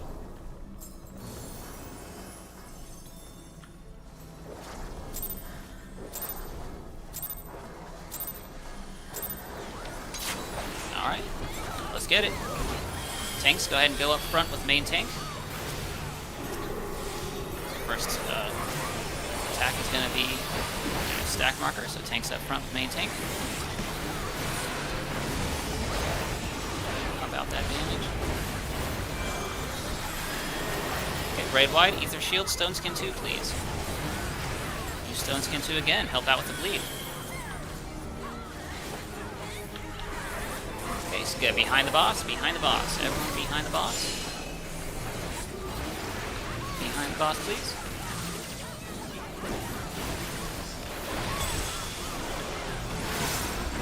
Alright, go out. And also pre-position up front, but everyone be away from the boss.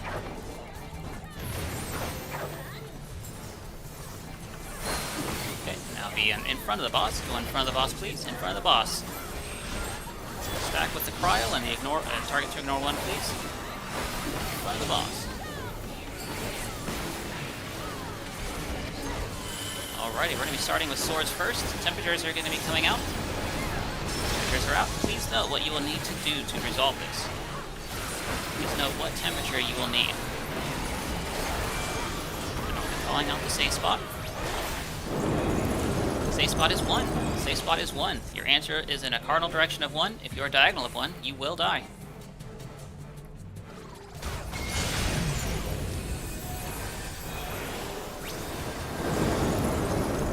Safe spot is 2. Safe spot is 2.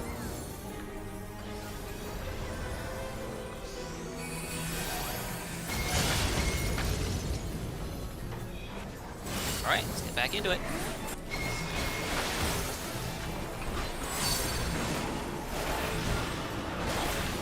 Ether Shield, Stone Skin 2.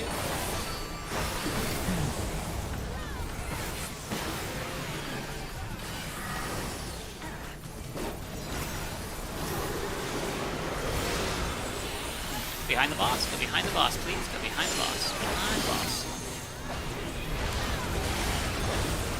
Okay, tanks up front. Tanks up front with the main tank, please. Quick March is also coming out. Please note what your Quick March is and where you'll need to go. Stack Buster for the tanks. Big Wall of Flame is coming. You want to position your Force March to Bravo. Position your Force March to the Bravo, please. Oh, fucking, I turned around! Healers, if anyone bounces up, you can use your rescue, excuse me. Alright. Temperatures are up. Note what temperature you will need to resolve this. Say left side higher. Left side higher, mechanic. I should have played it safe. Why did I agree? Disengage and go where you need to resolve the mechanic.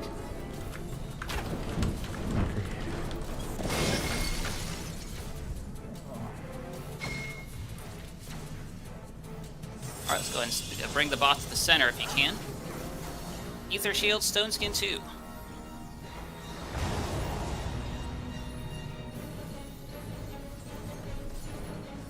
Alright, everyone stack on 3. And then now go out away from the boss. Away from the boss.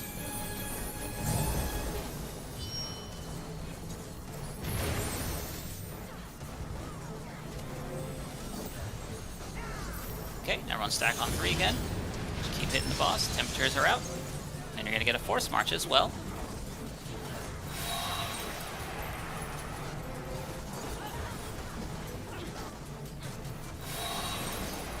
Note where you will need to go to resolve this.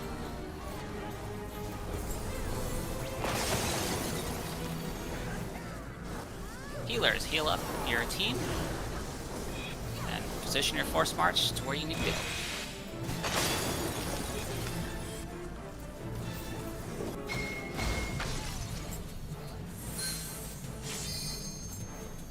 Ether Shield.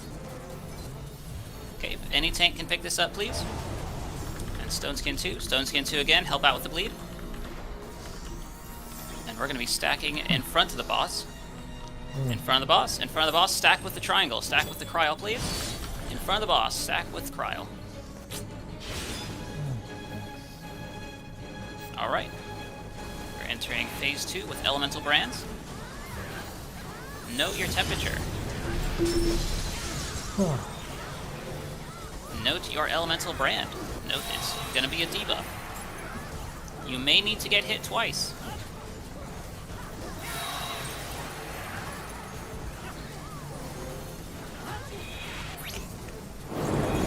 Alright, safe spot is 4. Safe spot is 4. Your answer is a cardinal direction of 4. If you're diagonal of 4, you will die.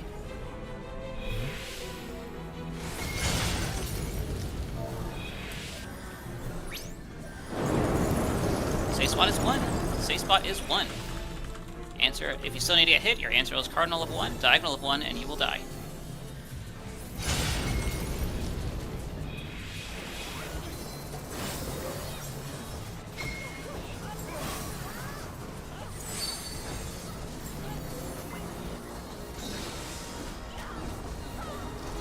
Ether Shield, Stone Skin 2.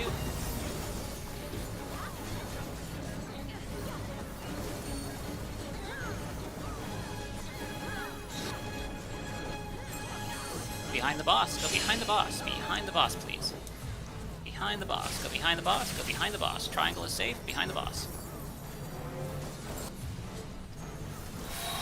Okay, we're in Unseen Eyes. They're gonna originate from the northeast. Okay, east and west of the boss is safe.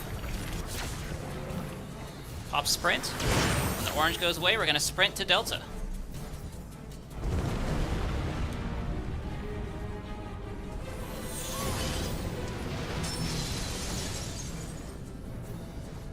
Okay, temperatures are out. Note your temperature. Note your elemental brand.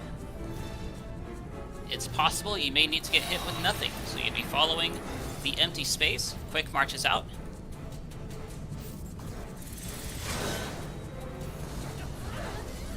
Let's be right side higher.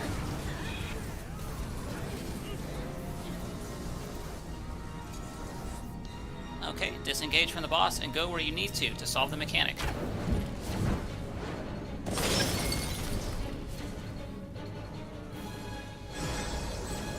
Can we LB? Alright, hold on. Do not use healer LB3 just yet. Not yet. Until after this raid wide. Then go to the center.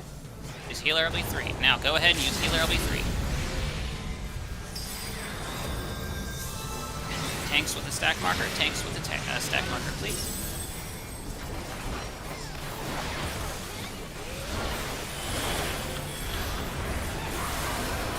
Alright, be away from the boss. Be away from the boss.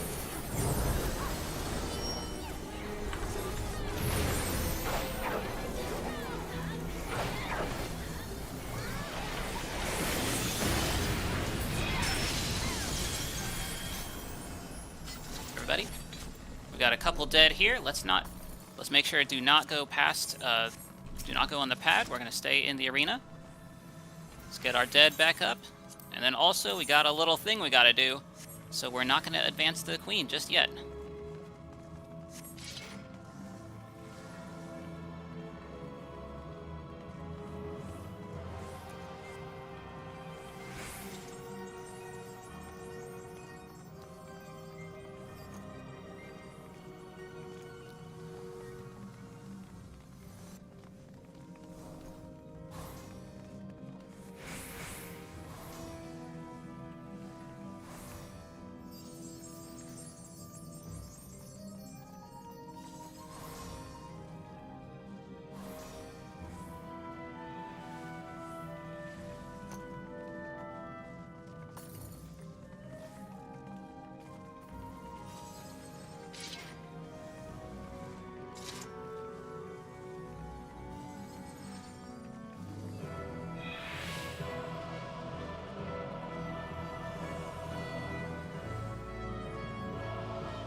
Of a rise.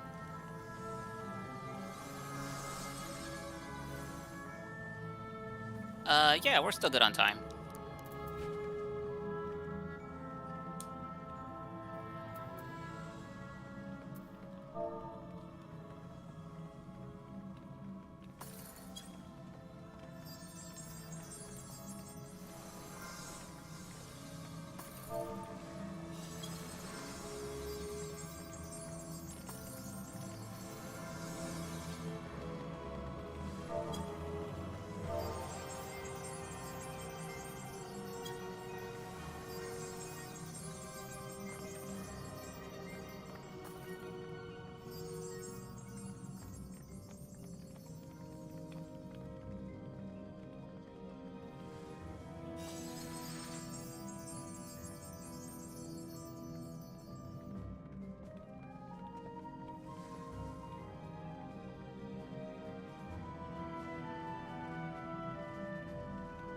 Rises. I think we have just one left.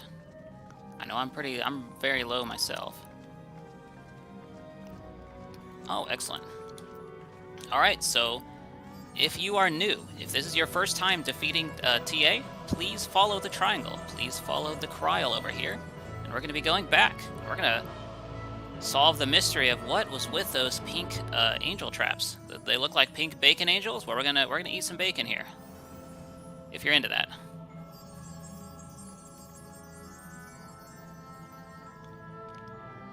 Alright, let's make sure we're not hitting those explosion traps.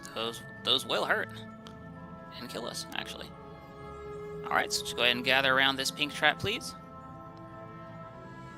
Yeah, you can go ahead and get a little closer. Alright, so I'm just going to go ahead and count from 3, 2, 1, go in trap. And then we're going to sprint, and we're going to go straight ahead, dodge the explosion traps. Do not get hit with those explosion traps. They are painful.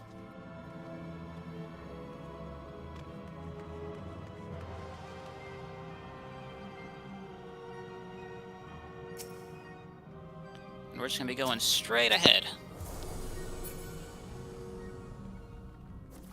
Okay, I know you're just playing dead. For a second there, I thought you were dead. You were like actually dead. I was like, oh shit, we missed one. Oh, I like that effect with the wings. That is nice. Thank you. And thank you to all of you who are lighting the way for us.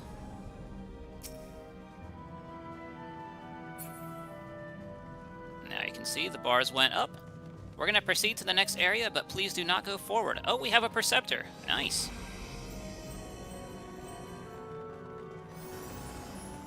Okay, there's going to be traps ahead, so do not go forward. Do not go forward. We're going to percept these traps first. Poison on bridge. Thank you.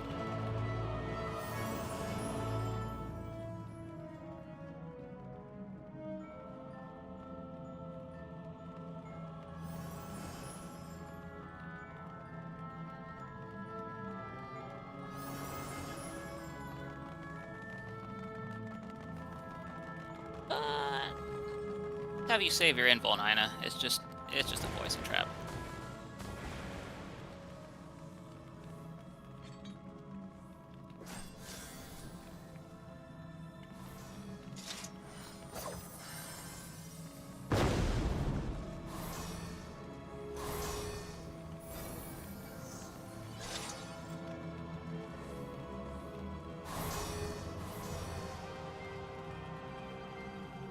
Be our Minotaur encounter here, Stigmalock Lord.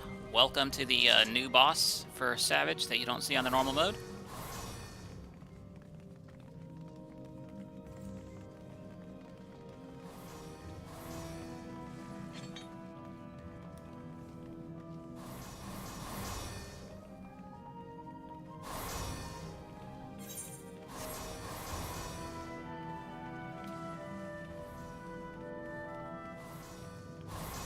Marker, and then another tank just kind of outside the marker as well, please.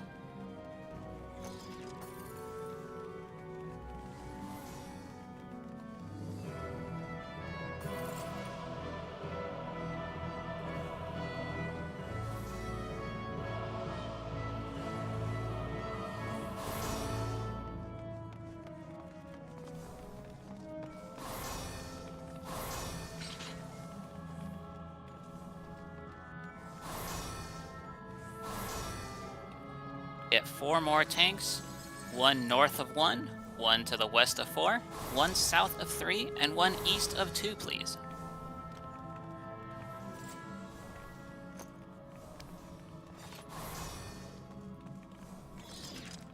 Alright, very good, thank you.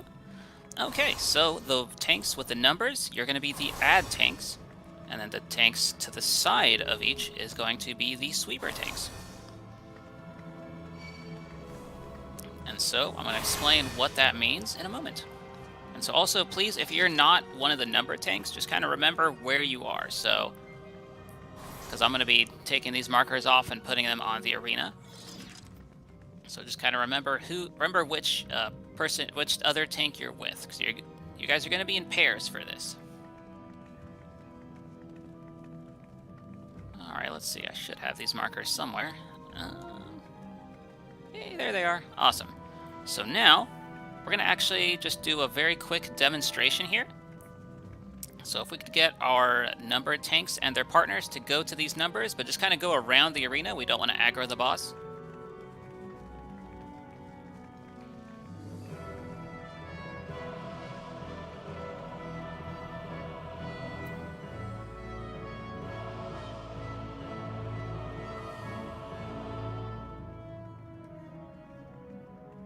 All right, we got our pairs there. Very good, very good. All right.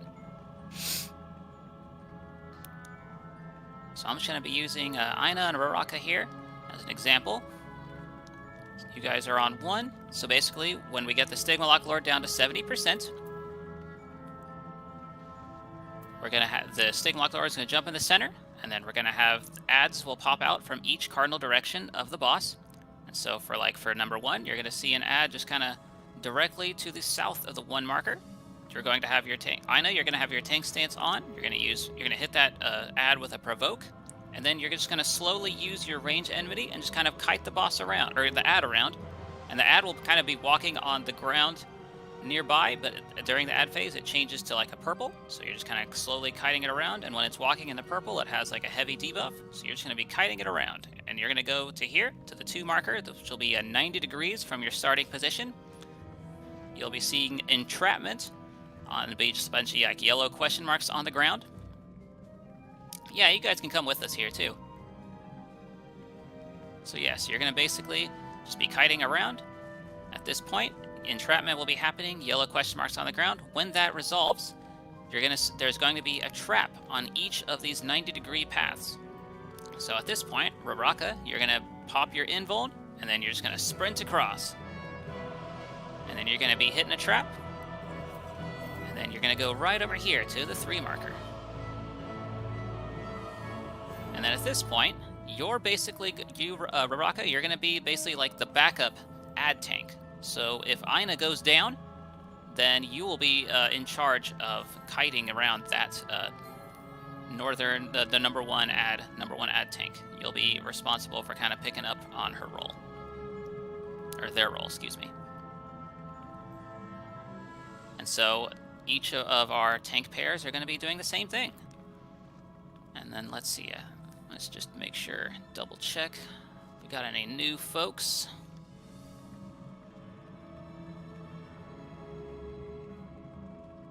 Alright, I think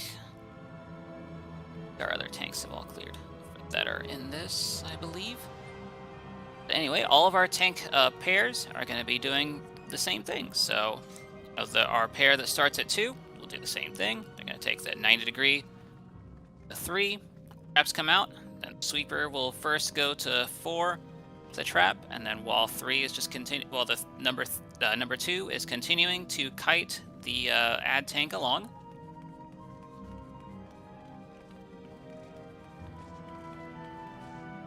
Yeah, when it's 70%, you'll go to the 1 marker. Have your tank. You'll make sure you have your tank stance on. Then you're gonna provoke that ad and just kind of kite it around clockwise. Well, all of our tank pairs will be going clockwise. Thank you for asking. That also goes to like when you need to go to a nook, be going clockwise to the closest nook. Yes, exactly. You don't want to go too far ahead, but that's why kind of like when we were doing that demonstration, we weren't doing like a full run. You just want to kind of make sure you're out of range and just kind of kite it along.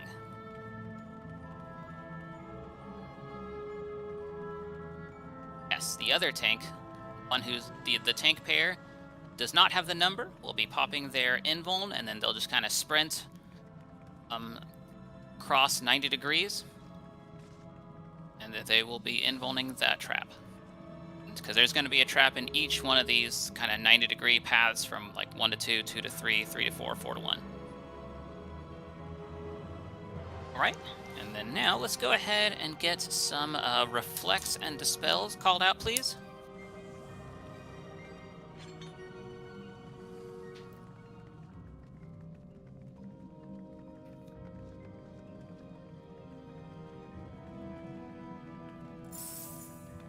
That's 2 reflects. Vicina, let's just have you do dispel if you've got that slotted already. You? Okay, Asin, you got Asmonk, you got dispel as well, so that's 2 each. Could get a couple more. Actually, I'll be helping with up with reflect, so that'll be to get another dispeller, please.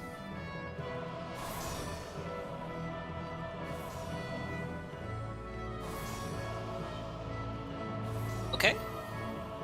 got Star in party chat also, so that's we got 4 Dispellers, and then let's get 1 more Reflector as well, if we could.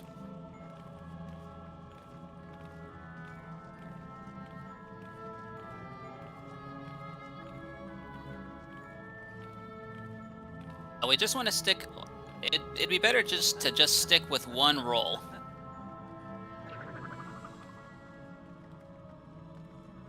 I see a Pokeball.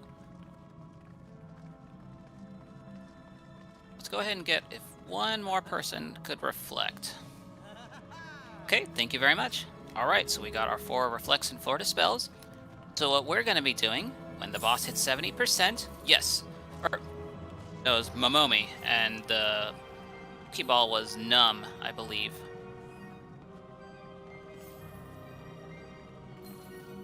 That was Numb. Is Numb still here? No, they're not in voice, so... I don't know. Anyway, I know they've done this before, and they're not going to be in the inner ring, so I'm just going to continue explaining that. So for inner ring, Dispellers and Reflectors will be going into the inner ring. What we're going to be doing, we're going to reflect balls of fire, then Dispellers will be dispelling the Ball of Earth. The Ball of Earth has like a stone skin debuff or buff on them, and so we want to cleanse that off, and then you just hit the Ball of Earth 1 more time. It can be like a dot or an auto attack. It doesn't have to be a big, GCD or anything. You just hit it once. So that's kind of what we're going to be doing during the ad phase. Then during the ad phase, on like this here is the outer ring. We're also going to see a devastating bolt is what it's called. It's just going to be a lightning bolt that kind of goes all the way around both of these rings. And so we want to go inside a nook. If you take a look at the ground here, like where I'm standing right here, this would be a nook. So you understand these little areas. There's a nook on both sides at the 90-degree positions, the outer ring and the inner ring. So, and right here would be the or the other nook, excuse me. So there'll be times where I'll just say like, go to a nook for a devastating bolt, go to a nook, any nook is fine, and so it'll be either like this side or this side will work.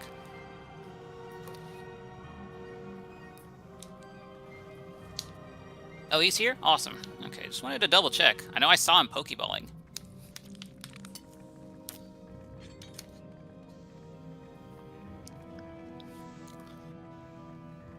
Okay, let me see if there's some more, some images here too.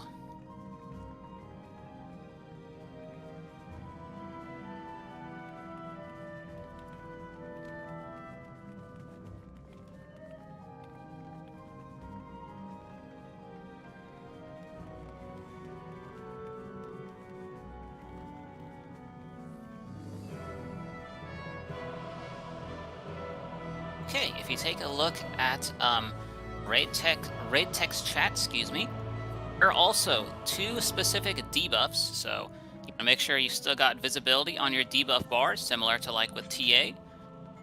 So you'll notice this one will be a push and one will be a pull debuff.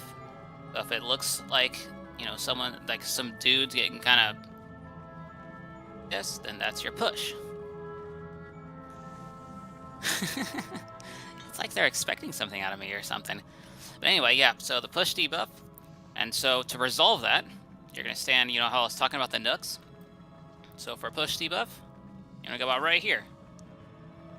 And then push you back, goes over here. And then the other one is a pull debuff. And it looks like the Minotaur's got some lines or something.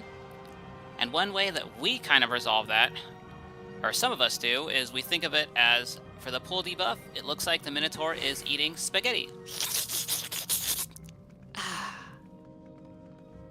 And so when you see that, it'll pull you up right here. And so, whether that helps you or not, I don't know, that's up to you.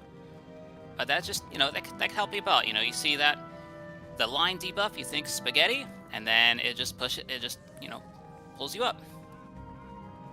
And then if it's not the spaghetti, it's the push debuff. So you start at the upper nook, and then you get pushed down. And you want to position yourself in the nooks that are kind of to the boss. So like the push debuff, you're getting pushed back from the center. Alright, so I think that's about it here. So let's go ahead and have our teams run our ready checks, please.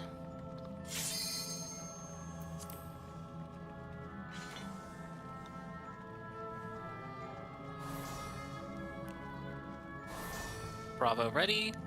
Delta, Charlie, and Foxtrot ready. Alpha ready. Looks like we're just waiting for Echo.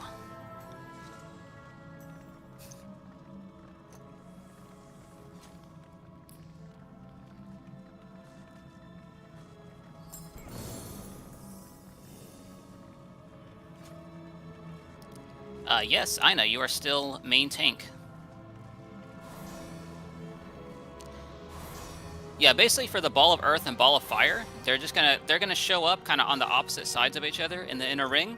So, but it's always just gonna be like, you're not gonna see like 2 Balls of Earth at once. So it's always just gonna be 1 Ball of Earth and 1 Ball of Fire. And so, you know, so you basically just deal with them appropriately. Okay, just waiting on 1 and Echo. That's okay. No, thank you for asking. I prefer people to ask questions.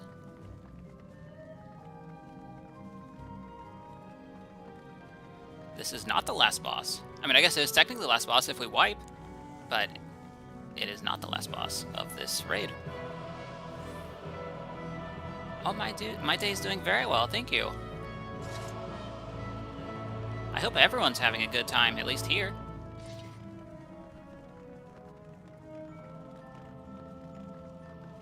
Alrighty, please let us know when Echo's ready.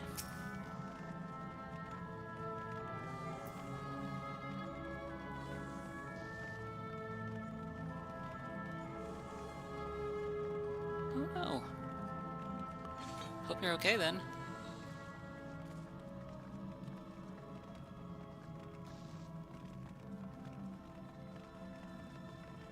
Yes, were you assigned a vowel assigned to 2? Okay, yeah. So you're gonna start with 2 with Freya. Freya's gonna be kiting 90 degrees. You're gonna go to 3. You're gonna wait for entrapment to go through. Then when entrapment goes away, there'll be a trap. So then you're gonna pop sprint, and you're gonna go from 3 to 4 and pop the and with your invuln, and then you're gonna pop that trap. Alright, Echo's ready, and everyone's across the purple line, so I'm gonna go ahead and put a 30-second countdown here. Or actually, no, let's just do let's do a 14-second countdown, because we don't want to use our big burst at the beginning. We'll just do our 1, 2, 3s, since the add phase is the actual dangerous part. And if you're not assigned a roll, you're basically just going to start at the 3 here when the add phase starts.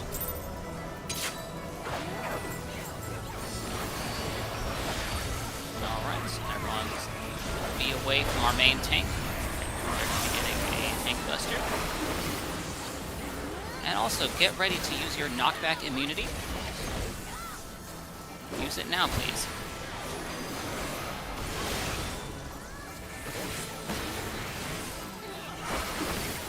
Dodge the wax. There's going to be 3 of them. They're easier to dodge if you're closer to the boss. Alright.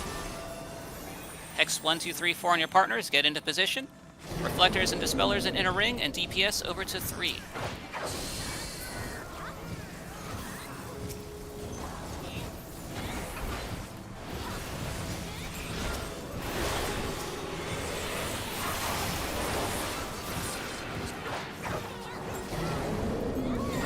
Entrapment's coming out.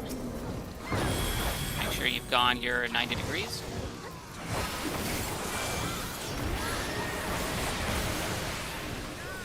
Okay, debuffs are out.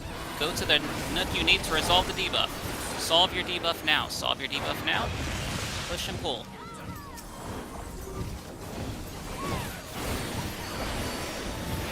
Devastating Bolt. Go to a nook. Go to any nook. Go to any nook.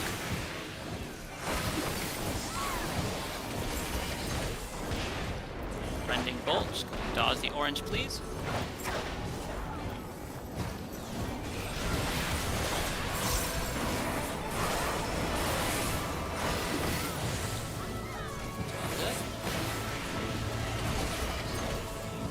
debuffs are out, but they won't be. We don't have to resolve them just yet. Devastating Bolt. Get to a Nook. Get to a Nook. Any Nook is good. Any Nook is good. Okay, Ball of Fire and Earth are out. Please respect the mechanic here. Okay, now we're good. All tanks except Aina, please turn your tank stance off. And Aina, go ahead and see if we can drag that guy to the middle, please.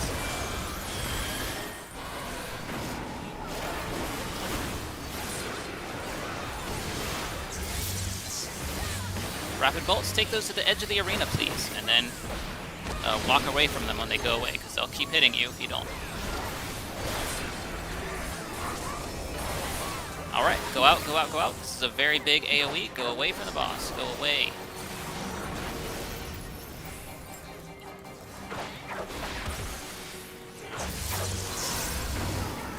Okay, rapid bolts again. Take those to the edge of the arena, please. And we're going to get another set of rapid bolts as well. Take those to the edge of the arena as well. Everyone else, please stack to the center with the triangle. Stack with the cryo here, and we're going to bait, crushing hook, go away from that proximity marker. You all know what that means. And then now, rush back to the boss, because we're going to be dodging the whacks as well. Dodge the whack, dodge the whack. They're easier to dodge when you are closer. Okay, everyone, let's go ahead and get away from our main tank, please.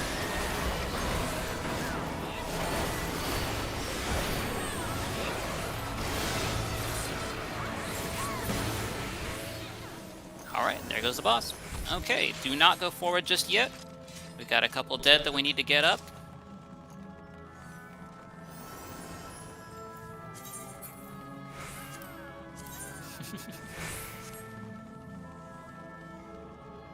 I know our Arise situation is getting kind of low.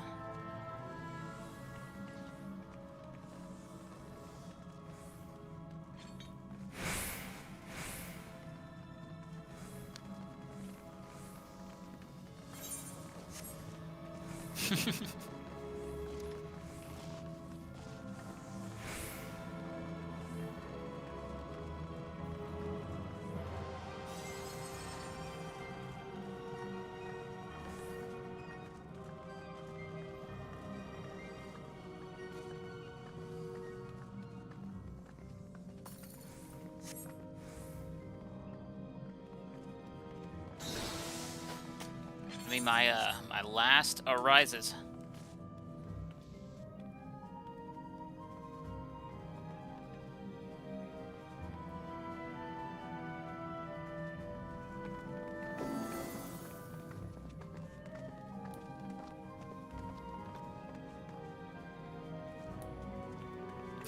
Power of the world. Oh, are you up yet? Oh, you are not. Sadness. Alright, how's our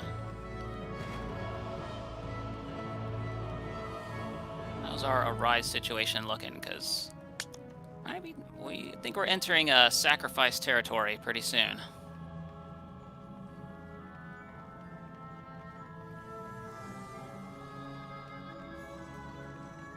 There's one. Alright, so just need one more.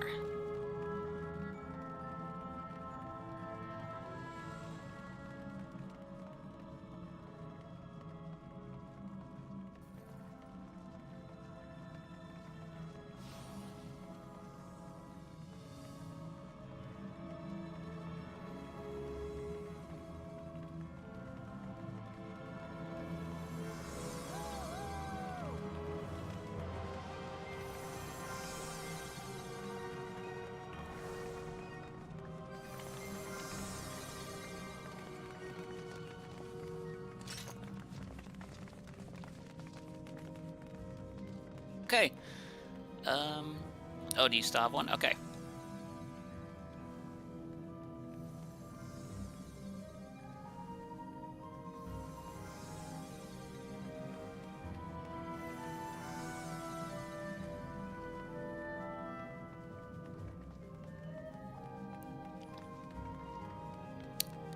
All right, let's get a let's go ahead and get a tank to use Lost Sacrifice, please.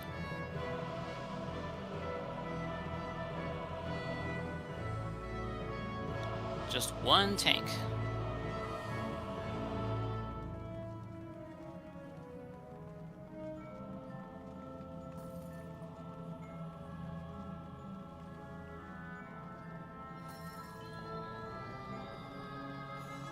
I hope you come back up.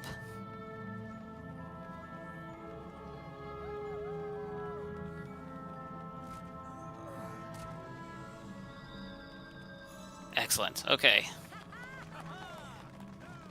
We just got the re-raiser luck. Okay, so let's go ahead and advance to Queen. Please get your personal spoils.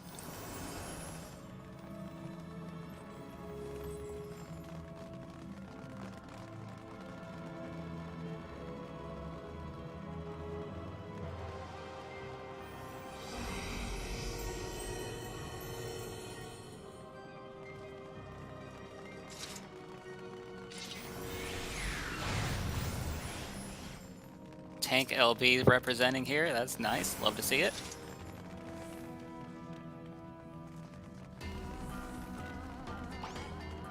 Alright, please enjoy your cutscenes.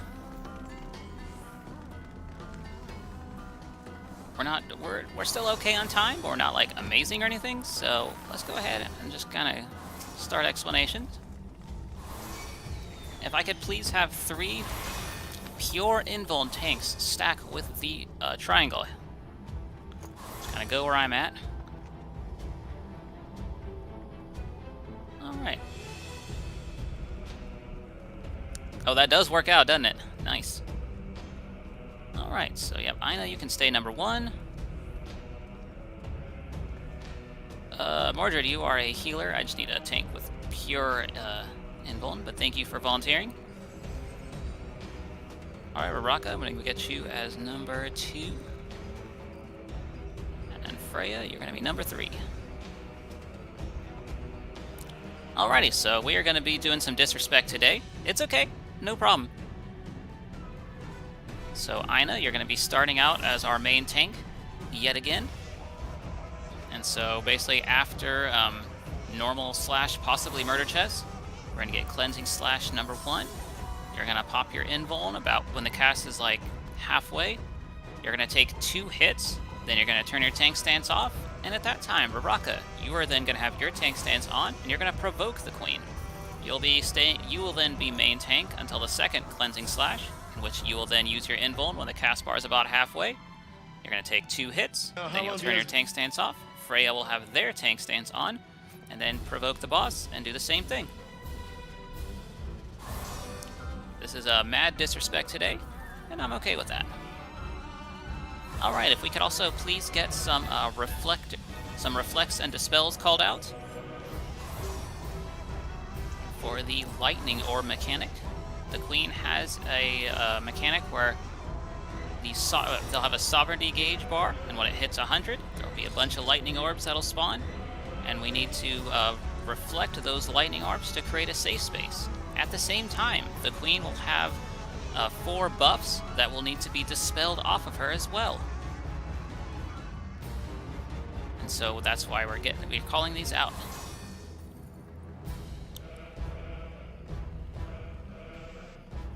And then how long have you guys been together? The main mechanic here I'm gonna talk about is going to be the super chest mechanic. So basically, you're gonna be getting 2 debuffs over your head, or you're gonna get 2 debuffs, and you'll notice a set of numbers over your head. They're gonna add up to either 5, 6, or 7. And so when I call these out, please go by the sum of the debuffs over your head. So like, I'll say something like, back is safe, wall is safe. 6s in the corner, 7 to the left of 6s, and 5s on Alpha, or Charlie, or 2. And we're going to be going, for Super Chest, we'll be going along the right side to the safe spot. And the safe spot will either be center north or center south. And so the way we do that is whether, like if the safe spot ends up being like center south right in front of us, then we will go up north, and then we will just kind of turn the camera around, and then we will just kind of go along the right side of the hallway after we turn our camera around. and then I'll be calling it out with, like 6 in the corner, then 7s would be on 3. But basically what we're gonna do there, I'll be calling that out, and there you'll have to move 2 times. So like if you have, like if you're a 7, and like in this call out, so you'd be left of 6, right where this D marker is, you'd want to first, and then I would say that we're marching down the Charlie column. So then you'd move right 1, and then you'd go up from this position. And then you'd go up, you'd go the number that's first over your head, and then you'll stop at that point. You'll wait for the guards to attack, and then afterwards you'll run the second debuff number of your head to the safe spot. If you notice like a red gash doom over your forehead, you need to backtrack to remove it. I'll be calling that out as well. And then we also have, let me get my little host plans and stuff over here. Oh yeah, tanks. You want to make sure to keep your using your ether shield. You'll want to use it for every raid wide. And the Queen's soft enrage is what we call it, is near the end of the fight. There's going to be the Queen's guards will jump down, and they're going to do a bunch of AoE attacks with the Queen. And so for that mechanic specifically is actually why we have our tanks bring the second ether shield.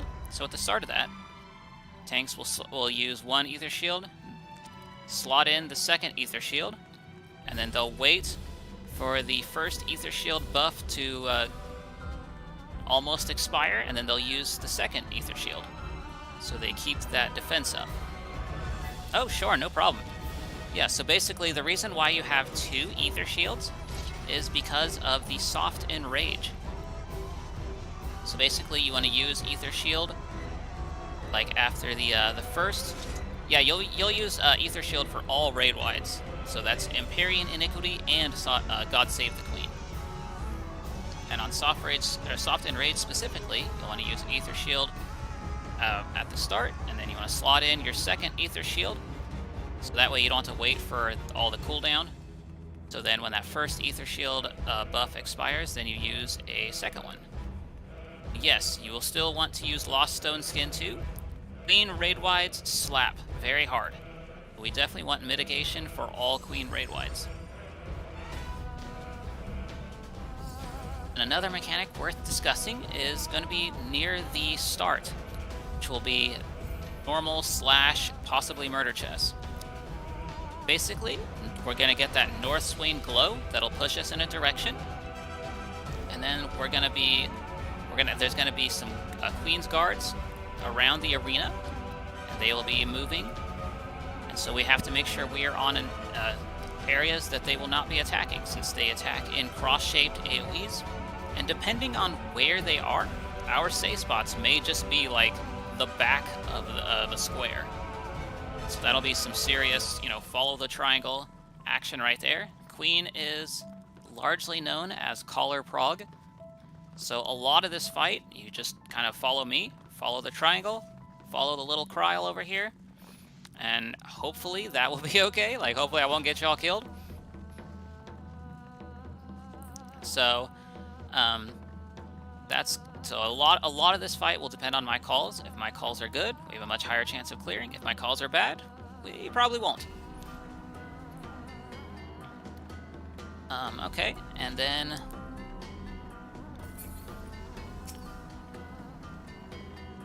also just gonna briefly go over some of the Relentless plays. So Relentless play number 1. Basically, it's going to be the Queen, or not the Queen, well, obviously the Queen, but the Gunner and the Warrior will pop back down. We'll get a tether similar to Queen's Guard fight, where we had the tethers to wind, non-tethers to lightning.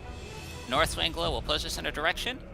Then it'll be either tethers to wind, non-tethers to lightning, and then you're going to point your open side with the Mustatio mechanic again, and you're going to point that open side to the northwest. The Gunner's always in the northwest. So then you'll do that first, and then once again, you're going to turn the open side to one of the turrets on the east and west side wall, just like in the Queen's Guard fight. And then Relentless 2, we will start by stacking in the middle, and then we're going to get a knockback from the shield omen, similar to the Queen Guard's fight, and then the Queen will be striking down in a diagonal direction. And depending on the positioning, our safe spot could be a very small area where we'll have to kind of position ourselves kind of like around 95 degrees from the knight.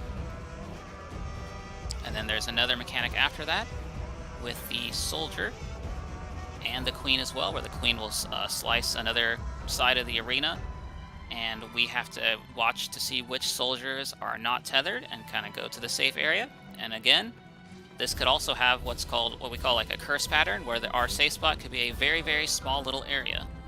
And so I'll do my best to kind of call that out and just kind of follow the triangle, follow the cryle, and hopefully that will be okay. And then I'm not going to get too far into the other relentlesses. So, I think that's about it for mechanics here.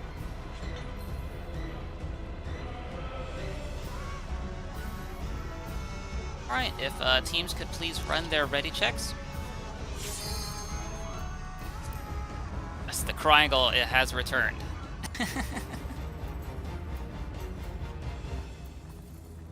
While we're waiting on the ready checks, I just want to go ahead and thank everyone who joined me, and also thank all of our roles who helped make this run possible. I want to thank Ajak Silver for leading Golems. I want to thank Masochism for Alliance A, and I just realized how you pronounce that name, what that means. And then Alliance B, I want to thank Naruichi Ventus for both Alliance B and for Rend 1.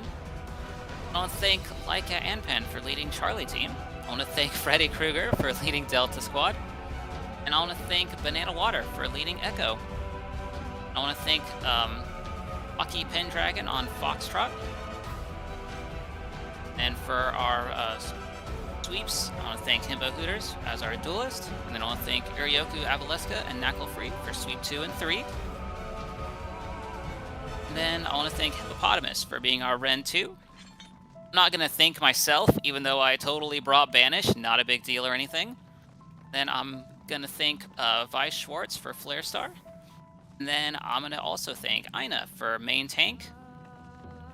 And I want to just thank everyone for being here today, who had could have done anything else with your free time, and the fact that you chose to trust me with it is very, very sweet, and I appreciate all of you. You are all important. You matter. Thank you so much for being here. Alright, let's check on our readies here. Alright, we got Foxtrot ready, we got Alpha, Echo, Delta, Bravo, Charlie. You love to see it. We're kind of low on time, so I love to see that even more. So once again, this is the last fight here, so pump out that damage, final stretch. Please use your lost actions, pop food, use pots. And I'm gonna go, and then also, before we get started though, we will need to pass around some shell. Got any shell gamers? Actually, I am a shell gamer. Gonna toss around some shell real quick, and then we'll do it.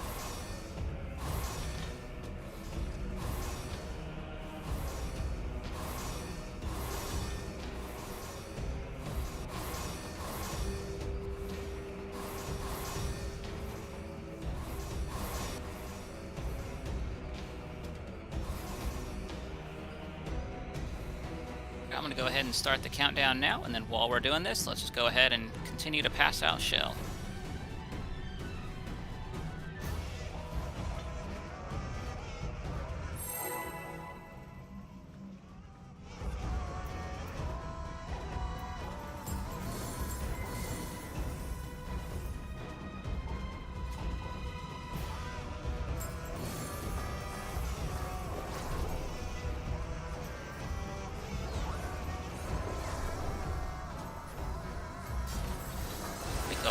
Dervish and Cure 4 Bravery buff. Let's get it. And Aina, please stay with the group. You don't have to turn the boss around or anything.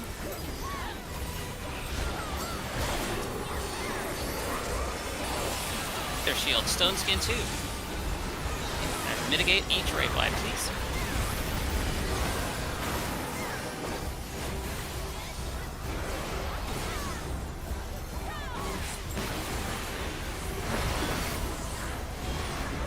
Alright, here we go. Normal chest. Top row is unsafe. Let's get into the bottom row. Let's see. 2 squares. We should know where these are. Okay. And North Wind Glow is going to push us to the north. So we'll go ahead and follow the triangle. We're going to go to the back half of the 4 square, please. Back half of the 4, exactly where I'm at. Right here. Right, we're here. And we're going to move just 1 square over. Just right here. Right where the triangle is, please. Very good. We have evaded murder chest. Alright, Cleansing Slash is coming out.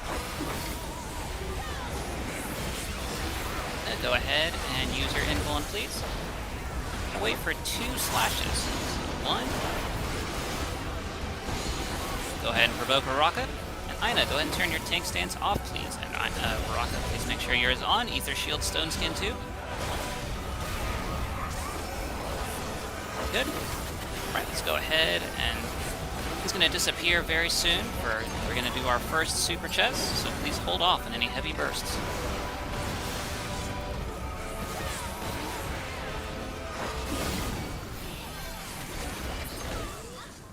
Right, we are going south.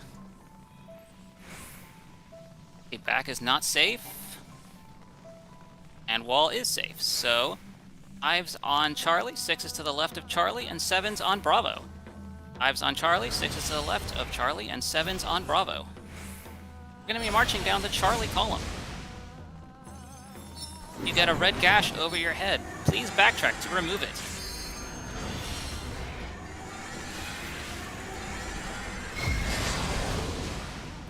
Right, at this point, just go to the safe square.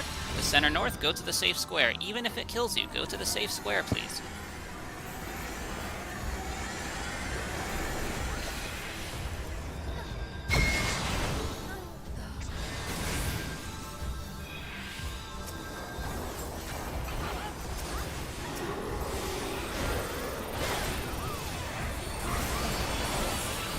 This is going to be the big raid wide here. God save the queen. Heavy mitigation here. Ether Shield, Stone Skin too. Heavy mitigation. This is the big one.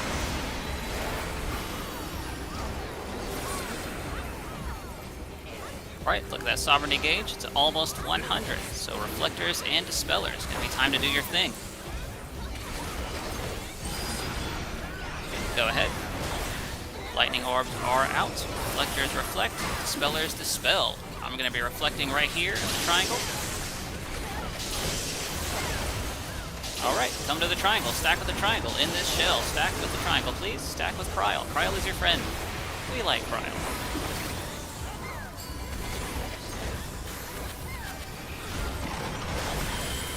Alright, we got Relentless Play number 1. And please note the gunner in the northwest, please.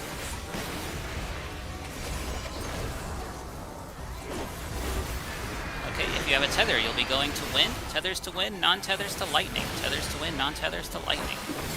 North Swing Glow is pushing us to the west.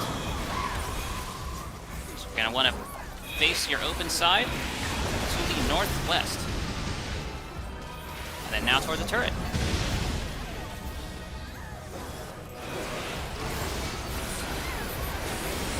Undo slash number 2. Baraka, go ahead and invuln. Wait for 2 hits. And now, Freya, go ahead and provoke. And Baraka, turn off your tank stance, please.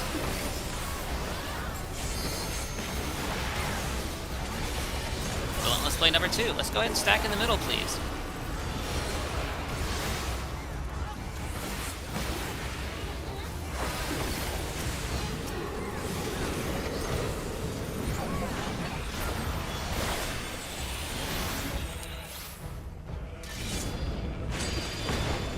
Okay, stack with a triangle, please. Okay.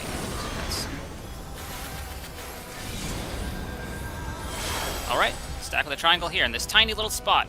We got the tiny spot today, so stack with a triangle right here, please.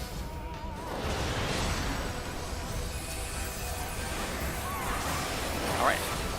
Hold off on your burst. We're about to enter Super Chest 2. Stone Skin 2, Ether Shield, heavy raid wide, please.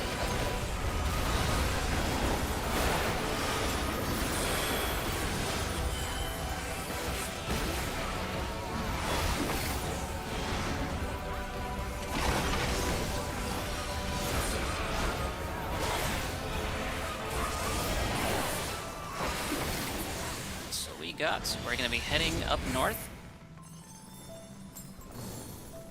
Okay, and we got back and wall are both safe. 6s in the corner, 7s to the left of 6s, and 5s on 1. 6s in the corner, 7s to the left of 6s, and 5s on 1. We're going to be marching down the 4 column. If you see a red gash over your head, please backtrack to remove it.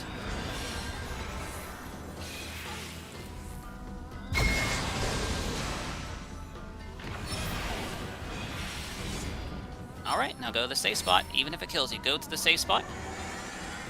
Healers, please note your limit break. Do not use LB3 unless you know for sure you have LB3.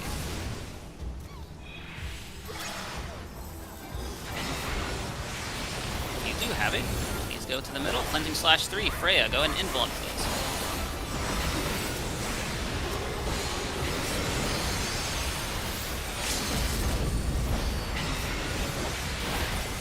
Go ahead and use LB3 if you have it. Now everyone, please stack with the triangle. Stack with the triangle. We're going to be baiting the knight in our position.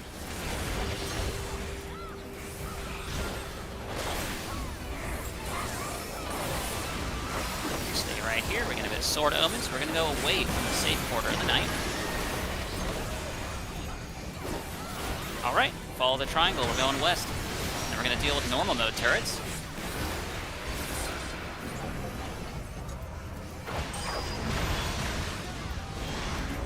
Alright, reflectors and dispellers, do your thing.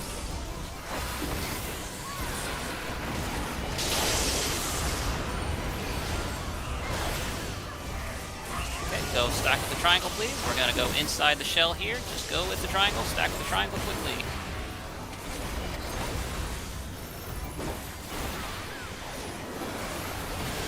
Okay, Ether Shield, Stone Skin 2.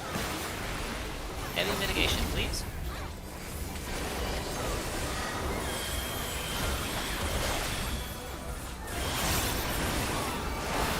Play number 4. We're going to be getting a knockback to bombs, and then we'll also have a pyretic or freeze that will go off before the knockback, or after the knockback, I'm sorry, after the knockback.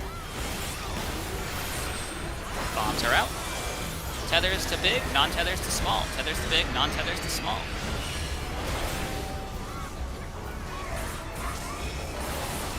Okay, move around. This will be a move around, move around, move around. Okay. If you fall first, please go to an area that exploded. Alright, this is it. Soft and Rage.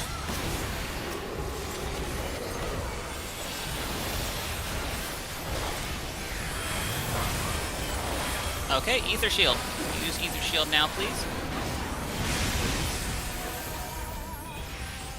Alright. Good job, everybody.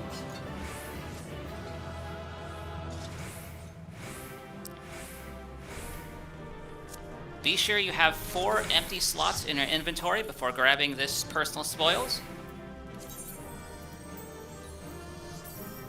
Oh, damn it, I got another hand thing, which I don't need.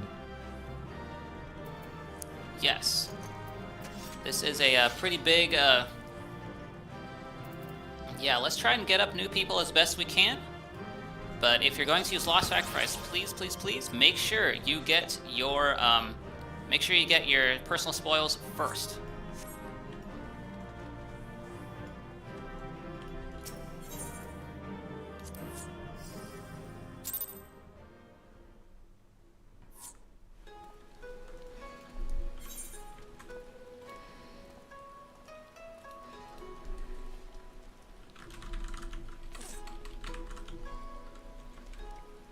And we are unable to get you up, you are still going to get your Cerberus mount, because it will be in your...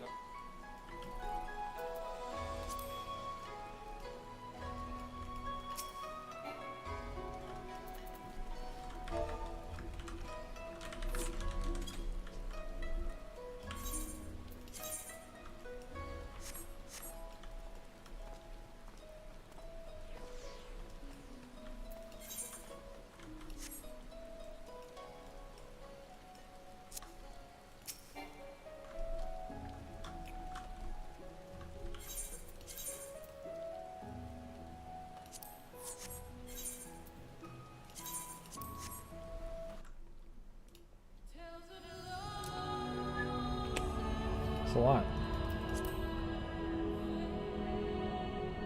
It's like it's 5.5 hours of video gaming. Actually, sort of exhausted from it.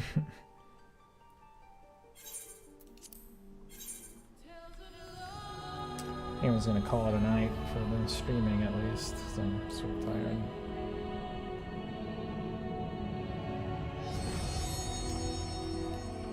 Thanks for